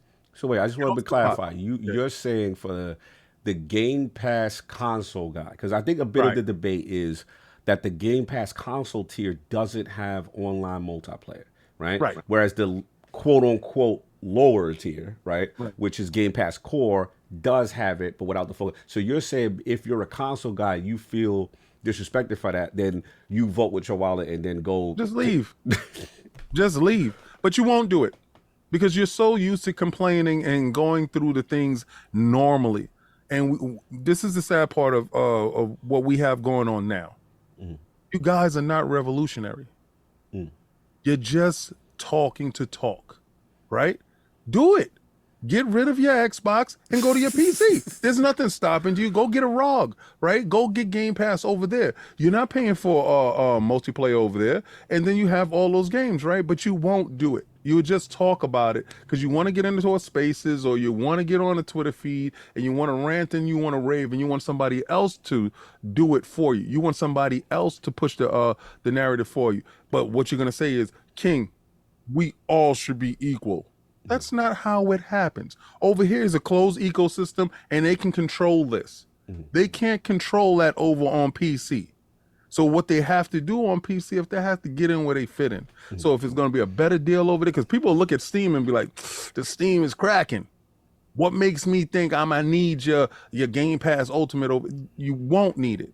So you have to show that deal. You have to show the diversity over there. So I understand what's going on over there. I don't want a game on my PC. Even though I have Ultimate, I have the option to do so. But now that I have my ROG, the ability to do so makes it more versatile. That's the versatility that I have with Ultimate. So I'm not looking at them bottom tiers. But if you are looking at those bottom tiers and you feel that you're being treated unequally, I will tell you to abandon there and go to where you feel that you're treated best, because this is your dollar, right? So stop getting smacked in the face. Stop it now. Take your Xbox down to GameStop or put it on trade the whole thing, Marketplace and sell it or trade it to somebody for a PC and have a wonderful life playing on PC and don't complain. That's it. But I'm not going to listen to you complaining about you being treated wrong, because you're not being treated wrong. You like it, you'll stay there. You don't like it, you'll leave. All right, I'll jump in because I had to go on last. This one, I'll be honest, I heard about it for a little bit, and I was surprised that it got as much backlash as it did. But my mentality is different. And look, I don't want to be, to King Point, I don't want to be disrespectful to the console guy, because the console guy is like, hey, this tier is, less featured. Like if you put them all next to each other, it looks like a tier system that's going from lowest to highest. But for me, I don't look at it like that, because to me, Game Pass Gold was always a separate thing. Game Pass Gold, forget about all these tiers, right? It was, hey, you want to play online? You got to get Xbox Live Gold, right? And we'll give you these 2 games per month, for free, just for the right to play, as a bonus for paying for our service, right? Then it was Game Pass came out. Right? Yeah. All these first party games. So to me, the user had to say, hey, I'm on Gold, I play online, right? And I want this Game Pass thing. I'm going to pay for Gold and I'm going to pay for Game Pass. You're paying 2 things for the right to do what you want to do. Now, if you want to get into the philosophical aspect of should people be paying for online, I won't fight you. I won't fight you. That is a completely separate thing. The way I look at it is that Xbox, let's be honest, this is where the hustle, and it's our fault. Because when Xbox Live debuted in 2001 or whatever it debuted, right? We said, oh, wow, that is so cool. We could put a broadband connection in the back and we can talk to our friends. I'm willing to pay for that. I was an Xbox Live alpha tester. I was like, this is great. King is home, Addict is home, Solve is at his house. If I pay this, to get dressed to go. I can stay. Bro, we fell for the banana in the tailpipe early. So they got all this revenue for all these years of dudes paying for this, right? So this is how I look at it. This is our corporate cog. They are not going to be like, out of the kindness of our hearts, we are going to stop letting you pay, because PC is over there. You know what I'm saying? And now we're gonna lose all this check that's been coming for input. We're gonna say no check for the good of the people. We're gonna give you this. It's not how it works. So it's either 2 options here, because I think I know where Addict's going. Right. To solve Addict's problem, because I think I know where Addict's going, but he'll explain when it's his turn, is that Addict's like, bro, when you look at this is less value. If I'm a core dude, right, and I try to go up to console, right, I'm getting less features, right? The way they look at it is they want you in Ultimate. Yep. Let's just be real. Let's just call it. Let's just corporations go corporate. They want you. Oh, here's the real deal. Here's the real thing. And I think Addict may agree with me. I don't know. Let's be real. They didn't. When Game Pass started to cook, they ain't like that Xbox Live Gold guy still messing around out here. Whatever the percentage of the power, let's just say I'm making up numbers, Xbox, I don't know. Let's just say it was 70% of these dudes who just on Gold, who pick up Call of Duty and Madden and 2K every year. That's it. They just want to play online with their friend, right? So they like, nah, we got to get him into Game Pass. Remember when they aggressively tried to pull Gold? Everybody's like, oh, hell no, Xbox. This ain't it. Right. So they like, okay, damn, we can't do that. They ain't like that, right? They're going to fight that. So what they're going to do is they're going to say, okay, look if you look at it from the Gold guy's perspective, he is cooking. Nothing has changed. All that's changed is his name. He went from Gold, Xbox Live Gold, to Xbox Live Core, right? To Game Pass Core, right? Now he gets not only ability to play online for the same price, and let's be real, them Xbox Live games with Gold is dog water. Like, we not going. Can we be honest? Like those were not. At one point they were decent. Let's be. He's going to keep. Point it was lit. At one point, PlayStation and Xbox was battling. They just threw a Game Pass jersey on that dude. You're going to be Game Pass, right? So you gonna count towards these numbers that we need to. Let's be real. This is Game Pass jersey time. You gonna wear. I know you resisted, but you gonna wear this jersey. And guess what? Nothing gonna change. We gonna keep the price the same, and we gonna give you this little buffet. You know what I'm saying? You want Gears like 5? Buffet, don't you want all this? You know what I'm saying? Whatever. And look at the titles on this list. It's funny. It's like some of them. All right, Halo Wars 2, no doubt. Fallout, like Hellblade 1. You like Hellblade? Because you know 2's coming, right? You know what I'm saying? Then we got like a lot of these games with sequels. Forza Horizon 4. Right? You know what I'm saying? Great.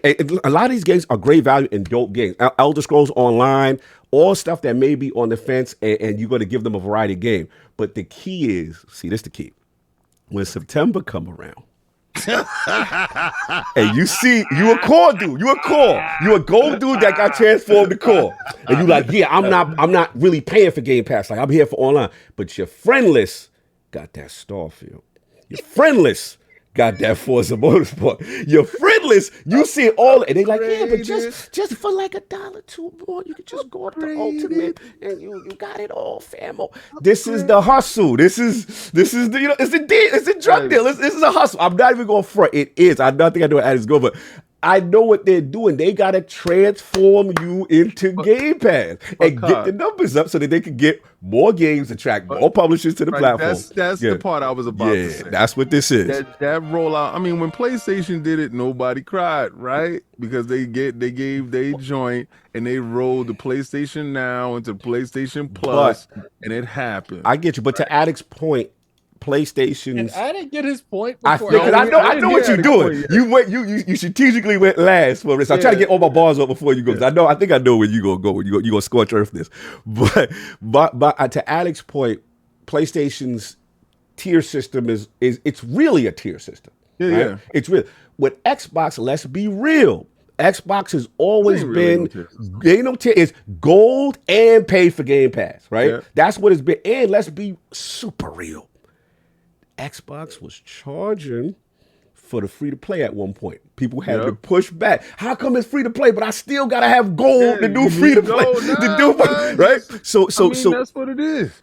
So then they got rid of that, right? That was too egregious for them. So they got rid of that. So that's what I think it is. I just think that, and the final point, and I'll give it to Addict because I know you're gonna go in, is the argument you can say that is pro Xbox. And maybe Addict doesn't agree with it or not, but at least on Xbox, you could say, hey, I don't care about online multiplayer, right? You get Game Pass console. All I'm here is for the game. I don't care. I don't want to play with others, whatever. And then the second one is for the guy who's the opposite, right? Who's just like, look, I'm just here for online. I don't really care about, I want to buy my games when they come out. I want to pay my $70. I don't want to do your Starfield Netflixy thing or whatever you're doing. I'll be here on the core level. So at least with them, they do have the option to choose which type of guy you on. You could make the argument that you have more choice of what type of gamer you are. But to Addict's point, and I feel him, I know he's going to go, and I think I know he's going to, is that when you put out the chart and you see that in the middle and it looked like you getting a less feature as a Game Pass console, the optics are bad. And that doesn't sit well with people when they look at the list long term. So the question I have at it, and I'm gonna give it to them, is if they do what I think you may want, which is like, yo, give the console guy online multiplayer. I guess my question is, would you be willing for the overall prices to go up? Because then, in my opinion, they're not just going to give that away after being able to hustle for so long on console guys playing. So I'm curious. I want to know your answer. I mean, the prices already went up. Okay, Game Pass already went up $1 or $2. Yeah. So it's like you raised it for no value at that point, just because of cost of inflation or anything. And my issue is just the weird way this is structured. First off, it's only $1 between regular Game Pass and Game Pass Core, and it's just like, so it's like I said on Kiss Moves on Planet Xbox, like that animal game, whatever is that right now. I don't know what it's called, Primo or something. Yeah. Exo Like, Primo. so you're a core member and you're just playing this Call of Duty with your friend, and you're all right. People talking about this, just upgrade it $1 more, you'll be able to play this game. Then they download it, then they get into it, and it's like, oh, we want $5 extra if you want to play online. They're like, but I was just playing online like 5 minutes ago playing Call of Duty. They're gonna be like, yo, get that Ultimate Fire for the $5. And it's just like, regardless if this is a hustle or not, I'm not gonna just bend over and say it's okay. It's just like, at the end of the day, like, if they're going to structure this, people say, Attic, it's Games with Gold. They just changed the name. Yeah, they changed the name and made it into a structure system. Even the chart is a structure system. You don't have it core. It's like the Elite Controller. I don't have it with me. It's like the Elite Controller. They named the Elite Controller Part 2. They named it Core for a reason, because it's the standard Elite Controller, and you could buy the extra stuff if you want to. So you can go into the core membership and you get online, but you upgrade and lose online feature? Like, and to me, then that means they're putting way more value on Ultimate. Yes. Like, shouldn't the fact that you have EA Play on there, you have the cloud computing on there, shouldn't that sell that more? So it's like, are they putting more spotlight on the online than they're actually everything else? Like, so you shouldn't. Sorry, I just one question, and I think I can solve your argument. Should online be on all the tiers then? Yes, that's what he wants. I know that's what he wants. The moment you popped in, see, you have the core. The only reason that core has online is because they can't convert people and lose access to stuff. That's the only reason. Throw that Game Pass jersey of Rocket.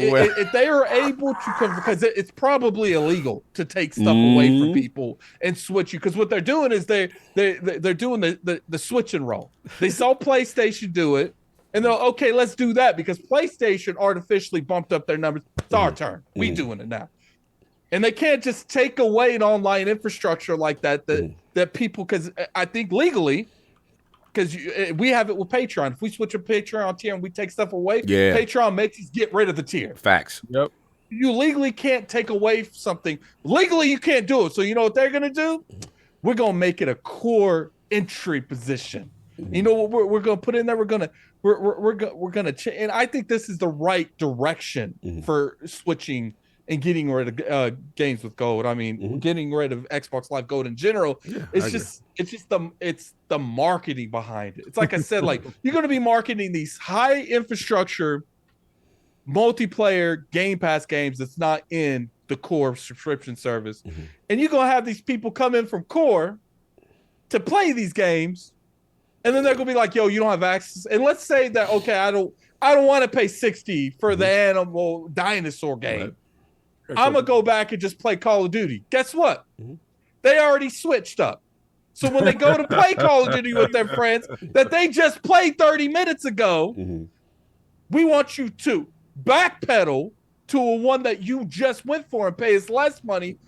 And you want us to either pay us $1 less to go back to online, or we want $5 more for you to continue to play online.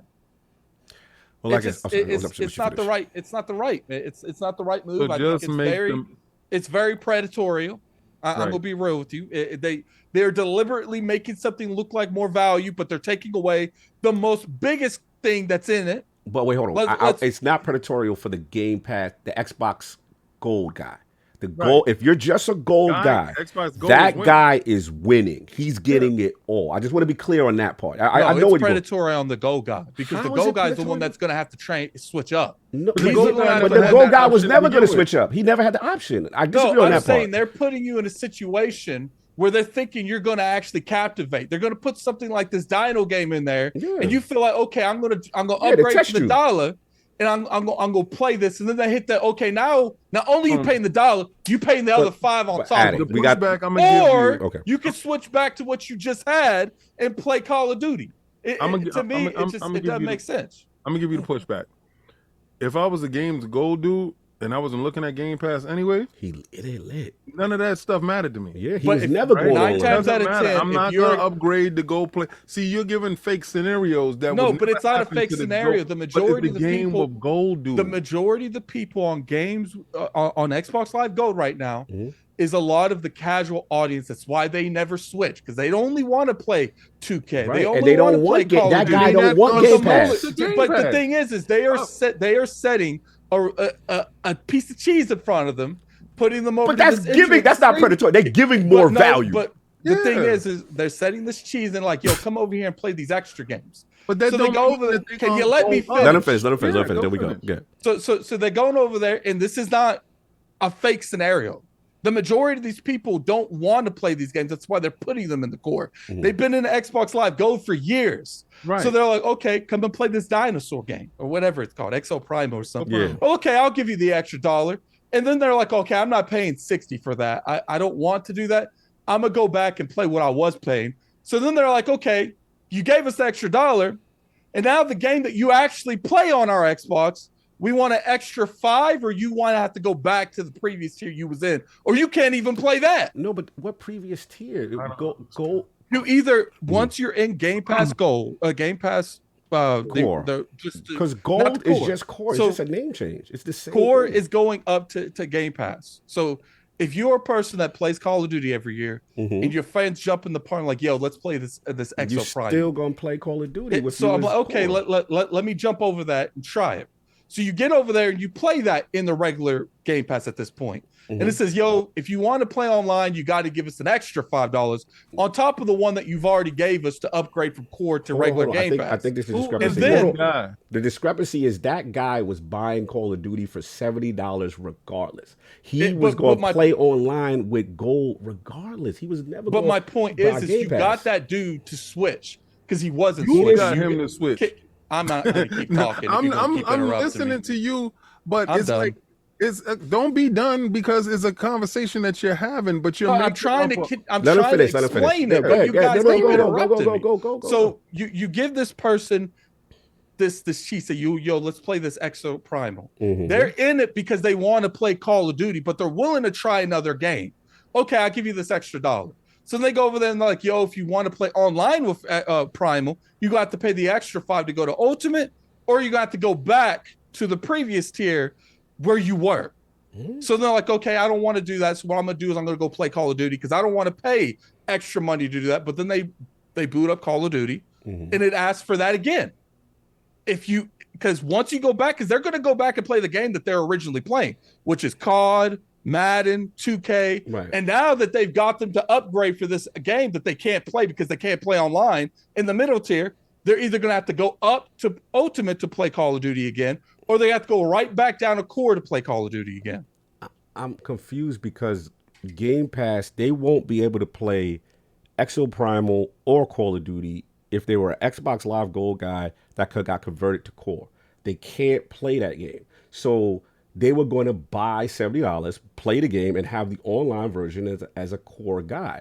That the only temptation is if they see Exo Primal and they see Call of Duty as part of Game Pass, but their Game Pass core, they have a curated list that is only these games, and that's it. They can't do Starfield. They can't do it. The hope of Xbox is to hope that they upgrade to that. Now, if you're saying they upgrade, will they upgrade to console, Xbox console? That's different, because then if you upgrade to Xbox console, you lose the ability to go online. My assumption, or I'm saying an assumption, but what I would think Microsoft would do is say, hey, you're a core guy, go to Ultimate. right? So I know what your argument is. Your argument is the upgrade path, right? And The if upgrade path, right, I'm sorry, it isn't right because you give people the Right. scenario. Like I said, I get what there's your a argument is. reason these people ain't on Game Pass. right, They're mainly playing just the same games. right. Every Absolutely, year. I get your point. So when you give I know, these I got you now. people the I got option you. to go I up, got you now. and then they get in that tier, They're gonna thinking pay that they're more. about to Right. play these games. I got They're you. about to play these games online, Mhm. and then they go to play the first online game in Game Pass. I get where Let's you're be going. real here. When you go up, they're not going to tell you what you lose. I guarantee you, if you switch from core to Game Pass, they're not going to say, "Yo, you bet to lose online." The question activities." is core? Will Game Pass console even be an option for a core guy? And will it be? It will. That's the question, right? But here's the point But that it's I think on that chart. I'm gonna give it to you, would be King. Very specific. I'm gonna give it if to you, that King. I was know the where you're case. going. I think. Like, oh, sorry, I can't finish. my issue with it is once you're in that middle tier and you're wanting to play something in that Game Pass, you either have to go up. Like there's no getting anything separate. Like when you go from that middle tier to play that first tier to play something in that middle tier, if you want to play online, you have to upgrade again or downgrade back to the original one. So look, sure, people could go back down, but most of the time they're going to get that $1 from whoever wants to upgrade to the Game Pass, and they're going to get that extra $5 if they want to play Call. And most of these people, I did call service for 2 years at Dish Network. Most of these people ain't really educated. None of this matter. They're going to upgrade. They're going to upgrade every time. They're going to be some people that gets upset and go back down.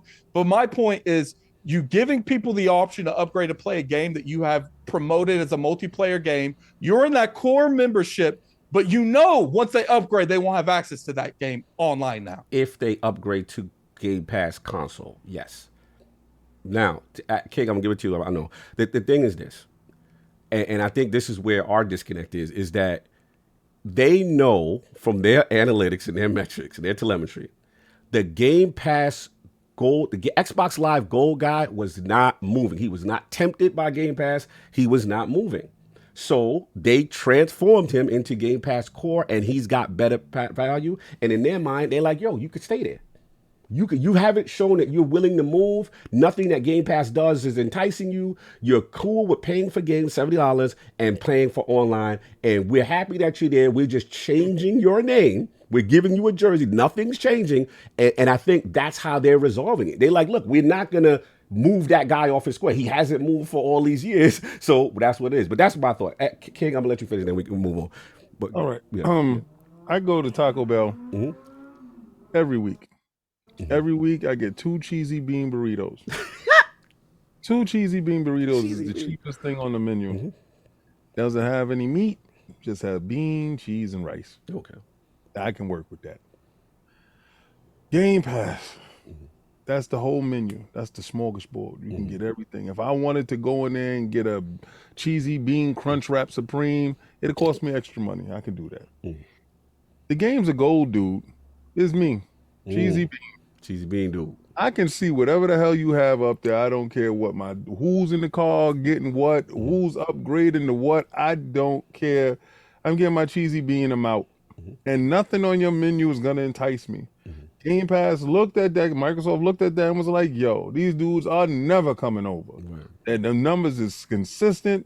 This guy goes out, he spends his money for Forza, whatever the hell he spends his money on, he or she, they stay there. And that's it. I don't see, because you made a scenario, an assumption that guy that got converted from gold into core is going to be enticed by anything. He hasn't been enticed by anything ever. So why would he be enticed just because they changed his name? Right? And I don't think that's a valid reason to have the argument. But I must say this. Online should be available in all tiers. Fact. That's the issue here. That's the biggest big issue here. That's what we all agree on. Right. It's the online console guy. Yeah. That dude that's in core, that dude that was gold, he's always gonna be gold. You just changed his name. He doesn't care if Starfield is coming out because he wasn't playing that anyway. He was gonna go get his. Hold on, I'm gonna call my man. Where Frodo at in the chat? He a gold dude. Put your hand up, Coda. I want to know how this affects you because this really he's a guy that will refuse to buy Game Pass. But continue. I'm sorry, King. I see you. It's just the fact that I think it's disingenuous to assume that the core, the games of gold, bless you, The Games of Gold dude, who is now a core dude, just because he got his name changed, is now going to have a different appetite for other games. I don't believe that to be true. I believe that person is going to be core and he's going to stay core and probably don't even be enticed by anything that's inside Game Pass core, that will just continue to just do his online stuff, just to play online stuff or whatever, and play those games that he normally plays, he or she, whatever. But I feel that fundamentally, as a business practice, core has online, the middle tier should have online, and ultimate should have online. I agree. And that's why that's where the disconnect is at. I think we're all in agreement there. And I think that's why, to Addict's point, there is a slight problem with the messaging and confusion with that middle tier when you look at it across the board. Yes. My whole point is just to justify that middle tier should be online, regardless. Right. How Absolutely. I know where you're going, brother. The point is if you offer a tier system, people in the chat saying this isn't a tier system. Yes, it is. They want you to go from the core system to either to the middle or get Game Pass Ultimate. They're not going to offer you the PC thing. That's just saying that that's existing. This is definitely a tier system. There's no way around that.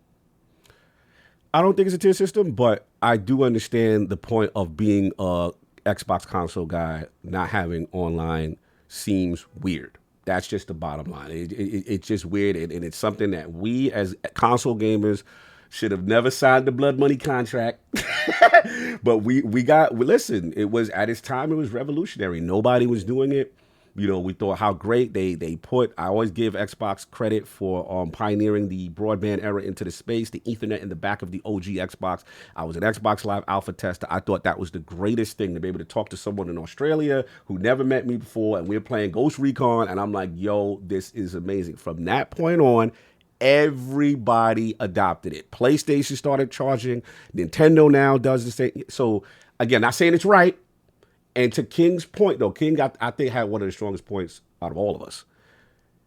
The problem is console dudes just talk. and King is right. If you truly put your foot down, because according to Xbox, they want you over. That's the most growth is PC. So dudes be talking. That's a completely different argument in itself. True. Like the fact that that line between a PC Xbox ecosystem and a Xbox, like the console Xbox system, keeps getting bigger and bigger. First, it was a little bit of timed exclusives. Now it's you don't have to play online, and then it's EA Play is in Game Pass for PC, but not Game Pass for console. And then on top of that, you pay $5 less to be in PC Game Pass than you do console Game Pass. Yeah, and that's the thing. And I think they know the PC guy. The console guy doesn't want to buy a PC, and the PC guy is content where he over there, and that's why we're in the situation. That whole PC thing, Microsoft should be ashamed of themselves for doing. No, they don't. They should do exactly what they're doing. Console dudes that's don't cool. Like I'm a consumer first. So. Me too. And apparently not. Like you don't care about the console. I don't care. You say bend the knee and go over. That's all you say. You my PC. My PC is right there. If I want to get busy with my PC, I will get busy with my PC. I don't like my PC that. So what? In your personal opinion, what is more of value, PC Game Pass or console Game Pass? It depends on the individual. It's not depending. You fight $5 less. Okay, time out. You're gonna ask me? I play on my console. The PC can burn to the ground for all I care. I don't care about PC Game Pass. And I don't care what exclusive games they got popping off over there. I don't care to look inside there to figure it out. What I do care about is when I go turn on my Xbox Series X that I paid that $500 for, that the games in there is on there. That's it. And don't tell me about, PC they got something, Skylanders 2. I don't care. Like, it's just me. But it's an option, right? Just to clarify, I can come over here and do it. You don't feel a way that PC Game Pass pays less for what you pay for Ultimate and gets about the same. You know what it is? I don't care about what somebody else doing. My mentality is not about what somebody else. But you're paying the same company, but they're offering different consumers the same product as you at a cheaper price. I have Ultimate. If I choose to partake, I can do so. That gives me versatility. Now, what you're trying to tell me is, the PC guy, I have a PC guy, shout out to Big Fat Eli.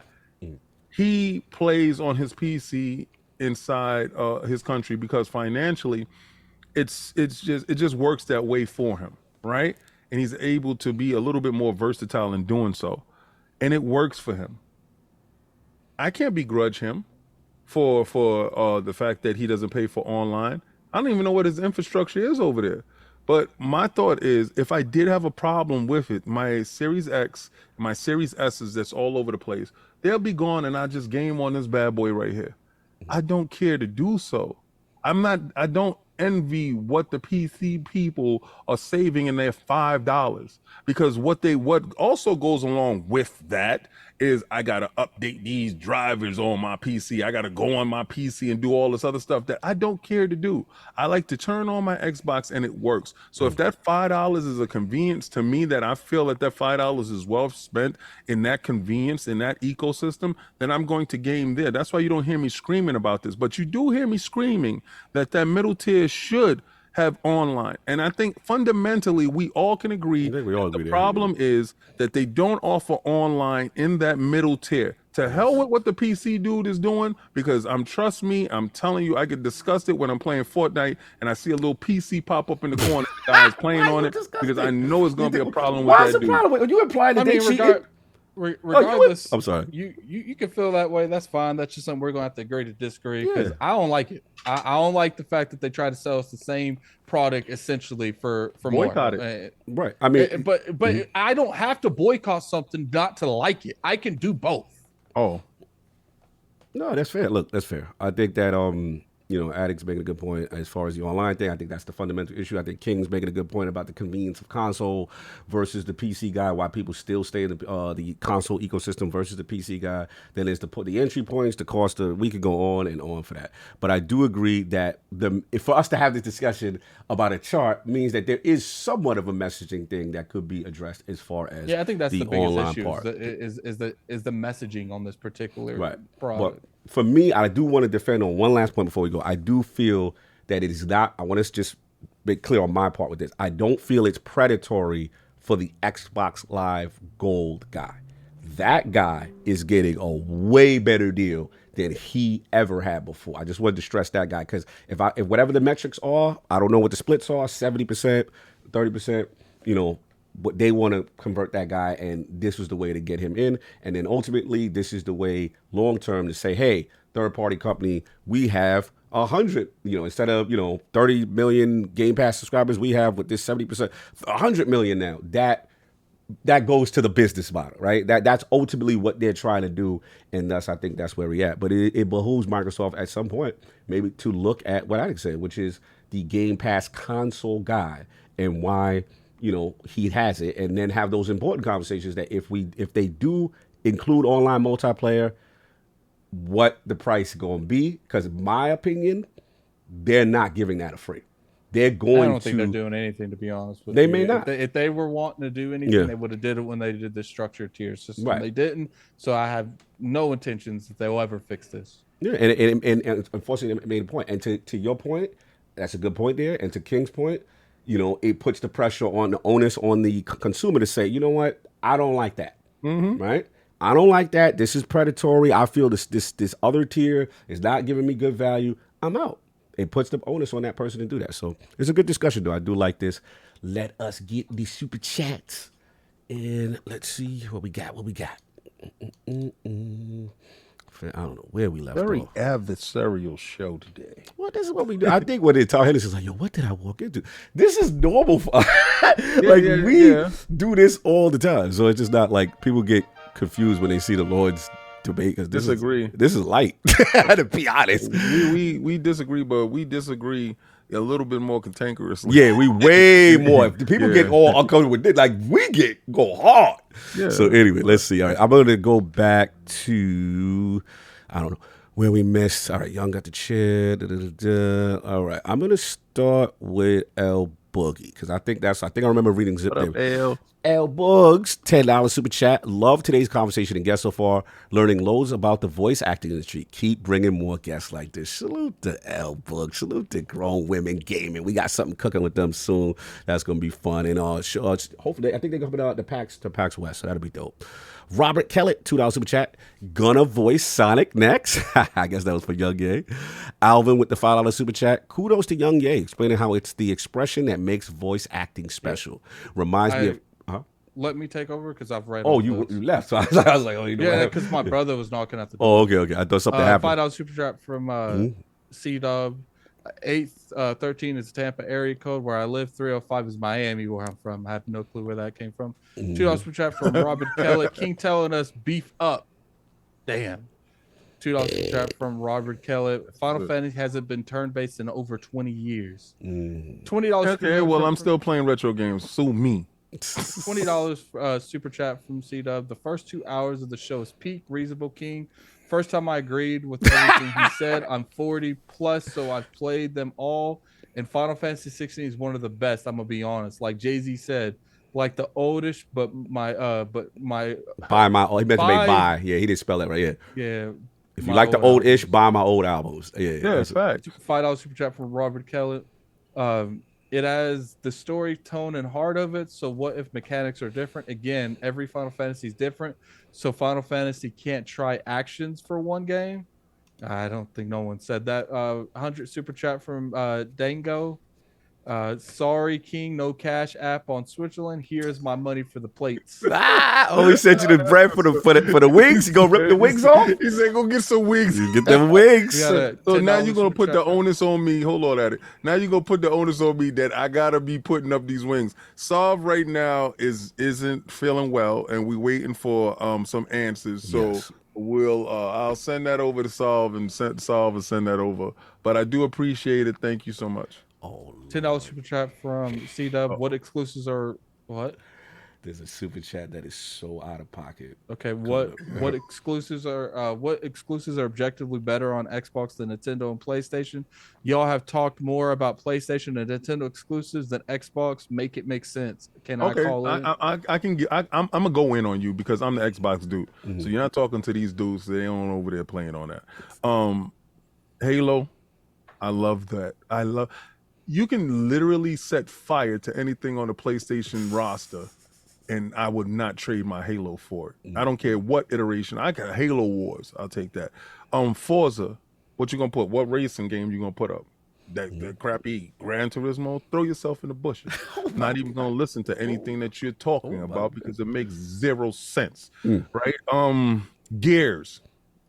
I throw Gears up against your God of War. Y'all came and tried to manipulate the formula and try to do what they do without guns. We got an axe now, and we're gonna be a father to a kid that's not mine. Get out of here with that stuff. I like the Gears. I like the ground and the chainsawing people in half. And I take Gears tactics. Where's God of War tactics? Go away. Like you really think you doing something, but you really not. You're a third party machine. Like your machine is really built off of other people's games, not your own. And the fact that you did get a game, The Last of Us, you're gonna milk that game right now till the cow can no longer walk. So what are you doing? Really, tell the truth, shame the devil. I don't care about nothing. That console can disappear today. But I'm gonna tell you, I'm gonna rock with my Xbox. So if you're gonna ask me, you talk so much about the PlayStation and you talk so much about Nintendo, I talk about Xbox all day. That's how Hold the Line started, bro. Find me. Okay, King spoken. You got to read the next one, Addict. This is crazy. I'll read it. Okay. Let's snack on each other's meat sticks for $5 super chat. Where is the Cognito buffet? I've been craving some blood sausages and some thick, juicy, beefy thighs. I need the music, King. This is.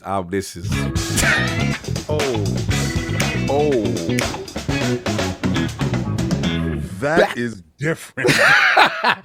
Back to me, Jim. Yeah, salute to everyone in the realm. Hard Geek members for 24 months.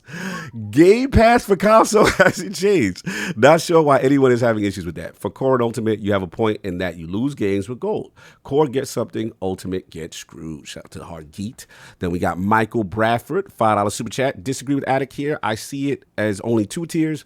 Tier 1 gives 3 choices: online, Game Pass with no online, or PC. Tier 2 is you get everything. Attic, you want to respond to Michael? I only have to say they named it Game Pass Core for a reason. What else could it be besides a tier system if it's named Game Pass Gold? If that wasn't the dilemma that they were doing, they would have just kept it at Xbox Live Gold. Pragmatic Eagle, member for 44 months. There is no middle tier. Console and PC are the same for the respective platforms. Core is the upgrade from Gold. All are tier 1.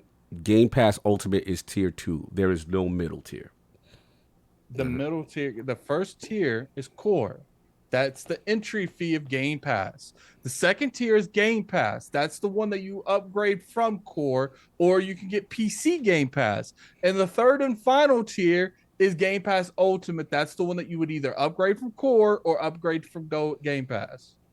I guess they're trying to say that. No, I don't know. No, they're trying to say a lot of things. Well, I think it's they try to say from the Core guy goes to Ultimate. But okay.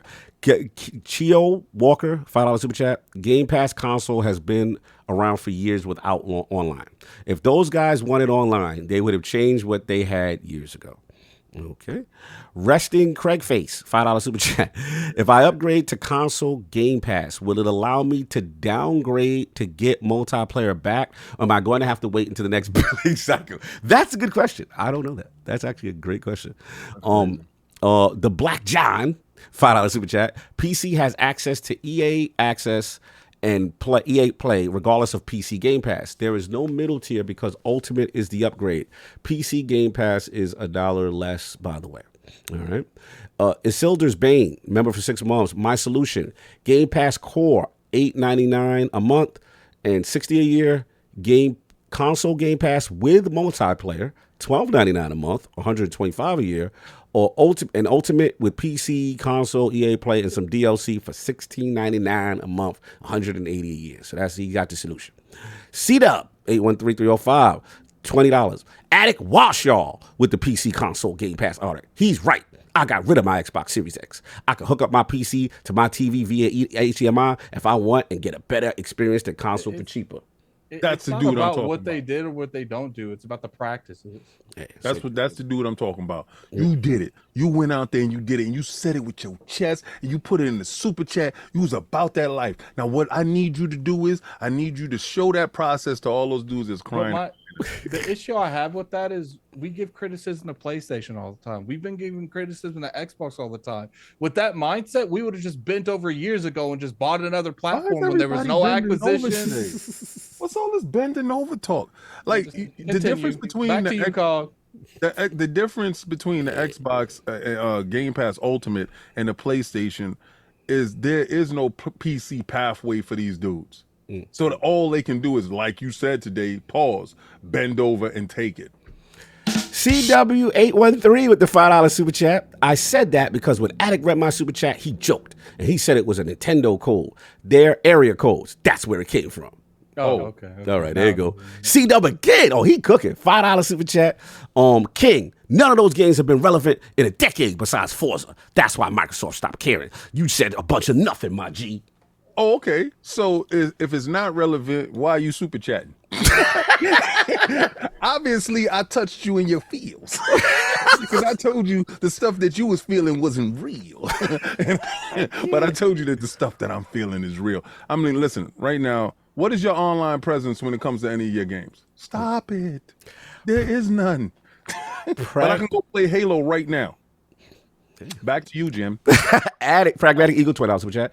Addict, PC gamers can't use console. Console user can't use PC. Same tier. Core is, as I said, the upgrade from gold. It ain't even Game Pass for real. Ultimate is tier 2. Love you, bro, but you're wrong. No.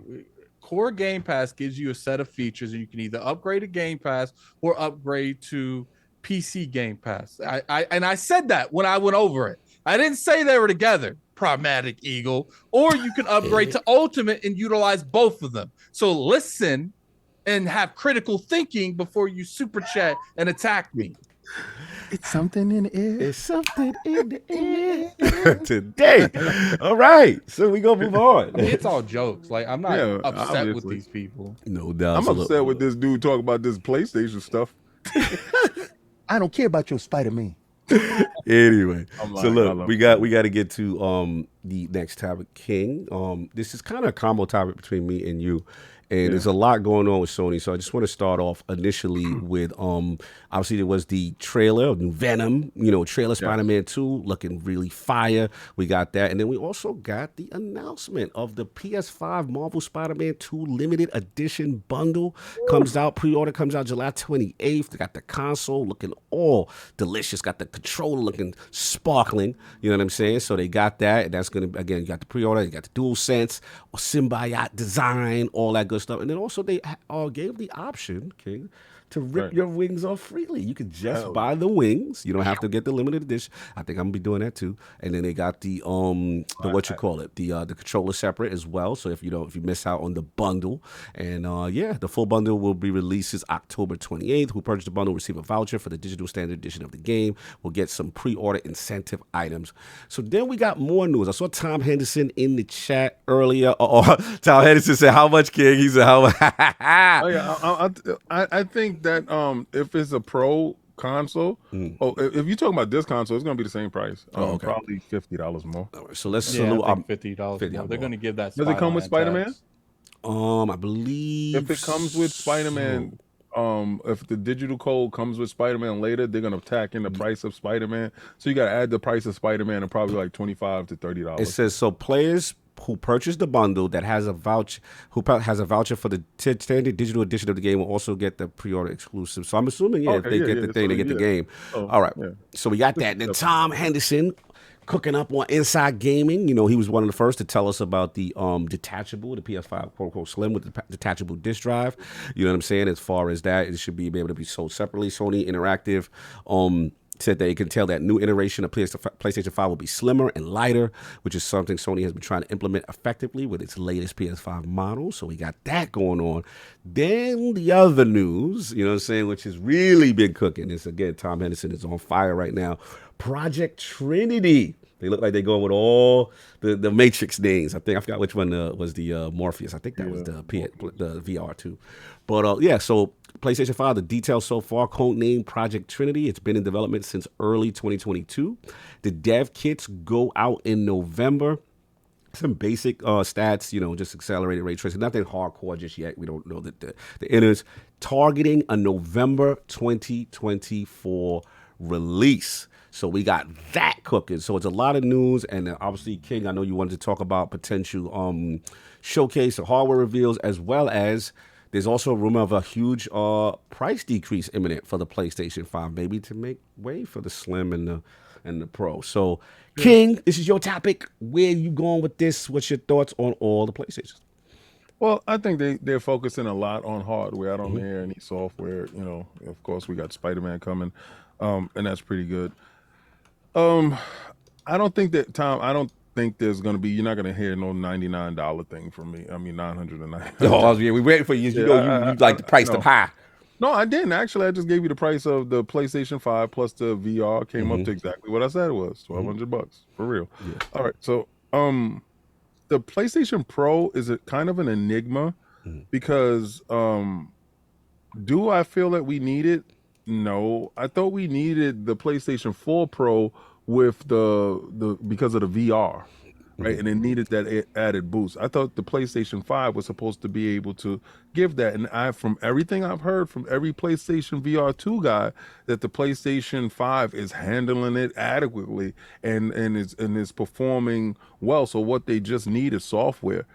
The PlayStation Slim, this is the conundrum. I got to pick up some wings from my PlayStation 5 right now, right? Does the PlayStation Slim is just a little bit smaller and still keeps the same form factor with the wings? Because I think you're on to something. And to remove yourself from that market where you can either sell the wings separate and instead of buying a whole console, because a lot of people missed out on that PlayStation 4 Spider-Man console. Like myself, I was dying to get it, and then when it did hit the aftermarket, it was astronomical in price. So now this gives you the opportunity, and I think it cuts that market from the scalper that they can try to scalp the PlayStation 5 VR the PlayStation Spider-Man console, but it's not going to be as effective because you just can go buy the wings. So I think they can subvert that aftermarket, it being sold that way, and I think that's a smart thing. What would the Slim look like? Like, would it keep that factor? It's a lot of questions, but pricing wise, I think they're going to stay in the same wheelhouse. I think they're going to do like Microsoft did with the little man, and they're going to lower the price on one and keep the same core price, the initial price of like the next little man with the bigger SSD. I think they're going to do the same thing. So I think they're going to slowly phase out, because I don't see the diskless ones anymore that much. I see them with the disc in the store, and I think that was like a market employee to act like they were under the number. And some people got a lot of diskless ones. I see more people with the ones with the disc than without. All the ones that I did pick up was the one with the disc.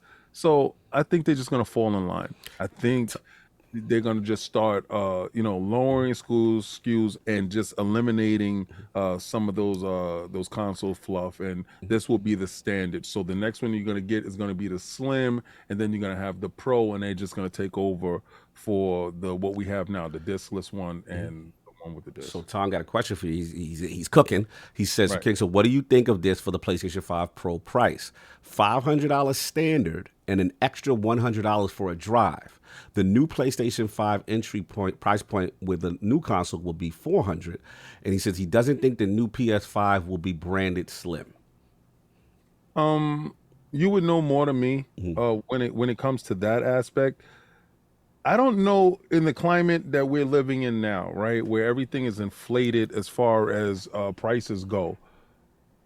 I can probably say $50 more. I think they're gonna go right back to the whole $649.99 or $549.99. I think they start tacking.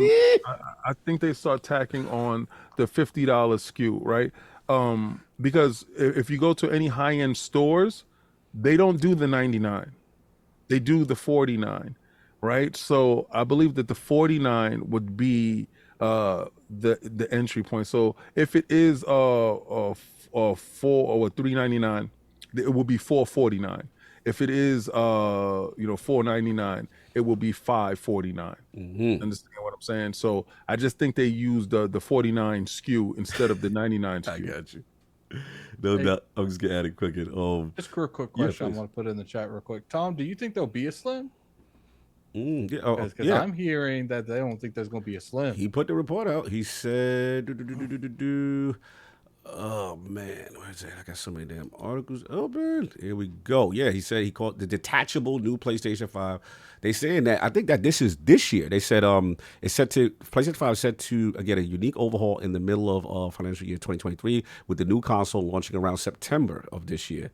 So they said sources familiar with Sony's plans have shared details around the condition of anonymity about the next iteration of PlayStation 5. It will completely replace the other A, B, and C chassis. This production line will be chassis D, which will have identical hardware to the existing consoles on the market. The most surprising feature of this new PS5 this year is that the console will have a detachable disk drive. The detachable disk drive will be connected to the PlayStation 5 using an extra USB-C port on the back of the console. It is understood that this new PS5 will be sold on its own or in bundle with the detachable disk drive. It is also understood that the disk drives can be purchased separately, so if it gets busted, there's no need to buy an entirely new console. So yeah, it looks like they're going to separate the both of them. It's supposed to be coming this year, which is Tom's been on fire.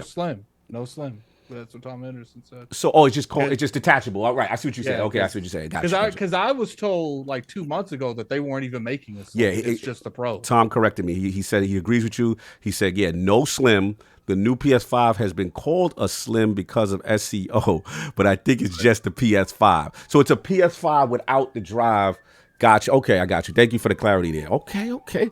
So you got your question. So then there's the same discless thing with a disc. Yeah, it's detachable. It's just they'll probably take a little bit more stuff out just to make it a little slimmer. It'll probably be defined, but it'll be around the same size. Like look, like kind of crazy. I think first off, I think that Spidey PS5 is $100 more. Oh, you said $100 more? Yeah, the reason I think that is because to me, you're right. Financially, it makes more sense for them to just make you buy another whole console. Mm-hmm. So you have, if you want that extra like customization, PlayStation 5, and to me, if they're giving you the ability to be like, "Yo, add it, we got you. You don't have to give us 500. Just give us 80 or however much the wings are going to be called." I think they're going to take that cost on the actual console itself. They're, we're going to give you a PlayStation 5 instead of it being, because if it's got Spider-Man, I'm adding the 50. That's why I'm saying 100. We're going to charge you for 50 for the Spider-Man stuff, and then we're going to charge you another 50 for Spider-Man itself. So you're going to save a little bit on Spider-Man because it's not going to be 70, but we're going to charge you an additional 100 for the Spider-Man bundle with the Spider-Man game. I'm trying to look.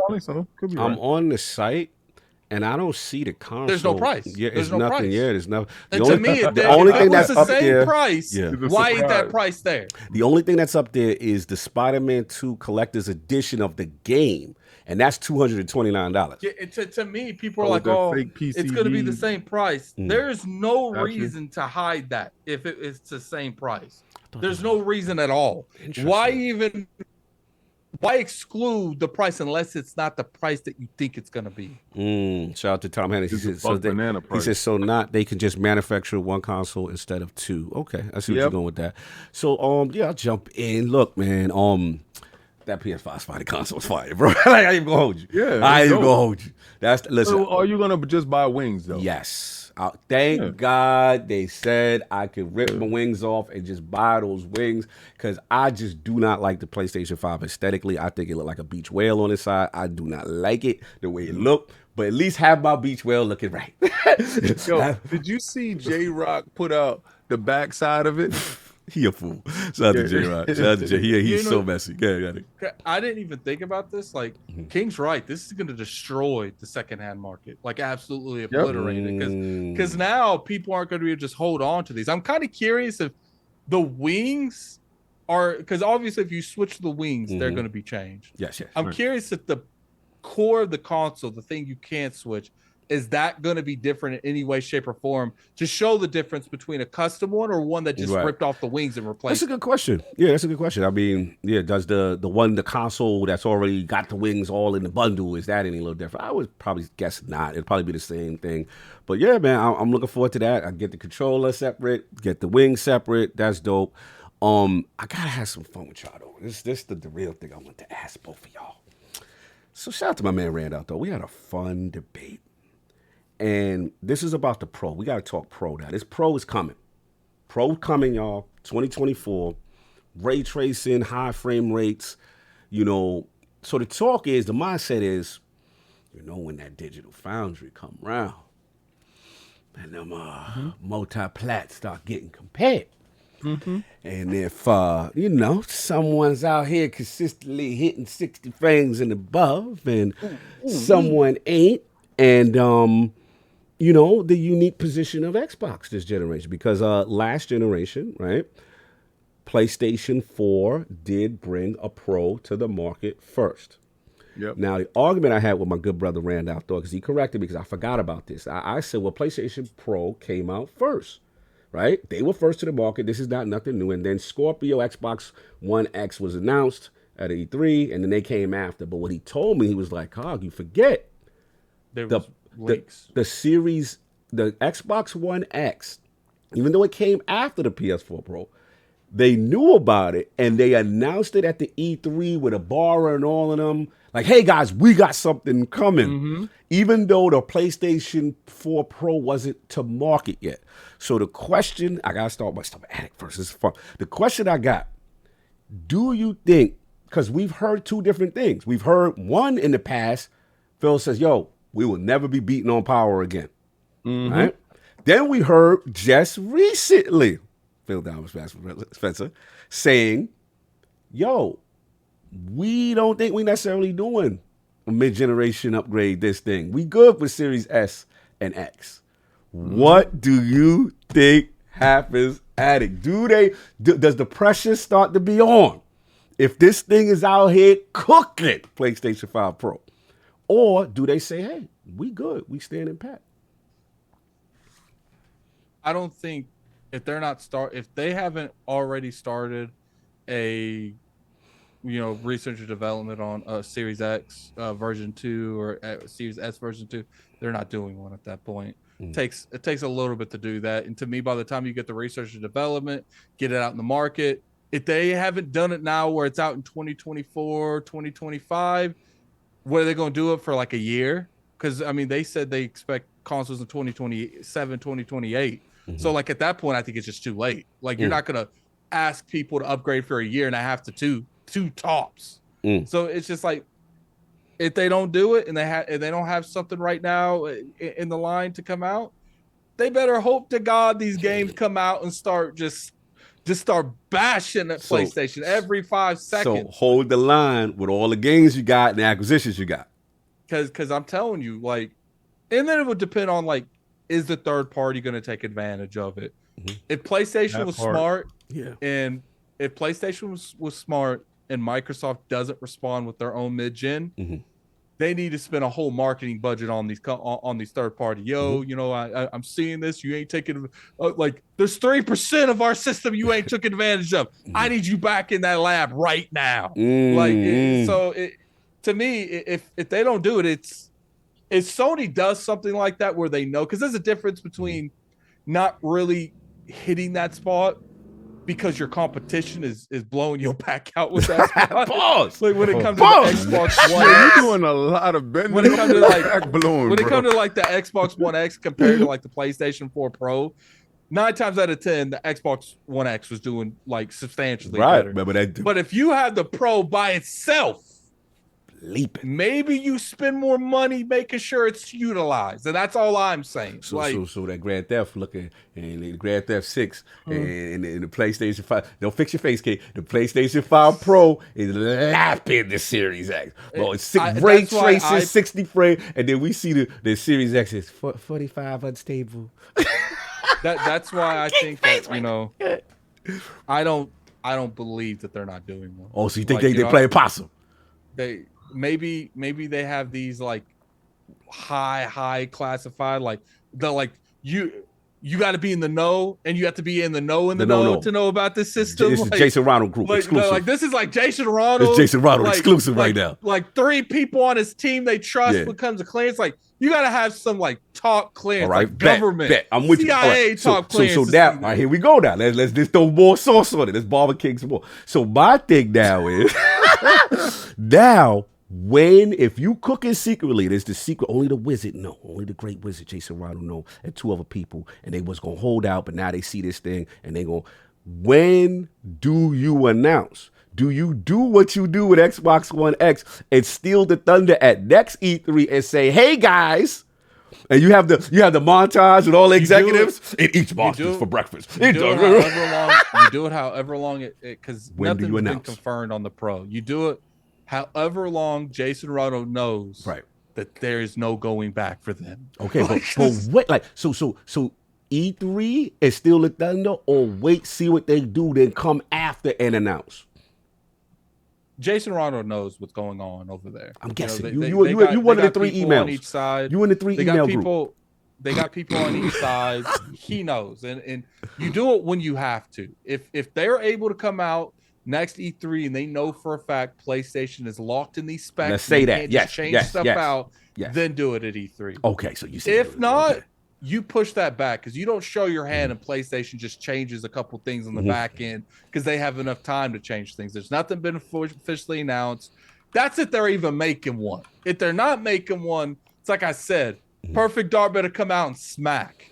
Outer Worlds 2 better come out and smack. Hellblade 2 better come out and smack, because if you're not going to hit them with power, you better have the best games every year. I mean, with Call of Duty and Activision, and there could be a case. What if Phil say, "Yo, we already got jump Yeah, for them but dudes. Call of Duty is big, but PlayStation is a big brand itself. And you might have Call of Duty, but it's not like it's exclusive. You're gonna have a huge advantage when it comes to subscription services, comes to brand recognition, because you're gonna have your name at the end of every Call of Duty commercial. But they can't even realistically do that. I think they said to like 2025. So because apparently there's a claw or something, if that's true. So it's like it comes down to it is what it is. I don't know. I've not seen the contract. I'm just going off what I've seen. So it's like one of those things where it's like, if they're not able to utilize Call of Duty to its fullest, they need to make sure everything else comes out and it hits hard. Because at the end of the day, like, if we know the third parties, if PlayStation cares, they could come out there for Pro and it'd be just as strong as the Series X. We don't know. I doubt that. But even if it is stronger, I've seen incidences where dev kits have been leaked and it's been stronger, and they've been thinking that's the strength, and it's not. So I don't know. But at the end of the day, there's a couple variables that matter. If PlayStation cares, if developers actually use that power, because that's important. Also, are they willing to be in a market that Xbox could potentially be in? Right. And are they going to pay the money to these developers to make another SKU of their games? Because keep in mind, even a third party does take advantage of these SKUs, their first party has to. So they have to spend the extra money for the dev kit, spend the extra money in general. All right. So you already pushed the button. I already got you to push the button. So you pushing it. If Jason's the team, you part of the team. You said you go push it, and you pretty much is like, you gonna get one. You gonna get one you gonna get the Series X2 billion, whatever it's called, whatever it was doing. You doing it. He muted. Oh, he talking to somebody. I'll get back to you on that question. All right, King, let's cook. So yeah. So now, King, PlayStation 5. The Tom Henderson is in the chat. You know it's real. Tom, you ready for this? Tom Henderson in the chat, so it's real. Right. So Tom got he get a lot of PlayStation news. Right. So we know he's one of the PlayStation got a lot of insiders, but we know so PlayStation 5 Pro, let's say November 2023, ray tracing in these streets. It's in November 2023. I mean 2024, excuse me, sorry. 2024. Sorry. He ready. Tom's ready. He in the chat. So now they cooking. As a series. Now this is a little different, King, because this is a dual SKU situation. Right, last generation there wasn't no S. It's the S kind of an X. Can you sit back because you just got ABK, you saw the Hellblade and all that's coming, the games, and let me give you a little one extra. I spoke to Colin. Colin knows the PlayStation ecosystem. We can't take that away from that man. He's like, Cog, I'm seeing 2 major bangers per year from PlayStation, with the exception of a 3, maybe like a exclusive deal like how they did Final Fantasy 16. But if you look at the year, right, he's kind of on point because it's Spider-Man and what was it, Forspoken at the top, maybe? If you want to say that. One miss. Right. It's okay. But so that's their cadence. And Game Pass, you got all these acquisitions, Call of Duty, you got ABK, you got all your bad games. The cadence more could than 2 quarterly, right? So can you stay pat and be like, yo, let them dudes rock? Nah. We got the games. We not gonna stay pat. Nah. What we doing? Okay, so all right, for the uninitiated, the dudes that don't appreciate it, I'm gonna give you something that you wish I didn't say because you're gonna hate it. You already saw a mid-gen refresh. They did it at this E3. The little black man. Series S back in black. Black man. So what you're gonna see is the little white man slide to the side. They're gonna start cutting his numbers down. Coming for the white man. All right. And he's gonna be replaced. All right, so that's done. PlayStation is doing it right in front of your very eyes. They're gonna make it one SKU, right? And they did it. They're gonna have the digital joint with a disc in the back.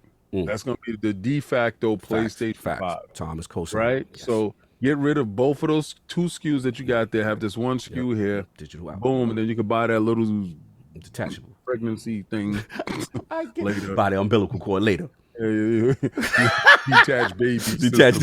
Oh man, no, don't do that. Don't do that. Continue. Too much Death Stranding. Not the throat baby. No, don't throat baby my PlayStation 5, please, you sir. have a throat baby PlayStation detachable disc edition. Doing that. I want it to be see-through so we can see it. I can't. Continue, sir. But that's smart, Right. All right, because your next move is your PlayStation 5 Pro. And the reason why your PlayStation 5 Pro is coming is not really because of Xbox and its power, because it didn't really show any true dominance over it. So it's not like they're running from anything, to be honest with you. But what it is you saw Final Fantasy 16, and you saw that it wasn't able to push those numbers that you wanted it to push. This is not an 8K machine, never was, never will be, but you have 8K on the box, right? Yeah. So what you do want is you want a 4K machine. You're not even a 4K machine, so you do want to get that power to that level, right? So this is really more about them and their self and operating in their own window. Xbox ain't hitting the 60s. No. I'm not saying. I'm not. Listen, but Xbox have more 4K games than these dudes. They have more 120 frames per second games than these dudes. These dudes over there, they ain't looking kind of sharp. So let's let these dudes worry about them and get their stuff together. So respect to these dudes that's going into the lab and they saying, yo, we're underperforming. This SSD, I thought SSD pushed graphics in the Oh, that's what they thought. They found out now. Okay. Shout out to Quantum Error. It's double the speed.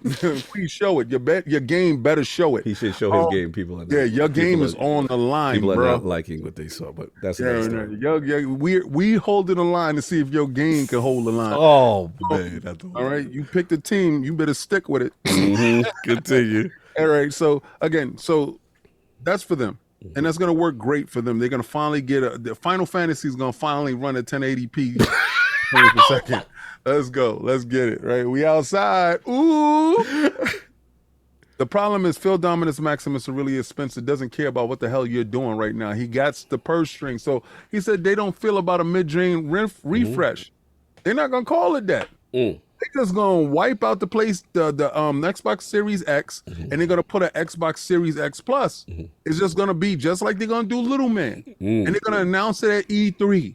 So you guys is gonna be coming out in November, thinking y'all all sweet, and dude's gonna be right behind you, like shut up. so they gonna drop it like they gonna do like they did Scorpio, where they gonna just talk about it like, yo, we got another monsters, another SKU. Yeah, we eat y'all. All right, yum. All right, so hold on, Tom Edison. I'm gonna let you finish. Tom Edison got some bars. They cookies right now. They're lunch meat. I got more. I hope you're right, King. I really do. You ain't gotta hope. I'm gonna stand on my square because I just saw you doing a lot of dancing, bro. Oh man. So I'm gonna stand on my square.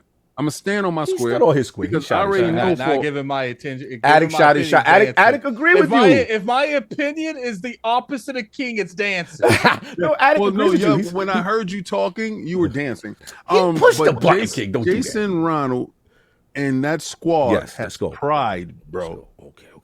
He's not gonna let no detachable pregnant baby machine come out here and outwork his baby. It's just not gonna happen. All right. They not gonna take away the disk drive. You ain't gonna have to buy no optional baby attachment system. It's not gonna happen. All right, but King, I'm not starting a trend, bro. All right, fair enough. But let's talk about some practical realities. You are a 2 SKU system, right? Series S, shout out to Tom Anderson. He said, I think Xbox was banking on the Series S selling more than it did. That's why they put the X, they did the X prematurely to get ahead of the PS5, but COVID disrupted everything. Then he said, now they chasing acquisitions to compete. What I was going to add on to, you just made Little Black Man on the production line, right? You just made him. And you getting rid of Little White Man. He gone. And we heard that a lot of reasons why Series X is not in the shelf because you pushing a lot of consoles towards the cloud because you just got ABK. You need these Series X's to be in Azure servers in Europe and Brazil and affect the pipeline, right? So can they realistically make it in time with all of this stuff going on together? Listen, they all work with AMD. That's the snitch in the room. That's the snitch in the room. Okay. See, what the difference is, who's at who shows?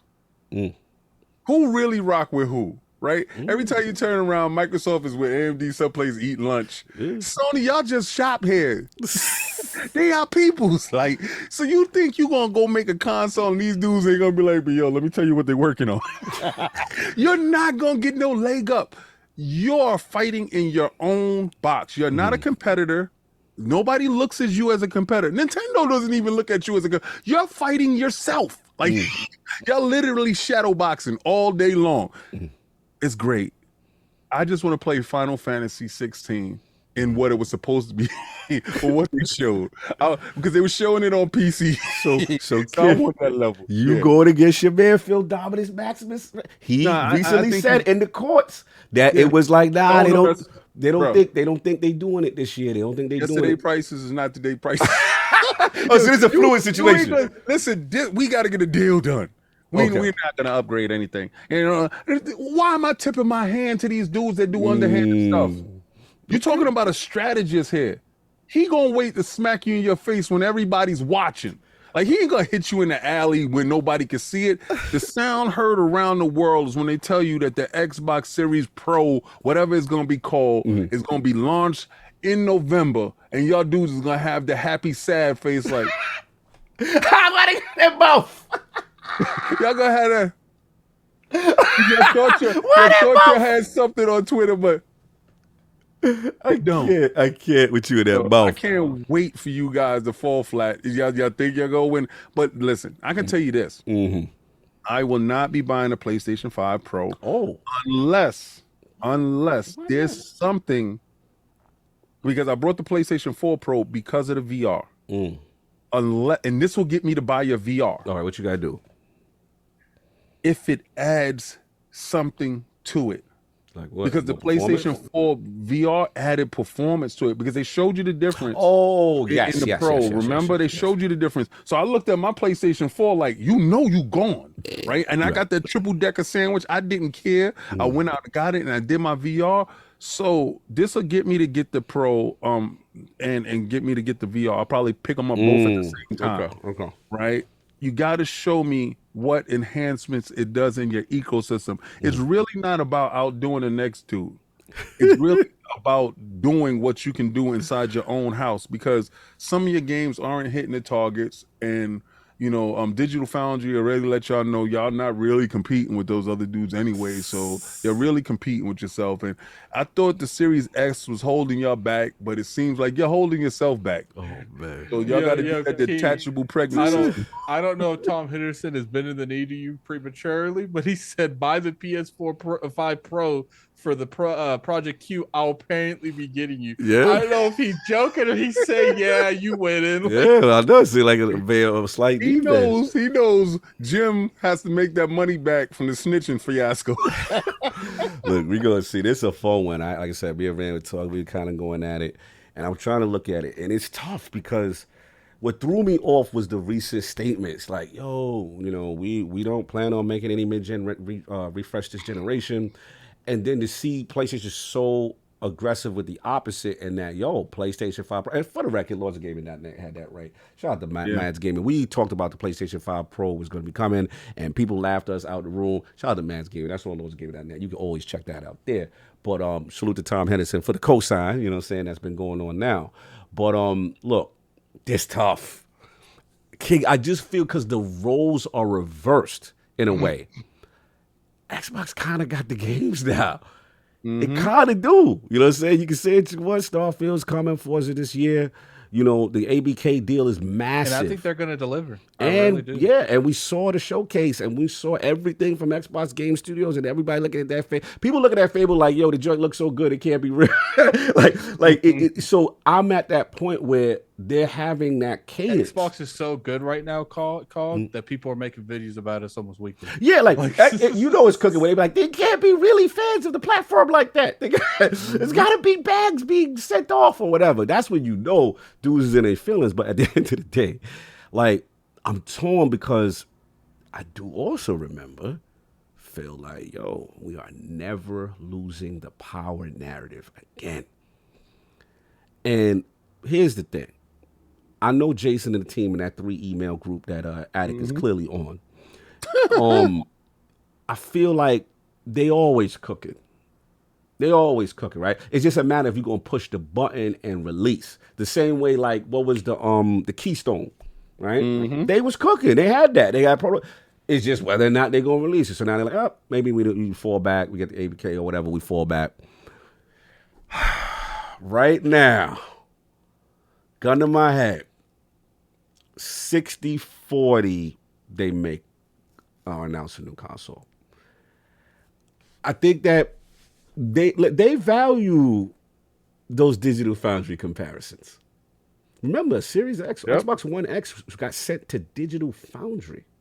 Remember that? They let Letterman, they let Homeboy Ledbetter have that. They knew in the PlayStation 4, Xbox One generation, they could not have the 1080p slander, the 720p 900p slander going again. I think they're sitting pat now, but I'm telling you, when that PlayStation 5 Pro come out and them joints is targeting, it's gonna get dirty. It's gonna get ugly. It's gonna get ugly, and you know how. That's why I just personally feel like there's no way that they're not looking at what could happen if they don't respond to that Pro. Right. So I think to King's point, they playing it cool. Maybe they doing a little mental gymnastics with the regulators, and I think they coming now. To my point though, I think it's coming. I just think maybe they don't have to rush because they know they got software. They don't have to rush, but it will be interesting if they get dirty and announce it before, like at E3 2024. Yeah. If they get dirty, that's the only question. Will they, or will they wait and just let them have a cycle and show all your games that's coming? Because remember, they still got Avowed, they still got Hellblade, all that's next year most likely. They did that this year. They had a great show, and they said at the end of the show, true, yeah, little man. Nobody saw little black man coming. Nobody. And what they said was, remember before, the SSD size on little man is the problem. Well, here it is. Yeah. But and all right, then they went in there to the dev kits, and they made sure that they took the extra space inside to make little man a little bit more viable. Facts. So Facts. let's not act like fair. These dudes, and they don't want to lose the price. So they're going to keep the price and they're going to keep the power. So soon as these dudes make it official, they're going to put a ring on it. They're going to be like, yeah, we coming out with our PlayStation 5 Pro. They're going to say, Cocotazo. That's it. We got you where we wanted you. Okay. At E3, we're going to flex on them. And here's the other thing. Here's the secret sauce, though. At it. In the court documents, Jim Ryan was very animate. We didn't want to give them our dev kits.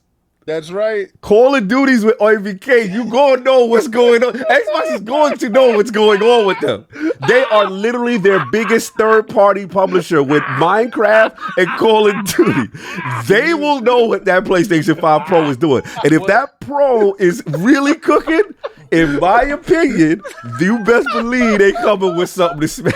So, what's the best part is they're going to reverse engineer it. So, okay, so I think we can all agree that there's a good chance that this thing has that this is coming out. Like I do truly think that there's no way that they just don't respond to the Pro, and I think we all agree on that. I agree. Now, what's if they don't?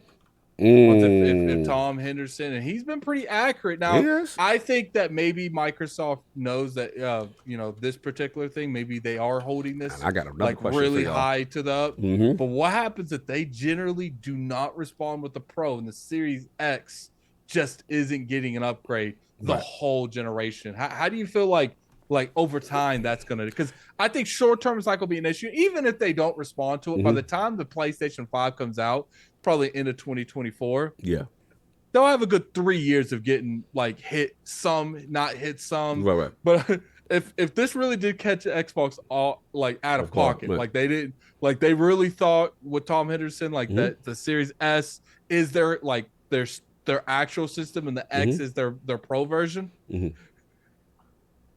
Xbox needs to be on the phone every third party. How much is it gonna cost for you to make sure that you use our X to the best?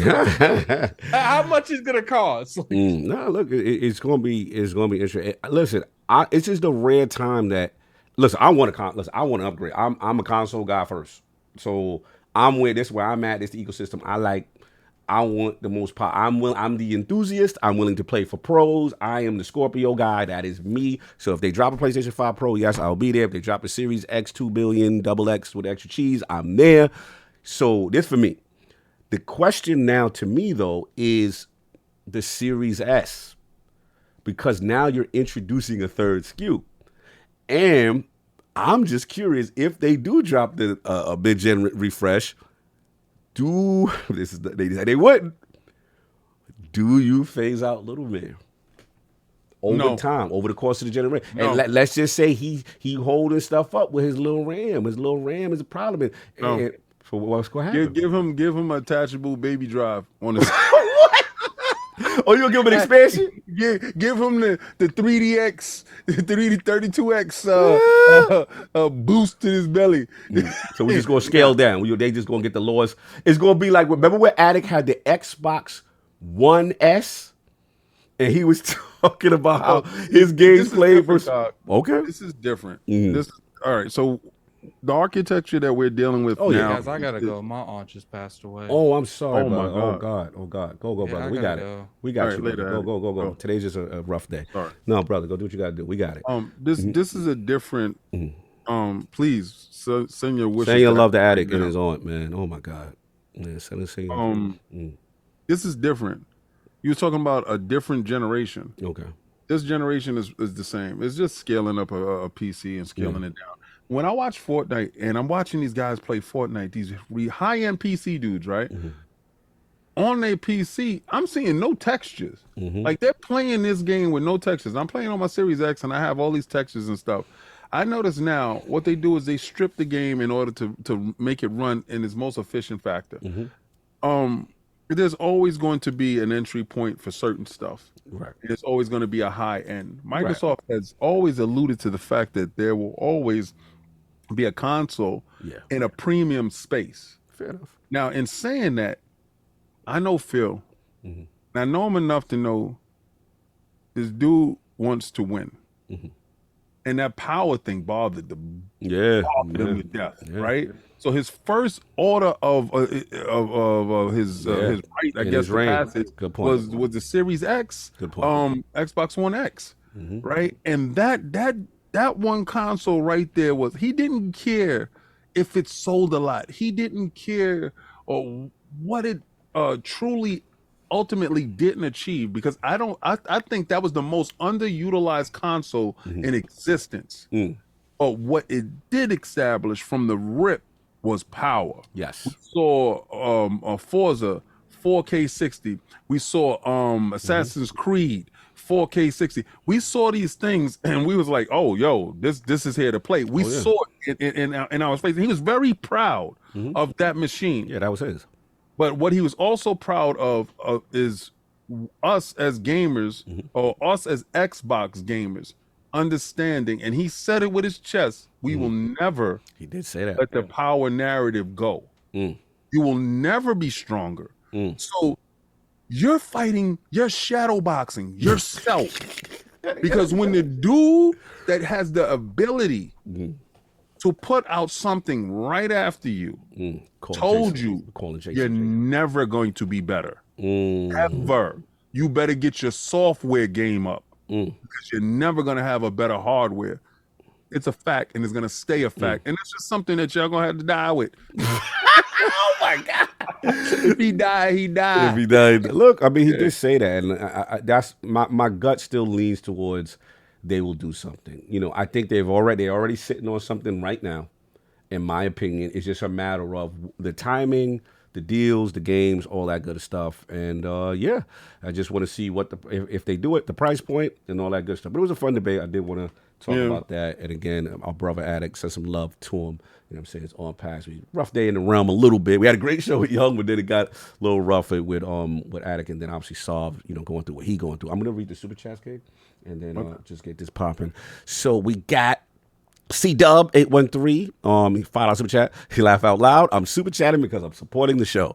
Love you guys, but I got to push back. It's all good, bro. We love it. We love opposite opinions. Appreciate your support. Ty Caceres with the $15, I think Australian. Lords, what are your thoughts about Halo being an Xbox IP or just a sport IP. Have a great day, Lords. What you think it means by that, King? About The Halo. Yeah, about Halo being an Xbox IP like you know what dudes be like, yeah, it's on Xbox, but they brought that. They didn't make that. Like that kind, like what Bungie, like that kind of energy. Like, okay. So like when I buy you mine. Like what part are you not understanding? Like you guys are really weird when it comes to that. If my logo boots up first, like when you put it up and it goes Microsoft Studios, it's mine. Like so I didn't have no problem when I put on MLB The Show in Game Pass and it said Sony Studio. I was happy it said that, right? Does it take away from anything? But you gonna say that's the Sony first party studio. At some point in time, they brought them. They didn't come from the ground up. They brought them. Insomniac, when Spider-Man logo come out, is that organic? Cut it out. Stop with your the organic. Organics. Okay. So you think it's just a form of credit stealing? Is what you're doing? Well, I'm stealing the hell out that credit. I buy you, put my name on the front, please. Like, yo, so when you got married, you put a ring on her, right? But yo, she had that last name. Right? She had a different last name. That's not yours. Name, right? Her last name was Toro. Now it's Johnson. Come on. I can't. That, man. Okay. So it's a form of credit stealing. Okay, I see where you go. Yeah, I'm going to steal all that credit. Thank you. Anyway, shout out to THX 1138. Follow super chat. Sony Marketing releases the PlayStation LE limited edition Spider-Man 2 on September 1st. Same day as Starfield Premium Edition Early Access. Oh, what the hell does that do? When does Spider-Man come out? They're releasing the console for you to wait until October. What you gonna do? You just gonna look at it. you gonna be there with your console like, Not the sound. Kid. Come on. And I'm be sitting there playing Starfield, and you gonna be like, see you in October. Man, go get off my timeline with your face. I can't with you. I showed up. Get out of here. Why they gotta look at it? No, it sound like that. Yo, what is it gonna do? What is it gonna do? But play the old Spider-Man is out already. What is it gonna do? Oh man, you are messy. Man. You are messy, sir. Putting up a great game against a console, man. Get out of here, man. That's a super L. They should just walk. Why ain't they releasing that console in October? To have you looking like a fool sitting there like, but in October though, I'm gonna be lit. I got this now, man. They gave you the call and you can't get gas until October. They parked the Lamborghini in front of your house, but you can't get the gas until October. You are ridiculous. You guys are sitting there with parked up vehicles. Don't stun on me, son. Anyway, this guy's out of pocket. Tom on King, he is messy today. All right, shout out to the professor with the $5. I'm sorry, I think it's Canadian. Plates are a nice feature of the PlayStation 5. But all the plate designs, including Spider-Man, are lazy.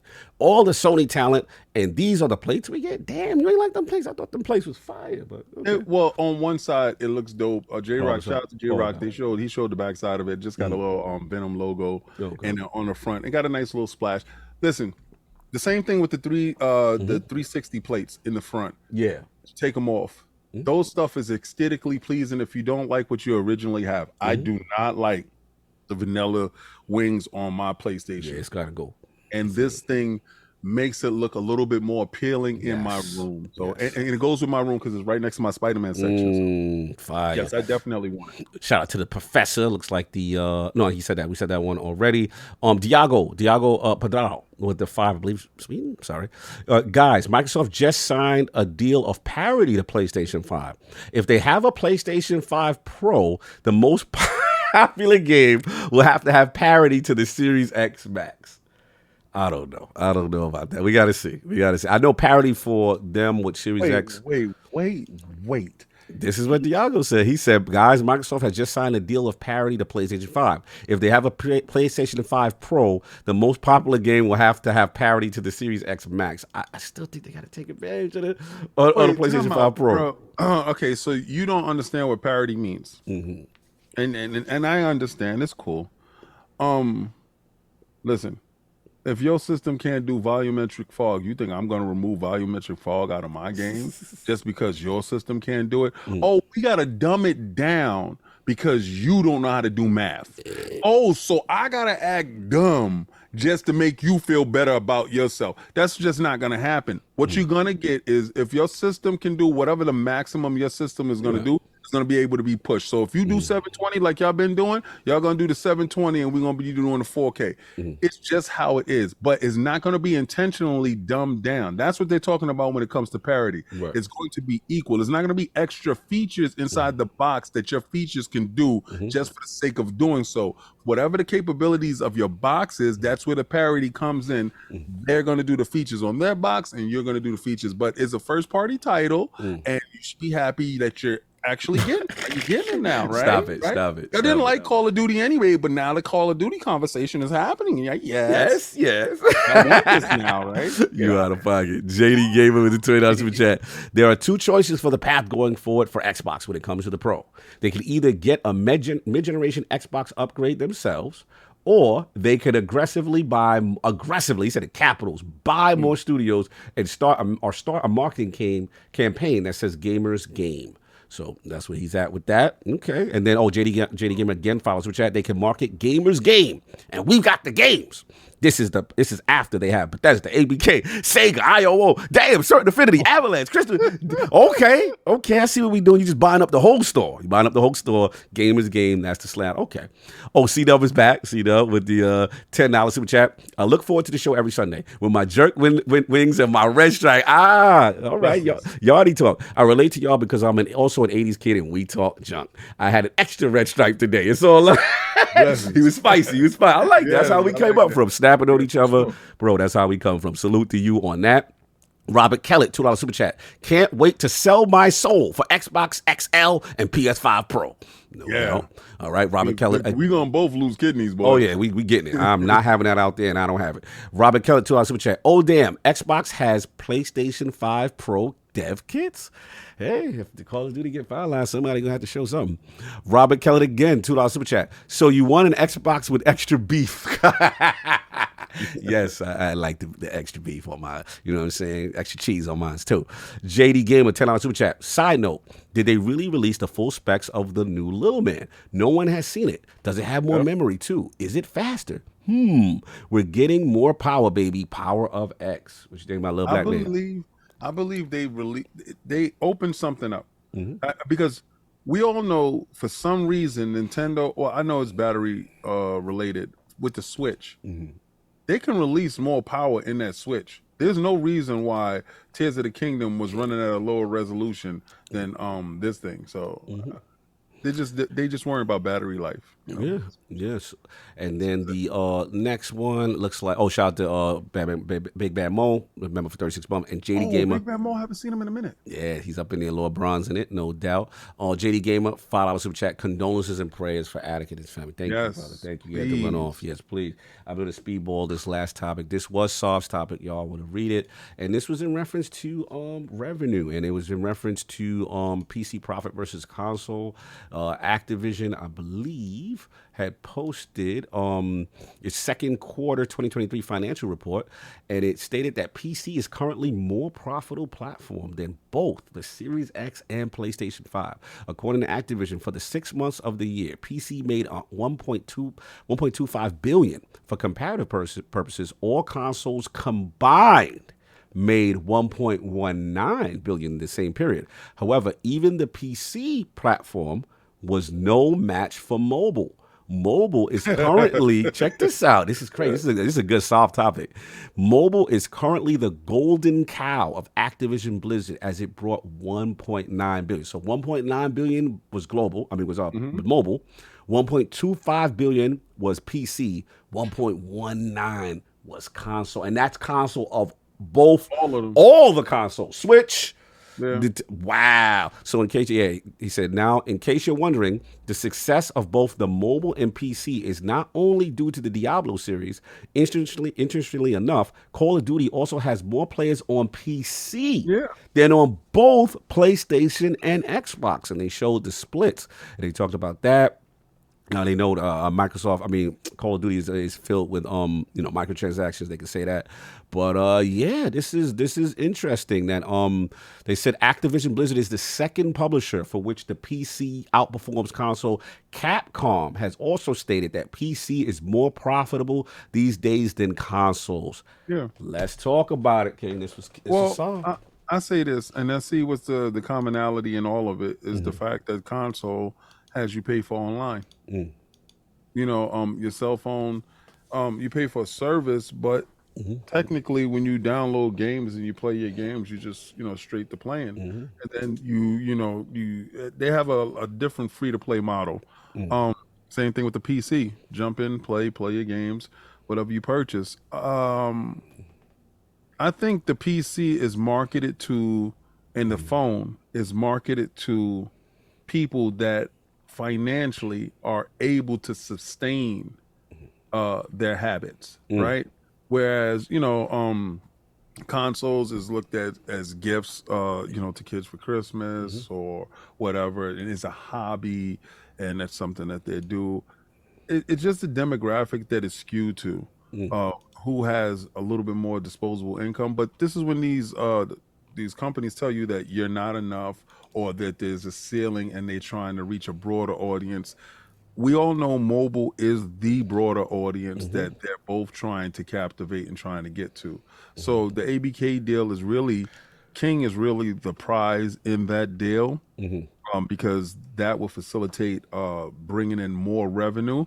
And that's what everybody's goal is, to get to that market. Everybody has a cell phone, right? And it's in your hand, it's around you all the time. So I can market and I can get games to you through your cell phone, and I can do things more versatile than you carrying around a console and needing a TV screen. PC, a lot of people is at work. They can just dip in, do a little solitaire, do a little something that's in the corner, multitask at the same time while they're working. That stuff happens. Gaming, you really got to set time aside to do so. And I feel that's where they're at a disadvantage when it comes to the other two. So at a market wise, I believe that the other two have an advantage opposed to console, where you got to set time aside because it does only one thing. Besides the fact that we can watch movies and stuff there, but there's really a sedimentary, you're right here, you're setting time aside to do that here. Where on the PC, you're doing your bills, you're doing this, you're doing that. It's more versatile. Your cell phone is more versatile. The gaming space is a little bit more sedimentary and a really one-sided when it comes to what you're going to do. So, of course, the revenue is going to be greater in those other spaces opposed to console. Yeah, it was surprising to me. It was surprising to me to see that, PC, for Activision Blizzard specifically, all consoles combined still, made less. So it goes to show you that, what Xbox was talking about in terms of the console market being flat and, we saw their biggest growth as far as Game Pass was PC Game Pass, right? And that is interesting. So again, it kind of alludes to what I was saying earlier. Why they need to have the lower price going into it, because they have to be aggressive in that market to see that growth. Yeah, I mean, exactly. I mean, we know PC players are not paying for online, which kind of led back to the Game Pass core thing. Right. That's just the reality. And to King, your point, like, if you're a console gamer and you feel that second-class citizen energy, then you need to reevaluate where you want to be. The reality is a lot of gamers, especially casual gamers, don't want to deal with the headache of any type of tinkering on a PC, and they just want to fire something up. So there's still value to that. There's still that. But that market is starting to be flat, and PC is starting to gain growth. And now we're even seeing, let's be honest, because a lot of PlayStation guys were really upset when, we were saying that, they're going to mimic what Xbox is doing. That is money on the table if you do not put out a PlayStation port on PC, a PC port from a PlayStation game on PC. Now you can say, hey, it's coming later. That's fine. It's still coming. They're still making it on the platform, and that's revenue. That is big time revenue. And we all knew the writing was on the wall. We saw Nixus was signed as a studio. You know, that's my heart. You don't even know who they was. Stop it. But I do now. You do now. It was organic. It was organic. Look, how we fell in love. Nixus is here, you know what I'm saying? And the PC ports for PlayStation are outstanding. I played Spider-Man. I played a lot of this stuff is outstanding. So this is where it's going. The mobile thing is surprising too. It made more than all of it. You know, mobile made more than all of it. And as a person who does not care about mobile at all, you don't play no mobile games. You know what it is? I used to play like some card joints, and then they got to addicted. I was like, I gotta stop. Like this is just literally free access to my credit card to buy foolishness. I tried to do that Marvel Snap. I thought it was. Oh, I was scared of that game. I know those type of games can get me. But it doesn't have that allure to me. Okay. But I did see a Final Fantasy game that had that allure to me. First of all, graphically, it has to hit for me in certain games. It could be mild graphics, but it has to have an addiction factor. Like I play Mob Control, and I play what's that other game? Crown Kingdom or whatever. I play these puzzle type of games, but there's also a mechanic in it that has you. Like, if you hit a stump, you can pay your way out. Right. And if you fall down that rabbit hole, things go bad for you. But I can see how this can garner more interest than that. Because again, I can do this anywhere. Oh, facts. You got your phone with you anywhere. Right. And it's not our generation, let's be real, right? It's it's like your son, or I mean, maybe not even your son, exactly. but a younger generation where it's just like, yo, that's what they do. They're playing, and I forgot Call of Duty's on mobile. Yeah, that's big. So and it doesn't look bad. Yeah. So and I remember when PUBG and all that was on mobile. They've got mobile versions running around. Look, I think that it's this is one of the main reasons why Microsoft did this deal. They looking at that revenue and all that stuff. From what I heard, King was the acorn. Oh, King was definitely that. And what gamers don't want to hear is a lot of the games that we like, that we consider hardcore games and the first party bangers, are technically money sinks for them, right? They're not happy that it just did 3-5 million. You know what I'm saying? Like they want that bigger bag. And I think that's what we found out. Yeah, well, we did. Yeah, we found out that, all those AAA titles that Sony was clapping for wasn't making the bread. I mean, in Call of Duty was to do. Yeah, I mean, they did say they couldn't exist without it, but it is what it is. That's why you got it for 10 years now. I see what you doing. I see what you're doing. But yeah, we see what it is. And that last thing I'll say on it is just that, this is where the industry is going. I know some people have issue with that, but this is where it's going. Not me. To me, all I care about is obviously the console gaming space, and all I want is synergy, cross-platform, cross-progression, whether cross-play with the playing with each other, pause, cross, what you call, yes, very big pause, and also, cross. I want to be able to, if I played it on, like right now, one of the greatest things to me is Cyberpunk. Yeah. I can play that on the Alley, has cloud saves. I can go to Series X and S, continue right from where I can go to PlayStation, continue. I just want to be able to go where I want to go with the save data. You know what I'm saying? Don't make me buy a game over and over and then start brand new. That's my problem. I hate that. So that's what I like, that they're slowly, remember Xbox Play Anywhere, cloud slaves, like let's get this, continue to grow. That's what I want. To me, that's the future of gaming. You got to get these companies to buy into that. Yes. And I think Sony is buying into that. They're just doing it a little bit slowly, but they understand that the PC market is the market. The mobile market is the market. They do make mobile games. So everybody is trying to get there. I'm mad at Microsoft. Yo, where's my Gears Pop? Get my Gears Pop back, they bro. Do well. It's certain ones that do well. That's why it's the Candy Crush. It's the push it though. But it's the games that we don't care about is what's popping. And the crazy thing is, I know gamers don't want to hear like, oh, I don't like that mobile. It's not as good. Yes, it is. We got the numbers right here. We got the numbers right here. It literally mobile did 1.9 billion, more than all consoles combined, more than just the PC platform. That's crazy. That's their number one revenue, regardless. Like that's a big deal. We can't ignore that stat just because we don't like those type of games or we scared with the industry. And that's a fact. So men lie, women lie, numbers don't lie. I'm not terrified at it because as long as we have gamers at the helm of these corporations that that are making the games for us, I feel that there will be a place for console at some point, always, and that's what my hope is. I know at some point in time we're going to become dinosaurs, cog, and we won't be viable anymore, especially with metrics like this. If it keeps trending this way, this right? is scary. Yeah, then it's a future for us that we as hardcore console gamers. Look, I still think there's always going to be a place for us. You want to say to the Twitter people, the people that's playing Twitter, shut up, because these phone dudes is outpacing us, and we need to start warring with each other, start buying some more games.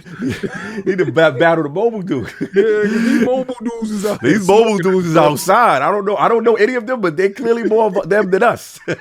So that's what it is. But look, that's all I got. Let's wrap this thing up and get the super chats and get it cracking. All right, we got, let's see. Thank God they got that fan funding thing, because I can find it easy. Where is it at? Do I see it? Yeah, when you go to the chat, if you go at the top where it says live chat and what you call it, there's a little drop down box, and now you see fan funding. But I got it. Shout out to my man, Hargi Shadeen, $5 super chat. Phil has to decide spending $2 billion on Xbox Pro or allocate that to studio acquisitions and games. Which do you prioritize? Power has never won a gen. What do you think? Ever. He's right about that. But what he's asking the question, King, if he got the choice, he could only do one or the other. More studios, more games, or you go for this Pro? Studios, what the hell I care for Pro for? Like literally the series, the Switch is out here mopping dudes up all over the place. And they run around in 480p. and I think, Hargi, that's the greatest argument for them not to do it, right? So no, yeah, Hargi. Yeah. First of all, I'm a general out here in these Twitter streets, bro. Like, and I do not need these dudes having the power narrative. Not get the power this is your personal. This is your personal. This is all about beef. I'm just care about that. This beef right here, Paul. All right, fair enough. All right, Stitch with the $5 super chat. With the new PlayStation Pro, is Sony conditioning the physical dudes to the inevitable move to all digital? Sorry to hear about the addict situation. Thank you about that. Do you think Sony's conditioning people to go digital with their, their detachable drive? I think they're giving you the option. Okay. I think they want to sell you. They want to sell you something, and they want to sell you the digital, the disc separate. And that's cool, right? You have the option to be all digital if that's the life that you want to live, or if you down with the physical, like a lot of dudes are, you can go buy the physical thing. Me personally, regardless of what, I do a lot of digital gaming, so I love the fact that they're giving the option to do so. If you want to be physical, cool, go do so. I don't remember the last time I brought a Series X physical game, period. All right, fair enough. And then we got C-Dub. He's back, $10 super chat. So I just brought my first OLED, got the G3. What pixel brightness and black level would you recommend for gaming? And how the heck do you turn off the annoying magic remote pointer? Yeah, that magic remote pointer is annoying. Damn, I wish Saul was here, because Saul would be able to tell you. This is a solved question. You know what's wild, Cog? I'll be downstairs playing. Wifey's upstairs on the LG upstairs. She uses the magic remote. I see her joint moving on my screen. I said, on God, because I'm playing Fortnite. If she clicks me out of this right now, it's going to be hell to pay. Facts. No, I feel you on that. That's paid. That pointer is wild you sensitive. You see it pop up that little pink thing? No, she better not switch the input. She better not put the remote down. No, facts. She can't hear me. I'm down here screaming, stop it. JD gave a follower $10 for chat. What if the goal of both console manufacturers is to get them on PC or mobile? And for those that want to stay on console, they can, but the console will soon be sold at a profit instead of a loss. JD Gamer, thoughts on that? You think that, well, what if the goal of both Xbox and PlayStation is to get you on PC and mobile? That's the long-term goal. Okay, who cares? I mean, they can, listen, I'm the dude that go to Taco Bell, they get the cheesy bean and rice burrito. My PC sitting in my face. I turned on that PC Game Pass once. They had one Castlevania type game that never came to console. I don't care. And if they go away and they think that I'm supposed to follow them on PC, then they're gonna miss out on me. That's the last time you're gonna see me. All right, let's do this poll. I'm gonna get up out of here. All right, new poll with the rumors of a PlayStation 5 Pro scheduled in 2024. Can Xbox afford to stand pat without a mid-generation refresh? The choices are A, yes, Xbox now has ABK, the studios, and exclusive games to funnel Game Pass consistently this generation. B, no, Xbox cannot be outdone in the power narrative and will tool up like they did with Project Scorpio. Or C, I don't care. None of this really matters until we address the real champ in the room, that Nintendo Switch 2 coming in hot. That is what it is. Go rock the vote when it comes out. Shout out to the legendary YongYea. The man held it down, gave us mad bars, educated us on the whole industry. It was just a pleasure to talk to him. You know, one of the real ones. You know what I'm saying? Some Very people humble. I could tell when, I look him in the eye and I could tell he gonna give me a feel. They You know love what I'm your saying? energy. He in gave the me room. he was gave there me beefy cogged out. Shut up. It was beefy energy in the room. He said he felt the vibe. It was a nice vibe. Shut up. Listen, man. Shout out to the homie. I'm super proud of him. He did his thing. We'll see what he's gonna do with Kiryu. And Yakuza is one of my favorites. And he's working for Sega, so you gotta, say salute. But He be working with Microsoft. no doubt. Again, send some love both to Addict and Soft today. We really got hit hard in the realm. Addict just had a death in the family. Send some love to him. Soft is going through a physical issue right now. He's going to keep us updated. I know, King, I'll speak to you offline and see what's the latest update, because I was running to try to get a chance to see our personal chat as much. But send some love to us, man. Listen, this is real life. All of us got real life problems, and King, no, it takes a lot for us to do this show, to get up here consistently and do this for y'all. So I know we may agree and disagree sometimes, but just remember, we humans, we got lives, we got stuff going on. I got stuff going on. King's got way stuff that he don't even, trust me, if y'all knew the stuff he does just to get on this show, to do this, I love. So just be thankful for that and appreciative of that from all content creators, not just us. This is not easy. There was one more last super chat I want to read, and it looks like my man Lord Metroid, $2 super chat. If I can't put that thing in the hole, no money. What are we talking about, sir? Hit the music. What are we talking about? Hey. Did it? Back to you, Cog. Facts. I don't know where that was going. Yo, Lord Metro said, the disc, man. I'm talking about the disc. You gotta put the disc. That was IOP After Dark, bro. I didn't know where you was going with that. Like that. You left it like that. You knew what you was doing. That's yo. Everybody enjoy your Sunday. We up out of here. I ain't gotta, My bad. I didn't even do no outro. My bad. You right. First. Let's go. My heart goes out to Attic and his family. Yes. I got to reach out to my brother. Yeah. After this, he has a death in his family. Yeah. It's not the Right, first. so- He lost his Right. dad 2 years ago. So that's one. Two, Sovereign is going through something right now. Something now. serious. This is serious here. So this is the time when I say, you send your love to him, tweet at him, say you hope you okay, whatever. Yes. He'll disclose whatever's going on if he chooses. If he chooses to. Right. But my prayers, and I'm calling him right after this. Yeah, we definitely. That's happening. YongYea. Man, I just knew YouTube YongYea.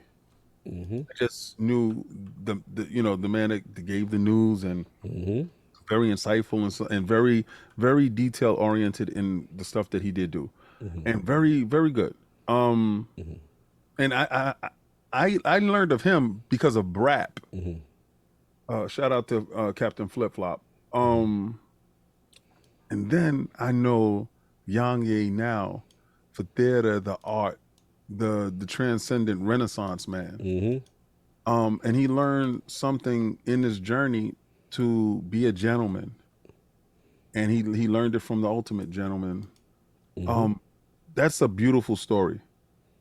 I will stand on my square. He would have been a terrible lawyer or doctor. He because his heart is in another place, and I'm glad that he's not. I'm glad that he's in this space because I get a chance to see the versatility in this individual. The space is better for him being in it. Thank you so much for gracing us with your presence today. We do this show, and this show is a lot. We come on once a week, but we also have stuff that we're doing during the week. With that being said, R&R with the Lords with my host Ty. Yes. Oh man, Titano, they are definitely something that you will love. Please check it out on Patreon. It's in the background.